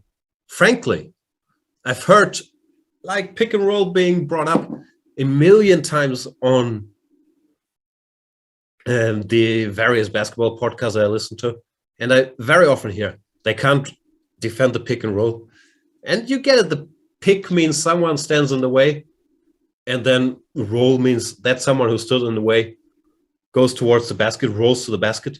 But I still can't really recognize a pick and roll while I'm watching NBA games. And I still like it. So to me, it's tougher than en passant, although it sounds much easier. Like you stand between the ball handler and his defender, and then you roll to the basket. Can't really tell. Yeah. Trying to think of an appropriate cricket analogy, but there's just too many. Please don't. Okay. Your wish is my command. Chess Misinformation is saying, Jan, I disagree with the premise. I know some young beginner level players that enjoy watching your stream. That's good to hear, and I'm very, very happy about it. But what I was saying is I could see, obviously we hope people enjoy it, I could see a beginner being a bit overwhelmed and not feeling welcome or not being able to follow the chess action. Because frankly, I'm barely able to follow, and I'm a highly qualified chess grandmaster. So I could see there being a hurdle, but it's much appreciated if people still enjoy the show. What he said. Anura is saying, what happened to daily dosage of Lawrence section? That's not a section. Lawrence was here once, and we were very grateful about his visit. But he's a very busy man with many very tasks and responsibilities. We can't expect him to show up every day. We'd, of course, be honored to have him or literally anybody else as a guest on one of these days when the action gets a little slow. Yep. Literally anybody else. This is a bugle call, people. Nominate yourselves and you could be the next guest on this show. There's still 5 rounds to go. Please mail to matteo@bonjour.de if you want to be on the show.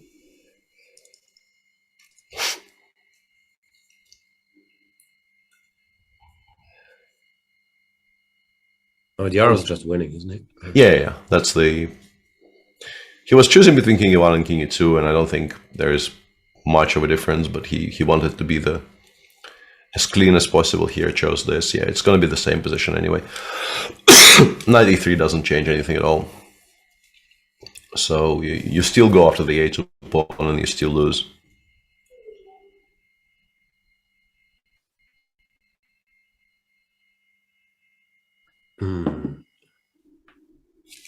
Yeah. Let's go. I want in on the action. I felt very excluded yesterday, and today I got a little bit of mine back.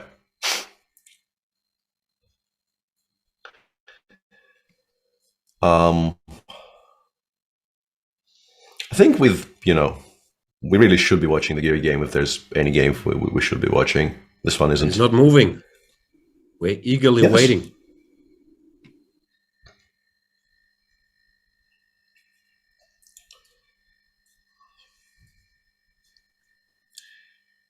I think he wants to make it a fair contest by getting at least somewhat closer to the Yesipenko time count.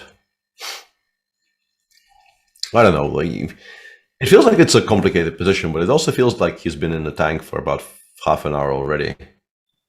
And even, the legal moves that he can make are somewhat limited here. So, yeah. Curious what is taking him this long. Single Particle is asking any Norwegian phrases. Sorry, I got nothing. It's sad, really. One day I will master Norwegian, but that day is not today. In the near future. Is not today.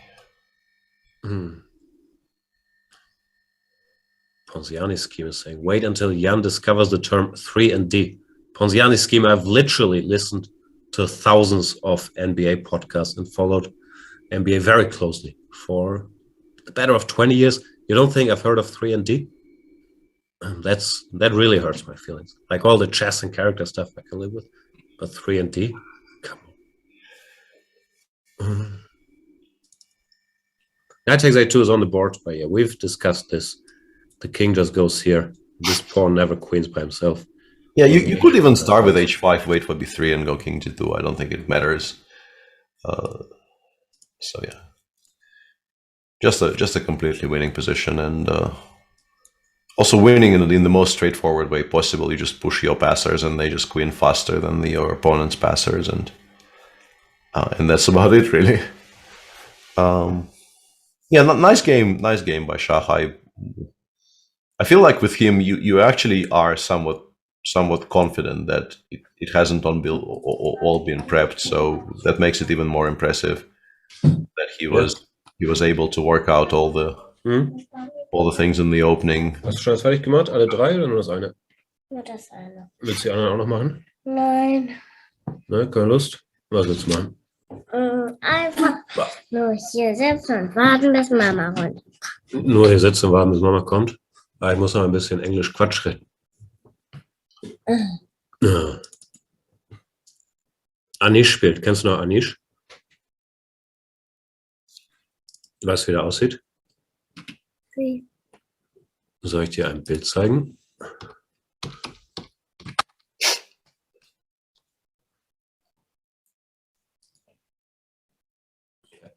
Kennst du den?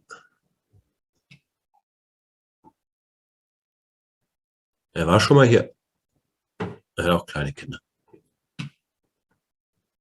I'm just bragging to my daughter that I'm very close personal friends with Anish. She has no recollection of him, although of course he's constantly at our house.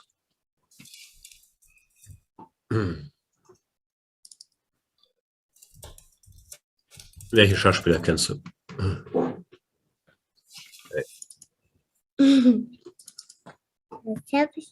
Jetzt hab ich gerade Kippen. Keiner gehört zu mir. Außer du. All right, this will just be a draw any moment. All we can do is sit here and wait for Anish to make a move. Yes, that seems like our fate for today.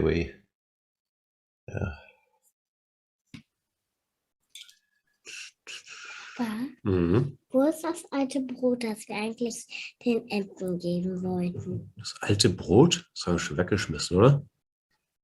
Das du hier gegessen Ich weiß, welches du meinst, aber ich glaube, das ist nicht mehr hier. Aber oben haben wir ein bisschen altes Brot von gestern, als ich Essen bestellt habe. Ich glaube, es ist noch ein bisschen übrig, wenn wir es nicht weggeschmissen haben. Vielleicht kannst du das finden und wir geben es morgen den Enten. We're always hunting old bread to feed to the ducks.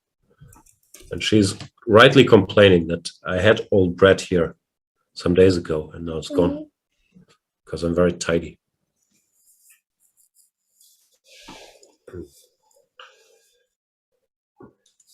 Where'd you get the ducks?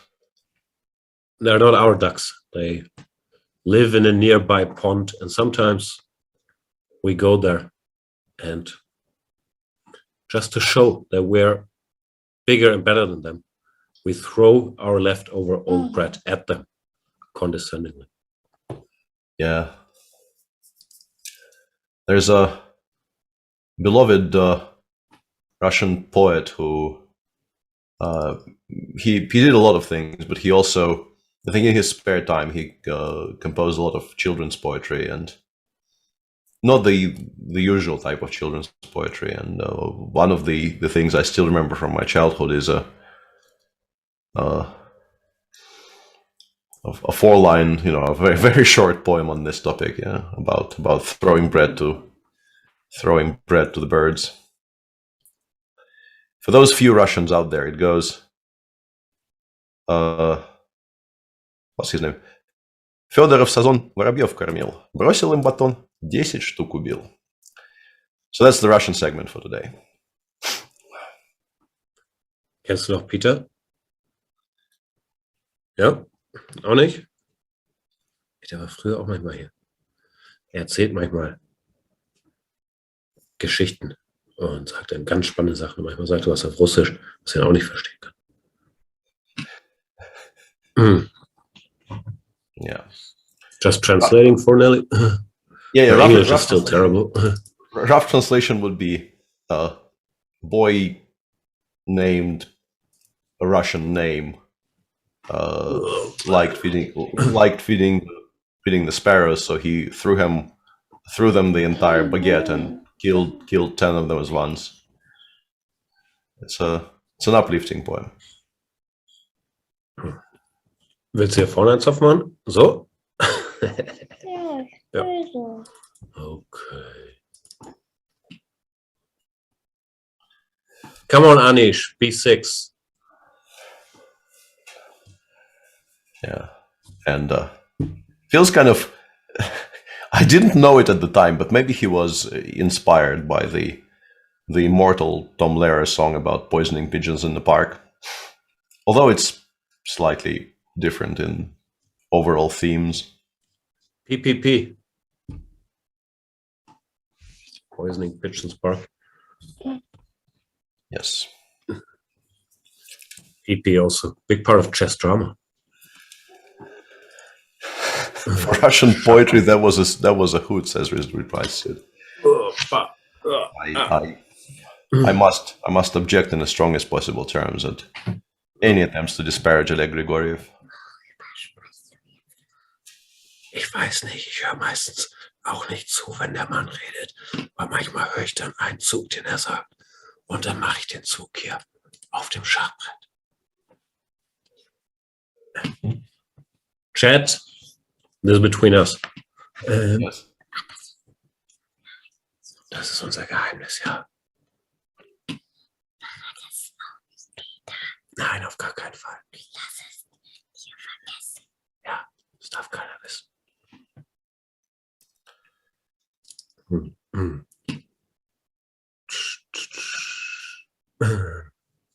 What?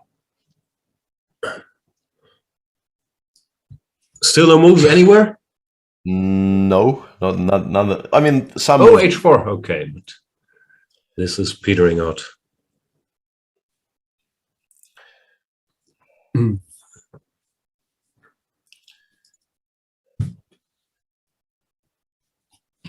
I feel like I shouldn't ask what was being said there.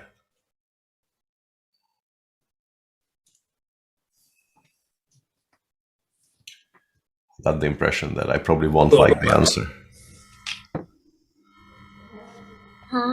Oben wollte Mama mir einen großen Kakao machen, aber das hat sie nicht gemacht. Oh nein. Darfst du so spät noch Kakao trinken? Also ich habe gefragt. Okay. Darfst du heute noch Fernsehen? Oder hast du schon ganz viel Fernsehen? Ich habe Toy Paw Patrol bei Carlotta geguckt. Paw Patrol bei Carlotta, die Serie? Ah, die ist nicht so gut, oder? We're big fans of the video game Paw Patrol, but we don't enjoy the TV show that much. Papa, was ist das? Ich weiß nicht genau. Ich glaube, das ist der Kopf von einem so einem Salzstreuer, die aussieht wie so eine Schachfigur.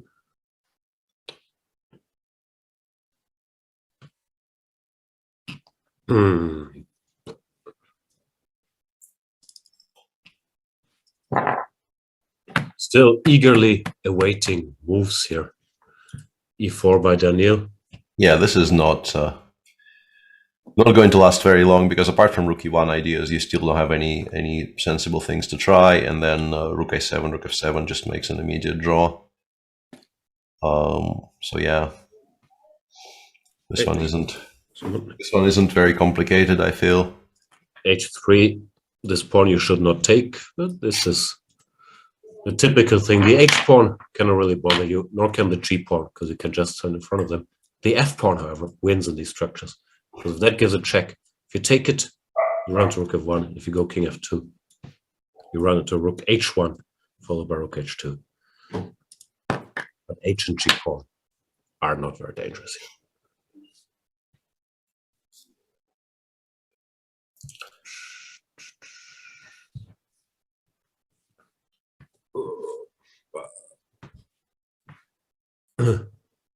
trying to figure out if I found a way to lose this position for white. So after rook a2, rook e4, I thought rook a7 is the cleanest. But then I think after rook f4 and king f8, maybe we can still manage to lose somehow. Yeah, but probably kind of difficult even here. And the hard percent draw, Duda, not eager to find out. Yeah, you can see why. So we're left with the endless game between Isipenko and Giri, and probably only that. Yeah, because Shah also has won by this point. So we are once again down to casting only one game, unless something interesting is still happening in the challengers. Let me briefly take a look. There's still some games running in the challengers which might bail us out. Isa Emil, I saw your questions about the future of Chess 24. I don't know. It's not all in my hands, but from what I hear, there are still a lot of plans in the Play Magnus group to improve things across the board. And to my mind, of course, having us do this fantastic show here is a big improvement already. But yeah, I'm aware of the things, but I don't have as much power as you're giving me credit for. Peter, on the other hand, low key, proper Kaiser Sose. Yes, yes, I am definitely the power behind the throne, or below the throne, or somehow loosely related to the throne anyway. Oh, but all right, this has officially ended. So let's briefly look at the results. Sam Shankland draws with the white pieces against Magnus Carlsen. Bit of a theory debate. It looked like Magnus might be in some trouble, but then after the early going, the question was more if Magnus could ask any questions. Turned out Was ist das hier? Das ist ein Ladegerät fürs Telefon. Du kannst das Telefon dran packen und dann kannst du es laden, ohne dass man eine Steckdose braucht. Das ist im Prinzip wie eine Steckdose.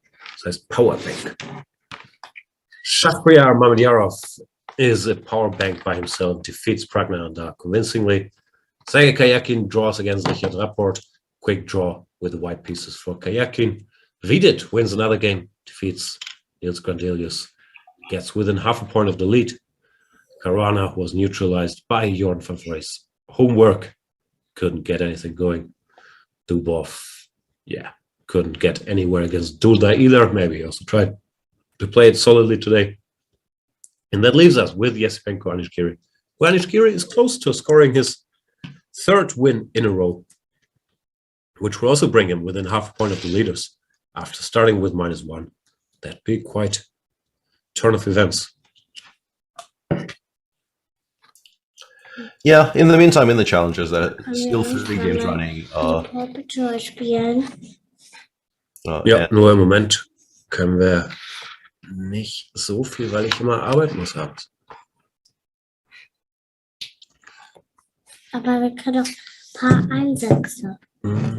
Das Problem ist, ich bin immer erst so um 8, halb 9 fertig. Und dann muss man es schon schlafen.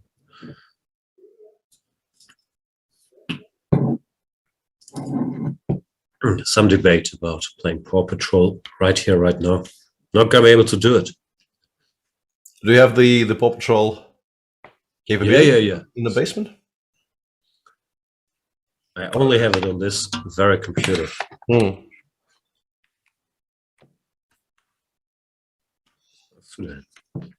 You should maybe introduce Nelly to the wonderful world of Super Auto Pets, which I think is like Paw Patrol, only more automatic. What's called? Super Auto Pets? Yes.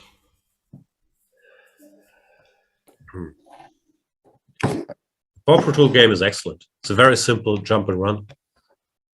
We are very, very good at it. Usually we manage to collect all the goodies and all the golden paws. So we are pretty skilled.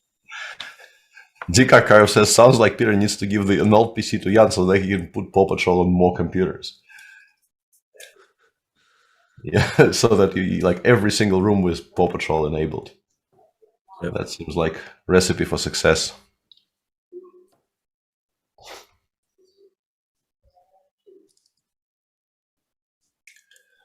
The invitation policy, yeah, you generally, like, shockingly, I think this has worked in the history of invitational tournaments. This must have worked once or twice. Just the approach of the idea of being the first one to ask the question. But generally, you wait for an invitation. I don't think, definitely the more common and the more used way of doing those things is to kind of try to be attractive to organizers and wait for invitations. But it's definitely not unheard of for people to make the first step, and it sometimes works, but definitely not the industry standard.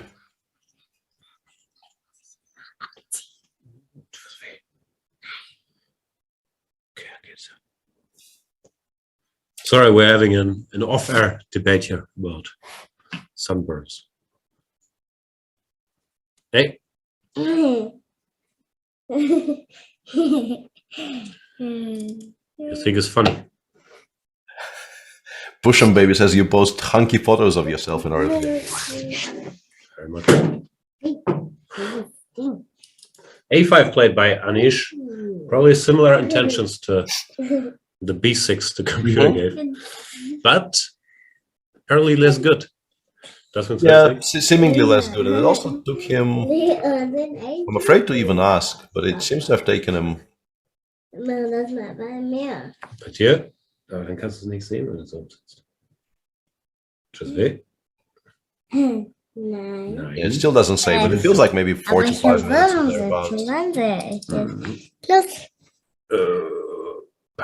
Ui, vorsichtig. So. Aber sieht es nicht so gut, ne?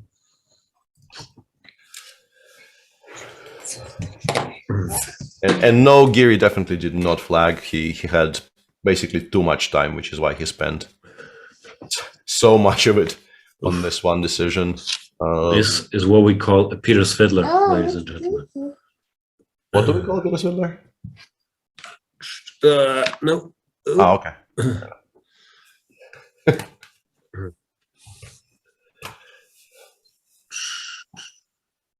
So, yes, Penko now apparently has to play the move b4. Good news is that looks like it looks like a move you want to make, yeah. Wir reden nur über Schachzüge hier. Bauer nach b4. Then if b6. Okay, this gets more complicated for me at least. Why we would play rook a8 here? Because we don't really have any sources of e8. Ja, mein Leben ist nicht so spannend, wie man immer denkt. Ich sitze hier im Keller und rede über Schach. Bla bla bla bla. Bla bla bla bla bla bla bla bla bla bla bla bla bla bla bla. Hey, jetzt ist gut. Bla bla bla bla. Jetzt reicht's. Bla bla bla bla bla. You absolutely captured the Bla essence. bla bla bla bla. I think we're being made redundant here. I don't think how this, I don't see how this can be bettered. This is perfection. Let's sum it up pretty well. Blah blah blah blah blah blah Yeah. blah blah blah blah blah blah. Papa, guck mal, wie lang ist. Blah blah blah blah blah blah blah blah blah blah blah blah blah. So, jetzt reicht's. Alright, I have to blackmail her with Coco and TV. Blah blah blah blah blah blah. Hey, hör auf, Peter zu ärgern. Blah blah blah. And we'll be back, I'm assuming, with hot beverages. See you soon. Nelly, wenn du so weitermachst, holen wir morgen wieder Lawrence Trent. Blah blah blah. Yeah, I'm not going to win this. See you soon. Thanks for watching. Go Premium. Great things to come on Chess 24, including use code Tata Championship 2021 video series by yours truly, Peter Heine Nielsen and Laurent Fressinet, giving you all the secrets from inside the Magnus Carlsen camp and the story that one time that guy with the shirt chased Jordan all over Phuket. Papa! Yeah, go ahead. Get the Gustus company.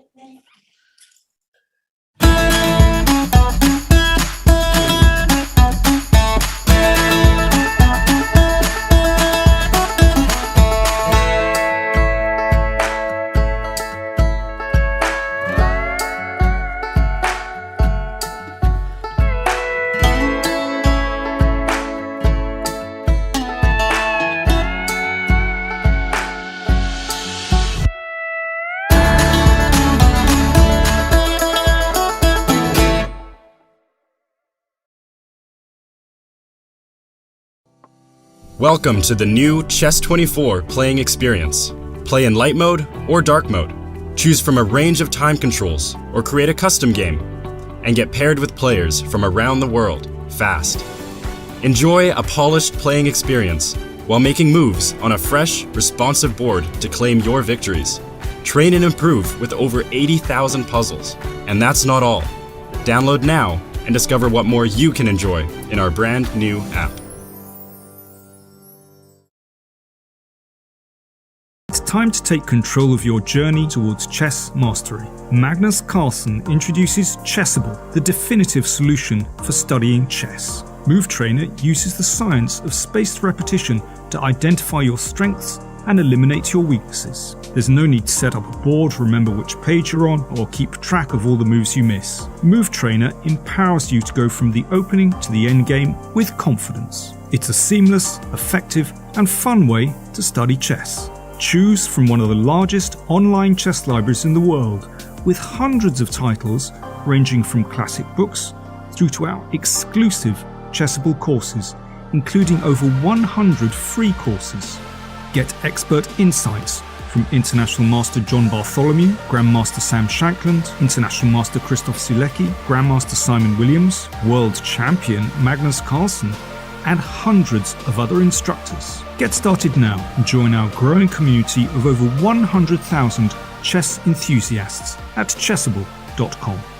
Chessable, take control of your journey towards chess mastery. This is John. John loves to study chess.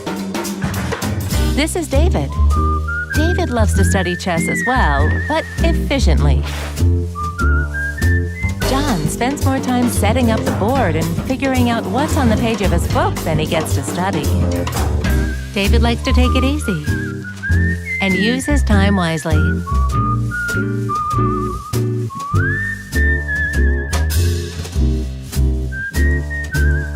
David has finished his exercise for today. John should try the same.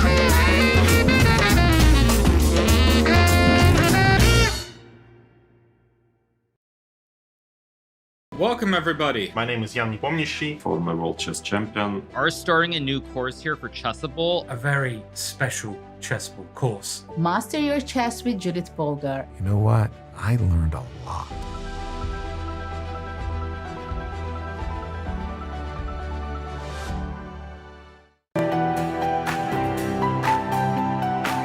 Okay, so let's send a challenge. Here is challenging me. Nice graphics, easy to see. Oh, what are you thinking about? You're looking how it can be the most painful? Exactly. Okay, fine. That I give him up a phone. He wants to be even rude. Hi, I'm Grandmaster Judith Polgar, and I'm here to welcome you in the Chessable classroom. It combines a shared chessboard with live video. Teachers get to interact on the chessboard with their students and even run quizzes and tournaments. I really love what Chessable Classroom can offer. I use it myself all the time. Just invite students to your classroom and start teaching right there. No downloads needed, and it's for free.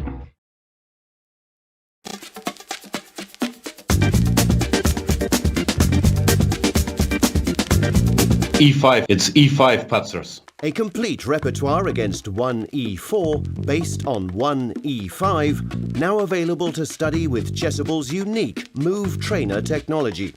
The backbone is the Marshall Gambit against the Spanish, with 3 knight f6 against the Italian. Jan Gustafsson has revisited all these lines he has played for 20 years and worked on as a second for Peter Lecco and Magnus Carlsen, amongst others, with the help of the most powerful engines out there, Leela 0 and Stockfish 10. This has led to many new discoveries and a repertoire ready to master on Chessable that can serve the student for a long chess career. Maybe e4 doesn't exist after all. e5. It's e5, Patzers. I'm ahead of the game.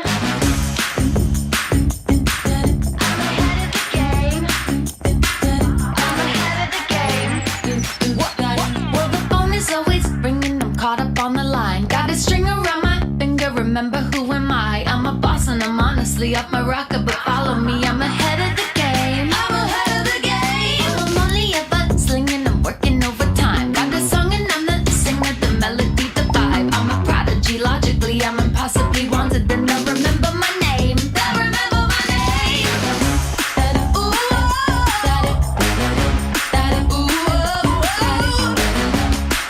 I'm ahead now. I'm ahead of the game. I'm ahead of the game. Well,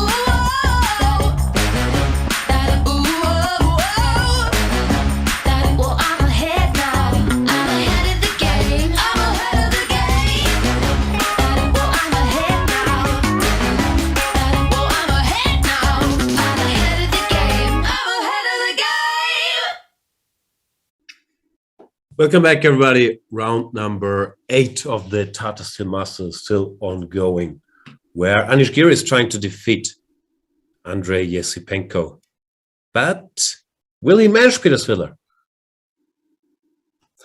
It's unclear, and also it's very, very unclear why this is not as good as the lines we were discussing earlier, because it seems like the path chosen by Anish, which was a5 and replying to b4 with b6, should be extremely similar to starting with b6 and playing a5 later, but the engines now seem to be suggesting that the worst has been the worst is over for Andrei, and specifically I think the position that Black can't make any progress in is something along the lines of attack upon an a5. Importantly, it has to be specifically the pawn on a5, because I think if you go after the b6 pawn and allow f5, f4, you might lose. I think that might be the one critical difference here. If you do this, f5 ba probably doesn't work for Black, or at least doesn't win for Black, because you're in time to pin the pawn on f5. But if you go rook b8, f5, rook takes b6, the 3 pawns might be quick enough. And yeah, you can still return with rook f8, but yeah, rook b6, f4, despite losing the entire queen side, the 3 pawns just win on the other side of the board. And then we get to the position that the engines currently seem to be holding. For instance, rook 8, rook b8, f5, rook f8, rook e5.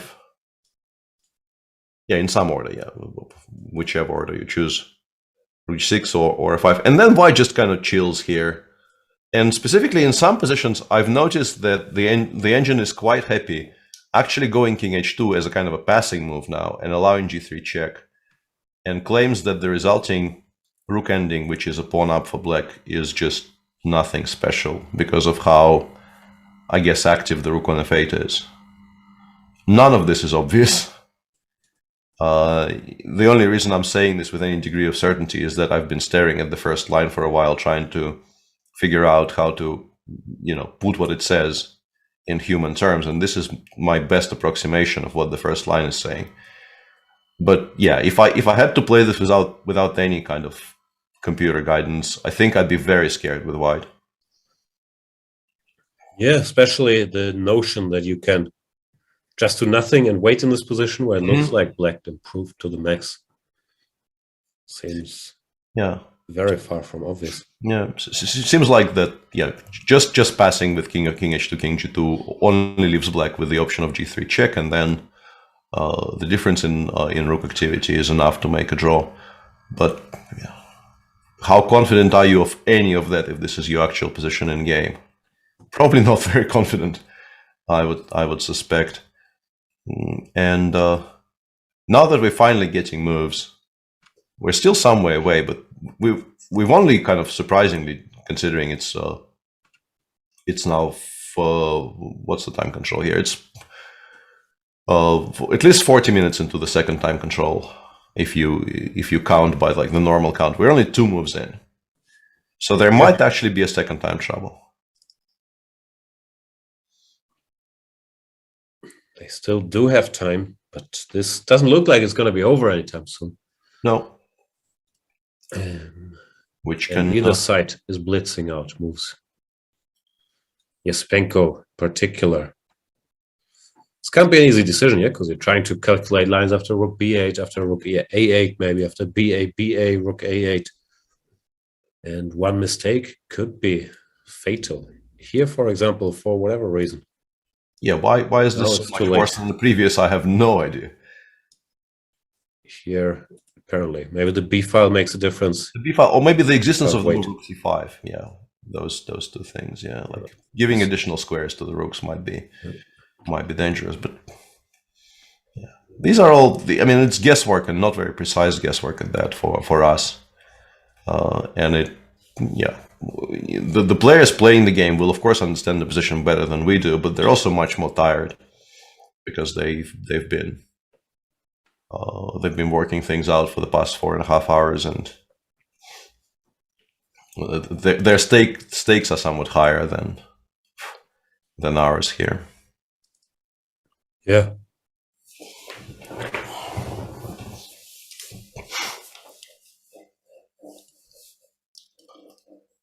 "25 minutes, Yespenko has to make up his mind at some point. While he's thinking, let's have a quick look at the challengers. Apparently, all games over, but this one was in Markandria game. This probably is just right, yeah, because it's wrong bishop, and Black can just parry any check with an offer of a queen trade, and very difficult to imagine how White makes any progress. Very funny to see the computer say queen takes f7 plus 150 here. I'm so used to the machines actually understanding these things by now that the fact that the horizon is still too far away here for a modern engine is somewhat funny. Yeah, okay. This should end peacefully. As for the tournament, Erigaisi just keeps destroying it, and it's very, very hard to imagine him not cruising to victory. It's more a question if he will try to keep winning every game, every day, or if at some point he will slow down and think of locking down tournament victory. Think of the children, when leaders just start making draws. Well, he's a point and a half ahead of the field with 5 rounds to go, which is not like it's a huge gulf, but it's still not any kind of a mathematical guarantee. Yeah, you lose one game and all of a sudden it's half a point. Yeah, and I wanted to say he's still to play some of the direct competition, but actually of the people chasing him, he's played Jumabayev. He still has to play 1 win, I think. Actually, no, he played 1 win in the first round, so he made 2 draws against. I was looking at the wrong thing. Yeah, he's playing 1 win in round 12. If 1 win keeps on winning games of his own, it might be an important game, perhaps the one important game left in the tournament, because it feels like without him losing to one of these direct competitors, he is just not going to get stopped. But yeah, so far one of the more dominating performances in the challengers I've seen in recent years. Love that guy. I told you the Phuket stories will all be behind a paywall on chess24.com. Go premium. After this, I'm going to Paris. We'll record the World Championship 2021 series with the great Laurent Fressinet and renowned FIDE critic Peter Heine Nielsen. Should be a lot of fun. Yeah. How much FIDE criticism do you think will make it into the series? Not sure if there will be time, but I think Peter would like to have more sources to give his opinions on things. Maybe it's up to Mr. Dodgy. I think the Peter Dodgy podcasts were weekly. Peter gives his thoughts on transparency and what, according to him, goes wrong in the chess world. I think it would be a hit. Mr. Dodgy, what do you say? Make it happen.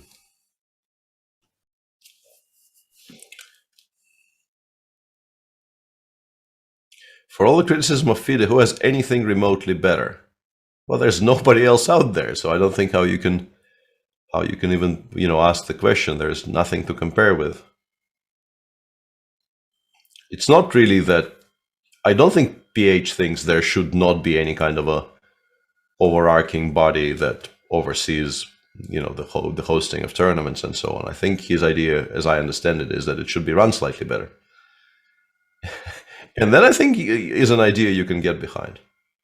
Wow. Peter, did you hear this? Peter Svidler joining the resistance. Not resistance necessarily.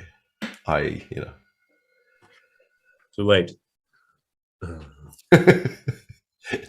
I am now the shadow cardinal of this as well, apparently. Sure. Replace it with PogChamp, says Side Ceiling. Yeah, like that is clearly what some people want. They're probably not going to get it anytime soon, though. Much to their chagrin. Nielsen.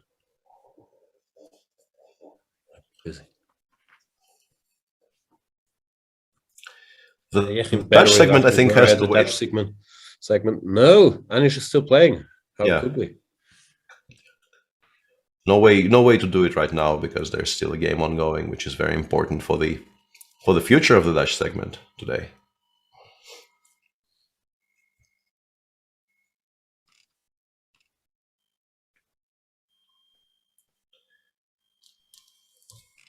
Other than that, this is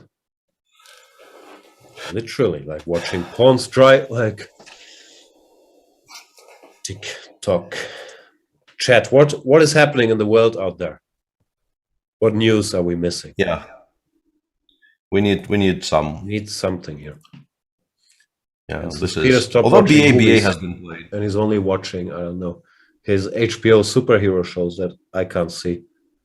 We don't have any TV even to talk about.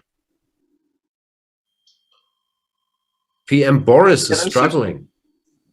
What's that? The garden parties, the dancing, the getting rid of the BBC. What's the debate?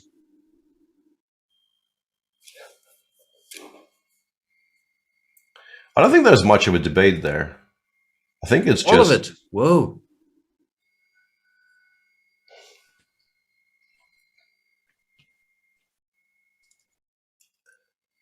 Yeah, I don't know how much actual controversy is there for all those topics. Seems rather clear cut. The only question is whether, the nominal good guys can achieve a temporary triumph against the very much not nominal bad guys. That sounded very cryptic. You could be a good politician, Peter.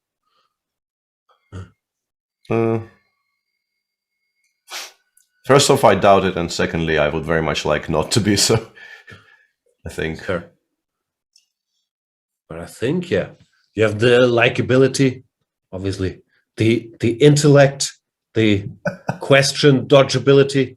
What's the diplomacy? I can see it. At the third bullet point, we actually arrived at something I believe you meant. No. Peter announces he has no intention of running. Peter Svidler, my spot is in St. Petersburg. Yeah, this is not my cycle.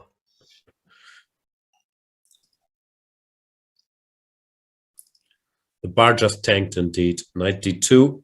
Whoa. Not a fan. So BA, Rook A8. We tried to explain that apparently computer strongly dislikes this, although it looks very normal because you actually attack something. but the extra squares given for the rook seem to make a difference. And after knight to d2, yeah, G3 just like G3 just picks up winning, material. Instantly winning, yeah, because knight f3 checking f4 and no defense against h3. I guess next move, right? Rook here, h3 picks up horsey, and rook back. H3 also wins. How does this go? G2? Yeah. Yeah, G2 probably the only move that wins, but also a move you kind of make. And issues. Yeah. Does this win? Do normal moves win, or do we have to do funky stuff? Kind of, but yeah, I guess not that funky. Yeah. Not that funky. Cute. Yeah. It is a cute line, but I think it's findable. And also Anish, due to being extremely well prepared and storing a lot of time in the bank, still has more than half an hour to find all of this. And I think starting to calculate G3 is very, very natural here. So good news for him is F5, which is probably the most natural move. Seems to keep also advantage as well. But once again, the key apparently is this G3 move here. Yeah. So yeah, better to do it immediately. Yeah, the idea here is basically that White can at almost any point, if you don't play G3, realize their mistake and go knight f1 back. And then you're still better, but your win is far less assured. Or yeah, if you run into this, but yeah. But those lines that Jan showed, I think they're very, very calculable. They really don't seem to be impossible to find. In particular, with half an hour on the clock. If this had to be found on a minute, then maybe not. But half an hour should be enough. And actually, instead of that very study-like thing that you showed, after G3, knight f3, king f4, rook f1, isn't rook e2 check just? Only no. That actually is a draw. And we sit tight. Yeah, rook f2. Yeah, I blundered rook f2. Yeah. So that you actually do need to find that little bit of a study with h3 check. Impressive. Yeah. G2 and after rook f2. Pretty forcing. And the rook has to go. go. And now pretty much every move wins. Like king f3 wins, rook e2. Not every move, but at least two somewhat studied. They're all based on these mates. Yeah, like rook e2 is cute. Although, I mean, I have a feeling rook g3, rook f3 might be winning, but it's going to be winning much slower. So yeah, you do need to give mate. That's important though. If this is winning, then you can go for it. Yeah, I think without any brilliancies. Yeah, good point.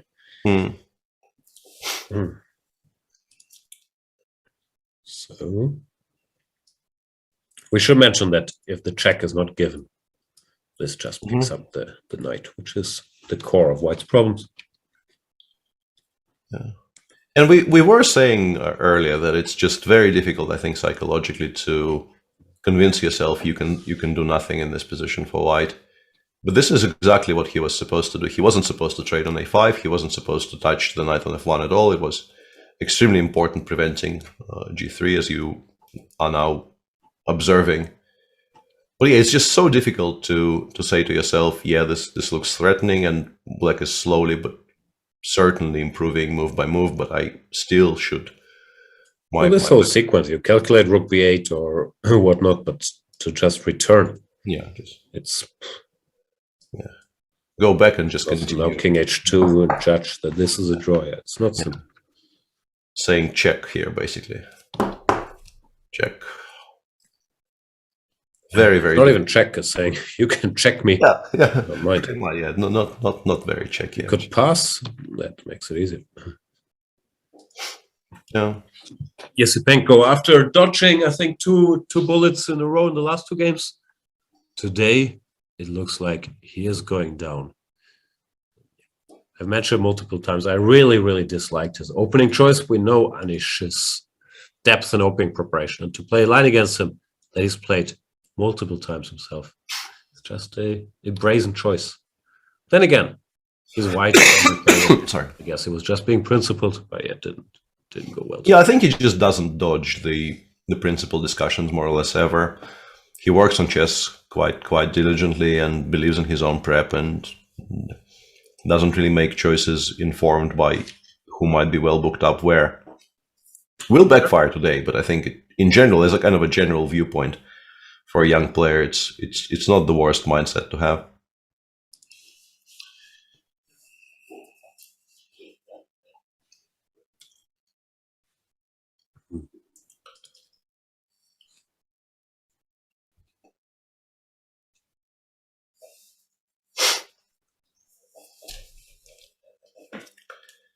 Yeah. Sith Lord over chessboard is saying, will Haaland end up at Real or Man City? I'm not a big football expert, so Peter will have to answer that one. Nope. I have no idea. Actually, the person whose game we're observing would have very, very strong opinions on the subject, but yeah, I have no idea whatsoever. I only follow his style choices. Big fan.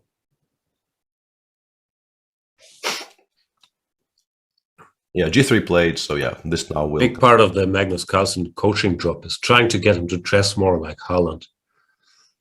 So far, not very successfully. What does it imply? Just Google Haaland fashion and you'll see a lot of good stuff. He's a sharp dresser. G3 played. Anish Giri, another sharp dresser. Dress to kill today. Yeah, knight f3 check will be played. Nothing else gives any hope. Yeah. Rook somewhere. Surely I've seen Magnus. Sorry, I've seen Magnus wear something along those lines. No, the Bermuda shorts and very, very flamingo styled pajama type polos. You're saying you can't get him to wear that? That's very. I don't have that much to say. That is very disappointing.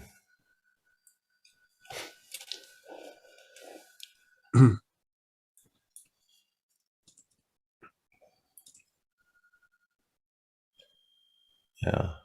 In the meantime, while we were waiting for moves in this game, chat informed me that India managed to lose like a +6 position in the cricket today. I missed that match altogether, and now I regret it horribly. Those are the kind of spectacular finishes that you live for as a cricket fan. Yeah. Not really, no. I'm just saying things. Are these the spectacular finishes that you live for as a chess fan?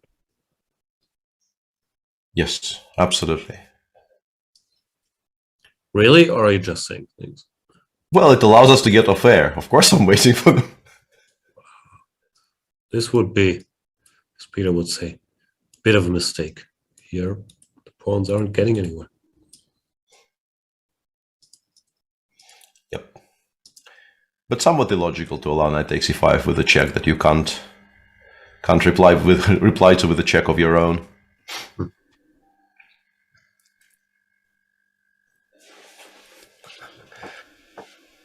Peter and Jan always give the impression they're being held hostage. No. Sorry it comes across that way. I usually enjoy this. I am very, very tired these days. Not that I'm normally a beacon of joy, but yeah. I think we're both kind of sick, and yeah. My energy levels are low even for me. So I'm sorry if it gives that impression. I really am delighted to be back doing some commentary with Peter. I also understand, and the reason it stings is because I think there's a lot of truth to it, that often it does look like I don't care about the games, which, yeah, I guess comes a bit with the territory with Peter being so amazing at analysis that often I zoom out a bit of the actual game analysis and, yeah, focus on clicking on squares. But yeah, if I come across as more bored than I actually am, I'd like to apologize for that. Soon, the long winter will be over, and we'll all be more cheerful than ever, having achieved full happiness. Yeah, full momentary happiness will be achieved at some point, and then will disappear. Another 3-check played. B970 saying, Jan, the bad boy of chess. Why am I a bad boy? What have I done? Really not trying to.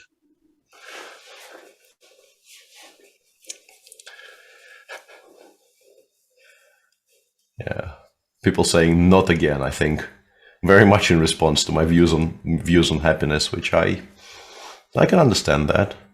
I'm still not going to change them or stop espousing them on the show. That's a nice English word I could use now. King f4 played by Anish. No hesitation there whatsoever. He's clearly just calculated the line. Rook f1 will be played because everything else looks completely hopeless. Yeah. Then we'll see if he blitzes out h3, which I assume he will. And the end could be very, very near. Yeah.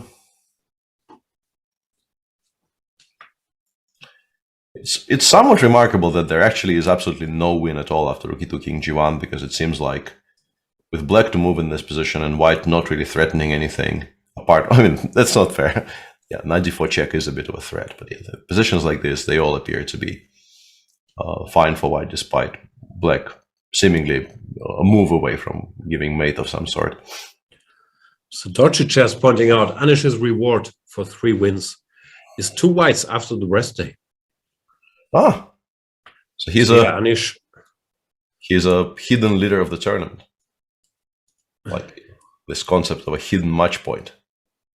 In a great spot yesterday, of course, he profited or benefited from Dubov not appearing for the game also. Now, I'm not sure he got to rest that much, but it's, I guess, if you don't follow the narrative after that, if he just went back to his room, got food and started to prepare, of course it was probably a welcome break for him. Then there's a rest day tomorrow, and then 2 white games. Anish Giri on +2. Should he win this, which looks like very much back in the race. He tends to be. I can't recall a year. That's because my memory is not great. But the last 2-3 years, he's certainly been up there in Wijk, fighting for first place. Yeah, and lost it in very heartbreaking fashion last year, because I think he was... I can't remember if he needed to win or if he needed to draw in that Armageddon, but he was definitely sort of a move away from achieving the objective, and then it all went somehow pear-shaped. I think he had to win, right, with white, and then he lost on time in a winning position or something like that. He was completely winning, and I think the Armageddon, and then something went wrong. Mm-hmm. Question if this position is completely winning. It is in computer lingo. Rook f1 is the only sensible move, and then h3 wins. And I think from the speed Anish played this, he's also figured everything out. Yeah. As Peter mentioned, after g2, rook f2, there are these pretty wins with king e3 or whatnot, or rook e2. Rook e2, but yeah. Also the very straightforward rook g3. Take this, and eventually we win because we have more pawns. So we have more pawns, and we also have the more active pieces. The white king is horrible, and the black rook is also about to attack everything via the c5 square. Yeah. For an only 1 pawn up rook ending, the variation on our screen currently is -6, which is discouraging. Over. Yeah. Very, very discouraging.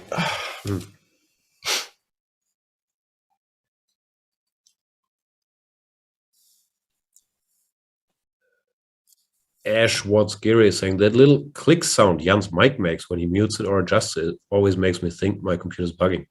My mic doesn't make any sounds. Absolutely not. There is no sound. Also, it really doesn't. The mouse makes sounds. Maybe you mean that. This is the mouse. Should I get a silent mouse? It's a topic I've heard before. They made me get a silent mouse. Get a fancy mouse, but apparently it makes click sounds. Sound is only fleeting, says Dodgy. Yeah. KJND is saying, Chess24, could you try some commentary without using engine? It's kind of boring this way. Apologies, that's on me. I would say 90% of the commentary here is without using engine.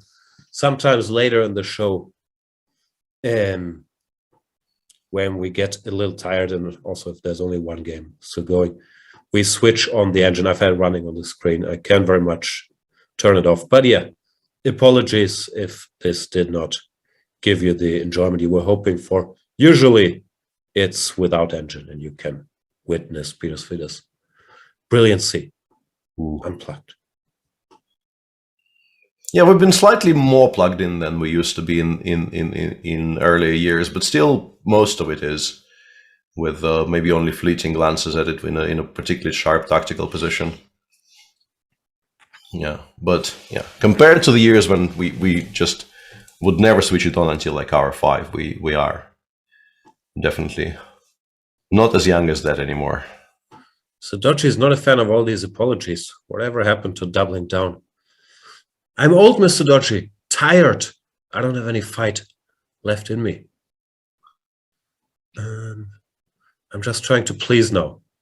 I'm going full Peter. H3 played. Never go full Peter. Yeah. Is someone injured? That's a very, very niche reference.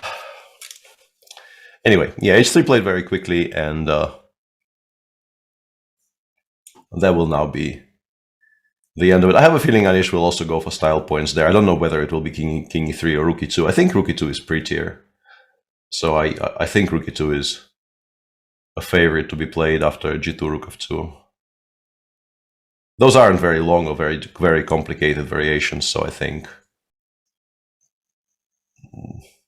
no particular reason not to go for style points here. Rook E2 is a draw. Not anymore. Rook E2 was a draw on a previous move prod. After king takes h3, g2, rook f2, it very much wins. And h3 has already been played, so...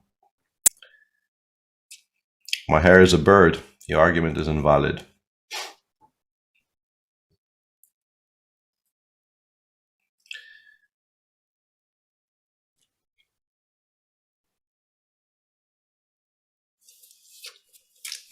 Apparently they're right. This is a draw. Why? What? No, it's not. King h3, rook e2. Yeah, this looked completely winning. Yeah, no. This yeah, does. This is a draw. But why would you do this?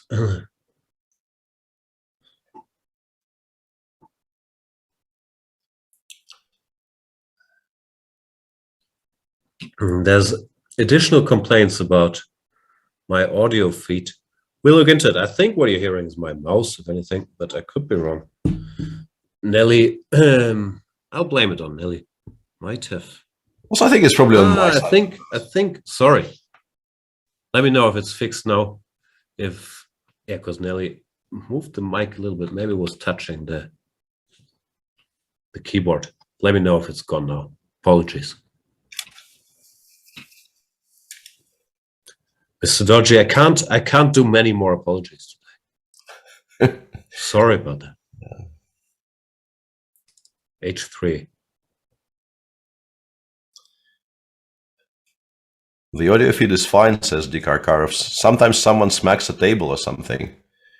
You probably are watching a JJ stream on the side, and that's the sound you hear.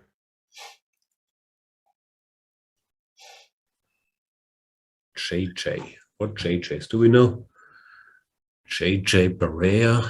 There's only one. Jonah Jameson.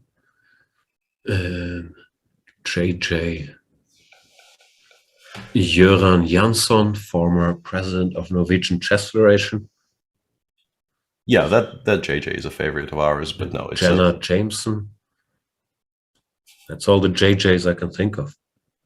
JJ Abrams, JJ Okocha, JJ Kale. Yeah.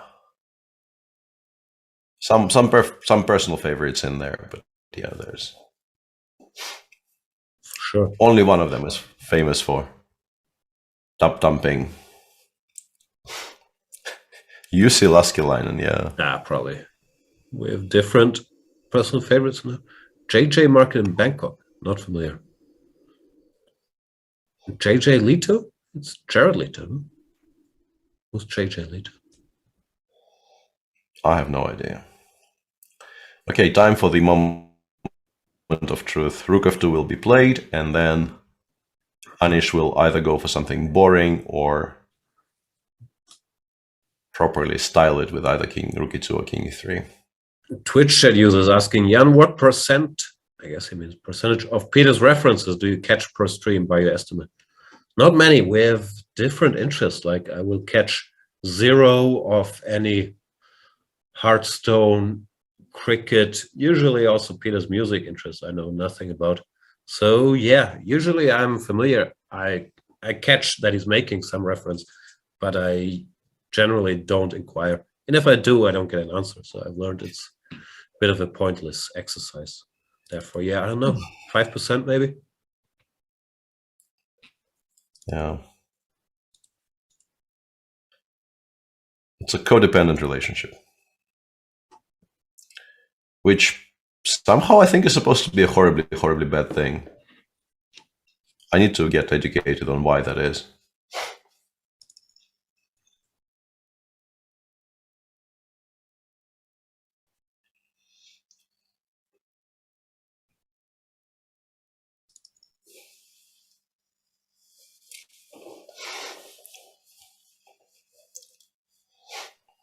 Come on, make a move already.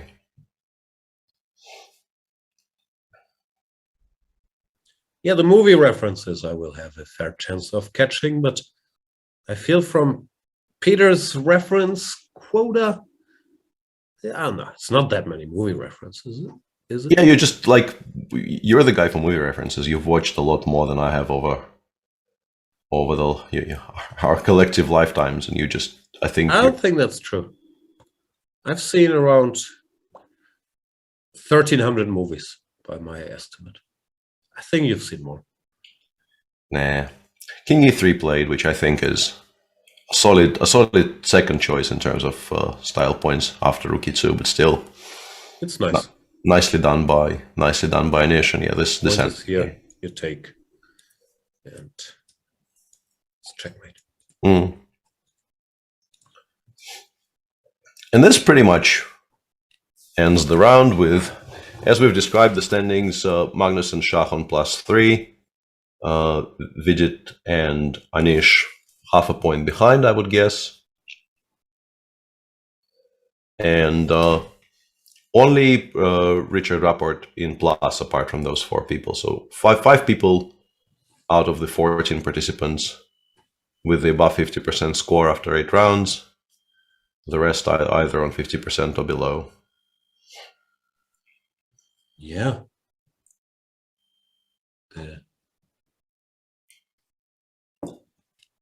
John Rambo says, Zayni Sipenko, let the commentators go home. But we are home. That is true. Yeah.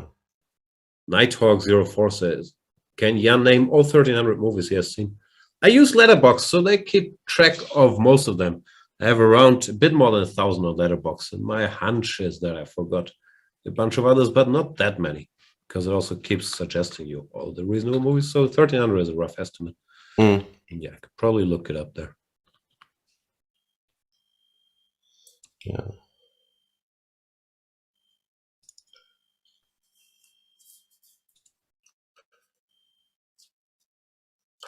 And yeah, somebody, Hostpot says, is it my impression or does this tourney deliver a lot of decisive games? That's always been the case with Wijk, and that I think is the thing that makes Wijk such a crowd favorite, because it's still an incredibly strong field, but because it's a much more varied field compared to some of the other super tournaments you see, there's generally a much higher percentage of decisive games. Even though I think this year it hasn't been necessarily all that bloody. We've definitely, I think, seen more result-heavy Wijks in recent years. What's the percentage this year? I should briefly check. So we've played 8 rounds. That's 56 games, right? So that's what, 3, 6, 10, 14, 16, 17 decisive games? No, 19 decisive games. That's like 1/3-ish. I think it's been higher in previous years.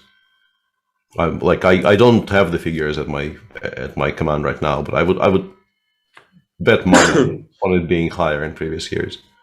Yeah, my best guess would be 40-45%, but I'm not sure. It's just on field. I'm sure.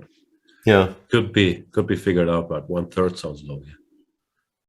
80. I mean, in this tournament, I'm pretty sure I'm correct, and I'm pretty sure it is like almost exactly 1/3. But I mean, considering that a tournament like your normal GCT round robin will probably have around 25%, and there have been tournaments which were below 20. Those are rare, but they have happened.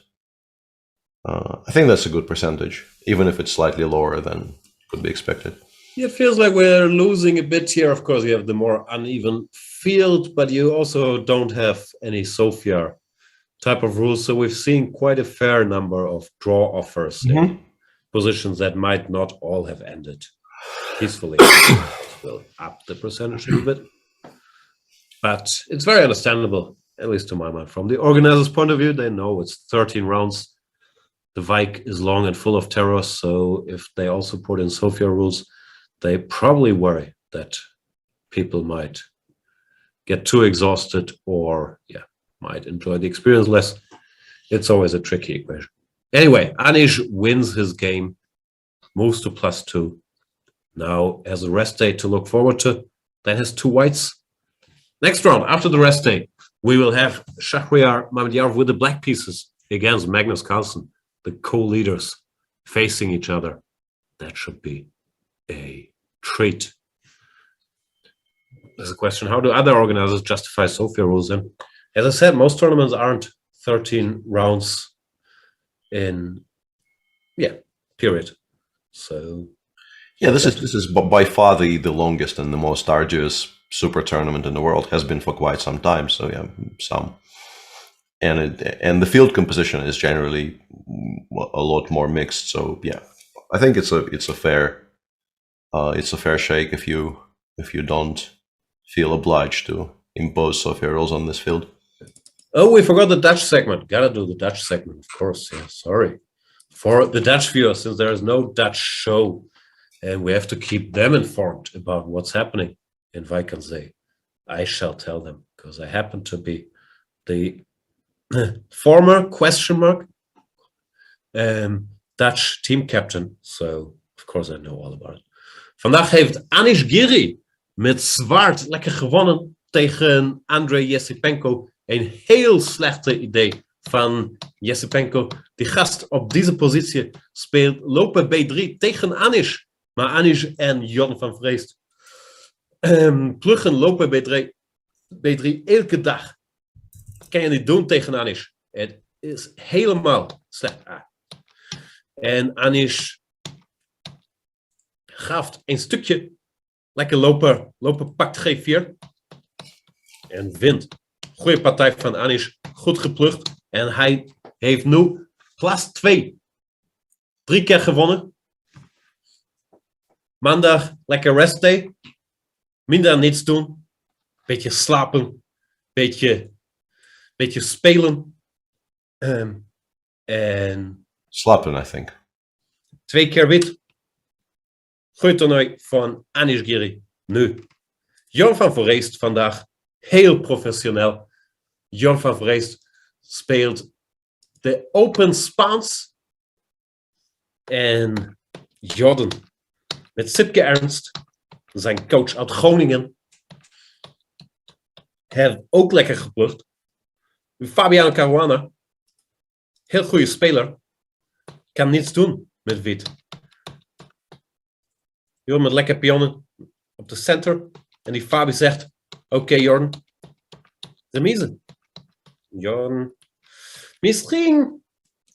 Dame C4 was een goede zet. Ik weet het niet. Misschien kan Zwart een beetje spelen. Maar remise met Zwart tegen Fabian Caruana. Een heel goede partij van Jordan. Dankjewel. Tot ziens. Wel te rusten. That's it. Thanks for watching. We'll see you the day after tomorrow. Use the free time to buy all our courses on Chessable, chessable.com/Jan, chessable.com/Peter. Together they form a complete, fantastic repertoire. Also, become a premium member on Chess24. Get 50% off with the voucher code that you will now see on your screen. It's TATA2022. Thanks for watching. See you. Cheers. On Tuesday. Okay, so let's send a challenge. Here is challenging. Nice graphics, easy to see. What are you thinking about? You're looking how it can be the most painful? Exactly. Okay, fine. So that I give him up a phone. He wants to be even rude.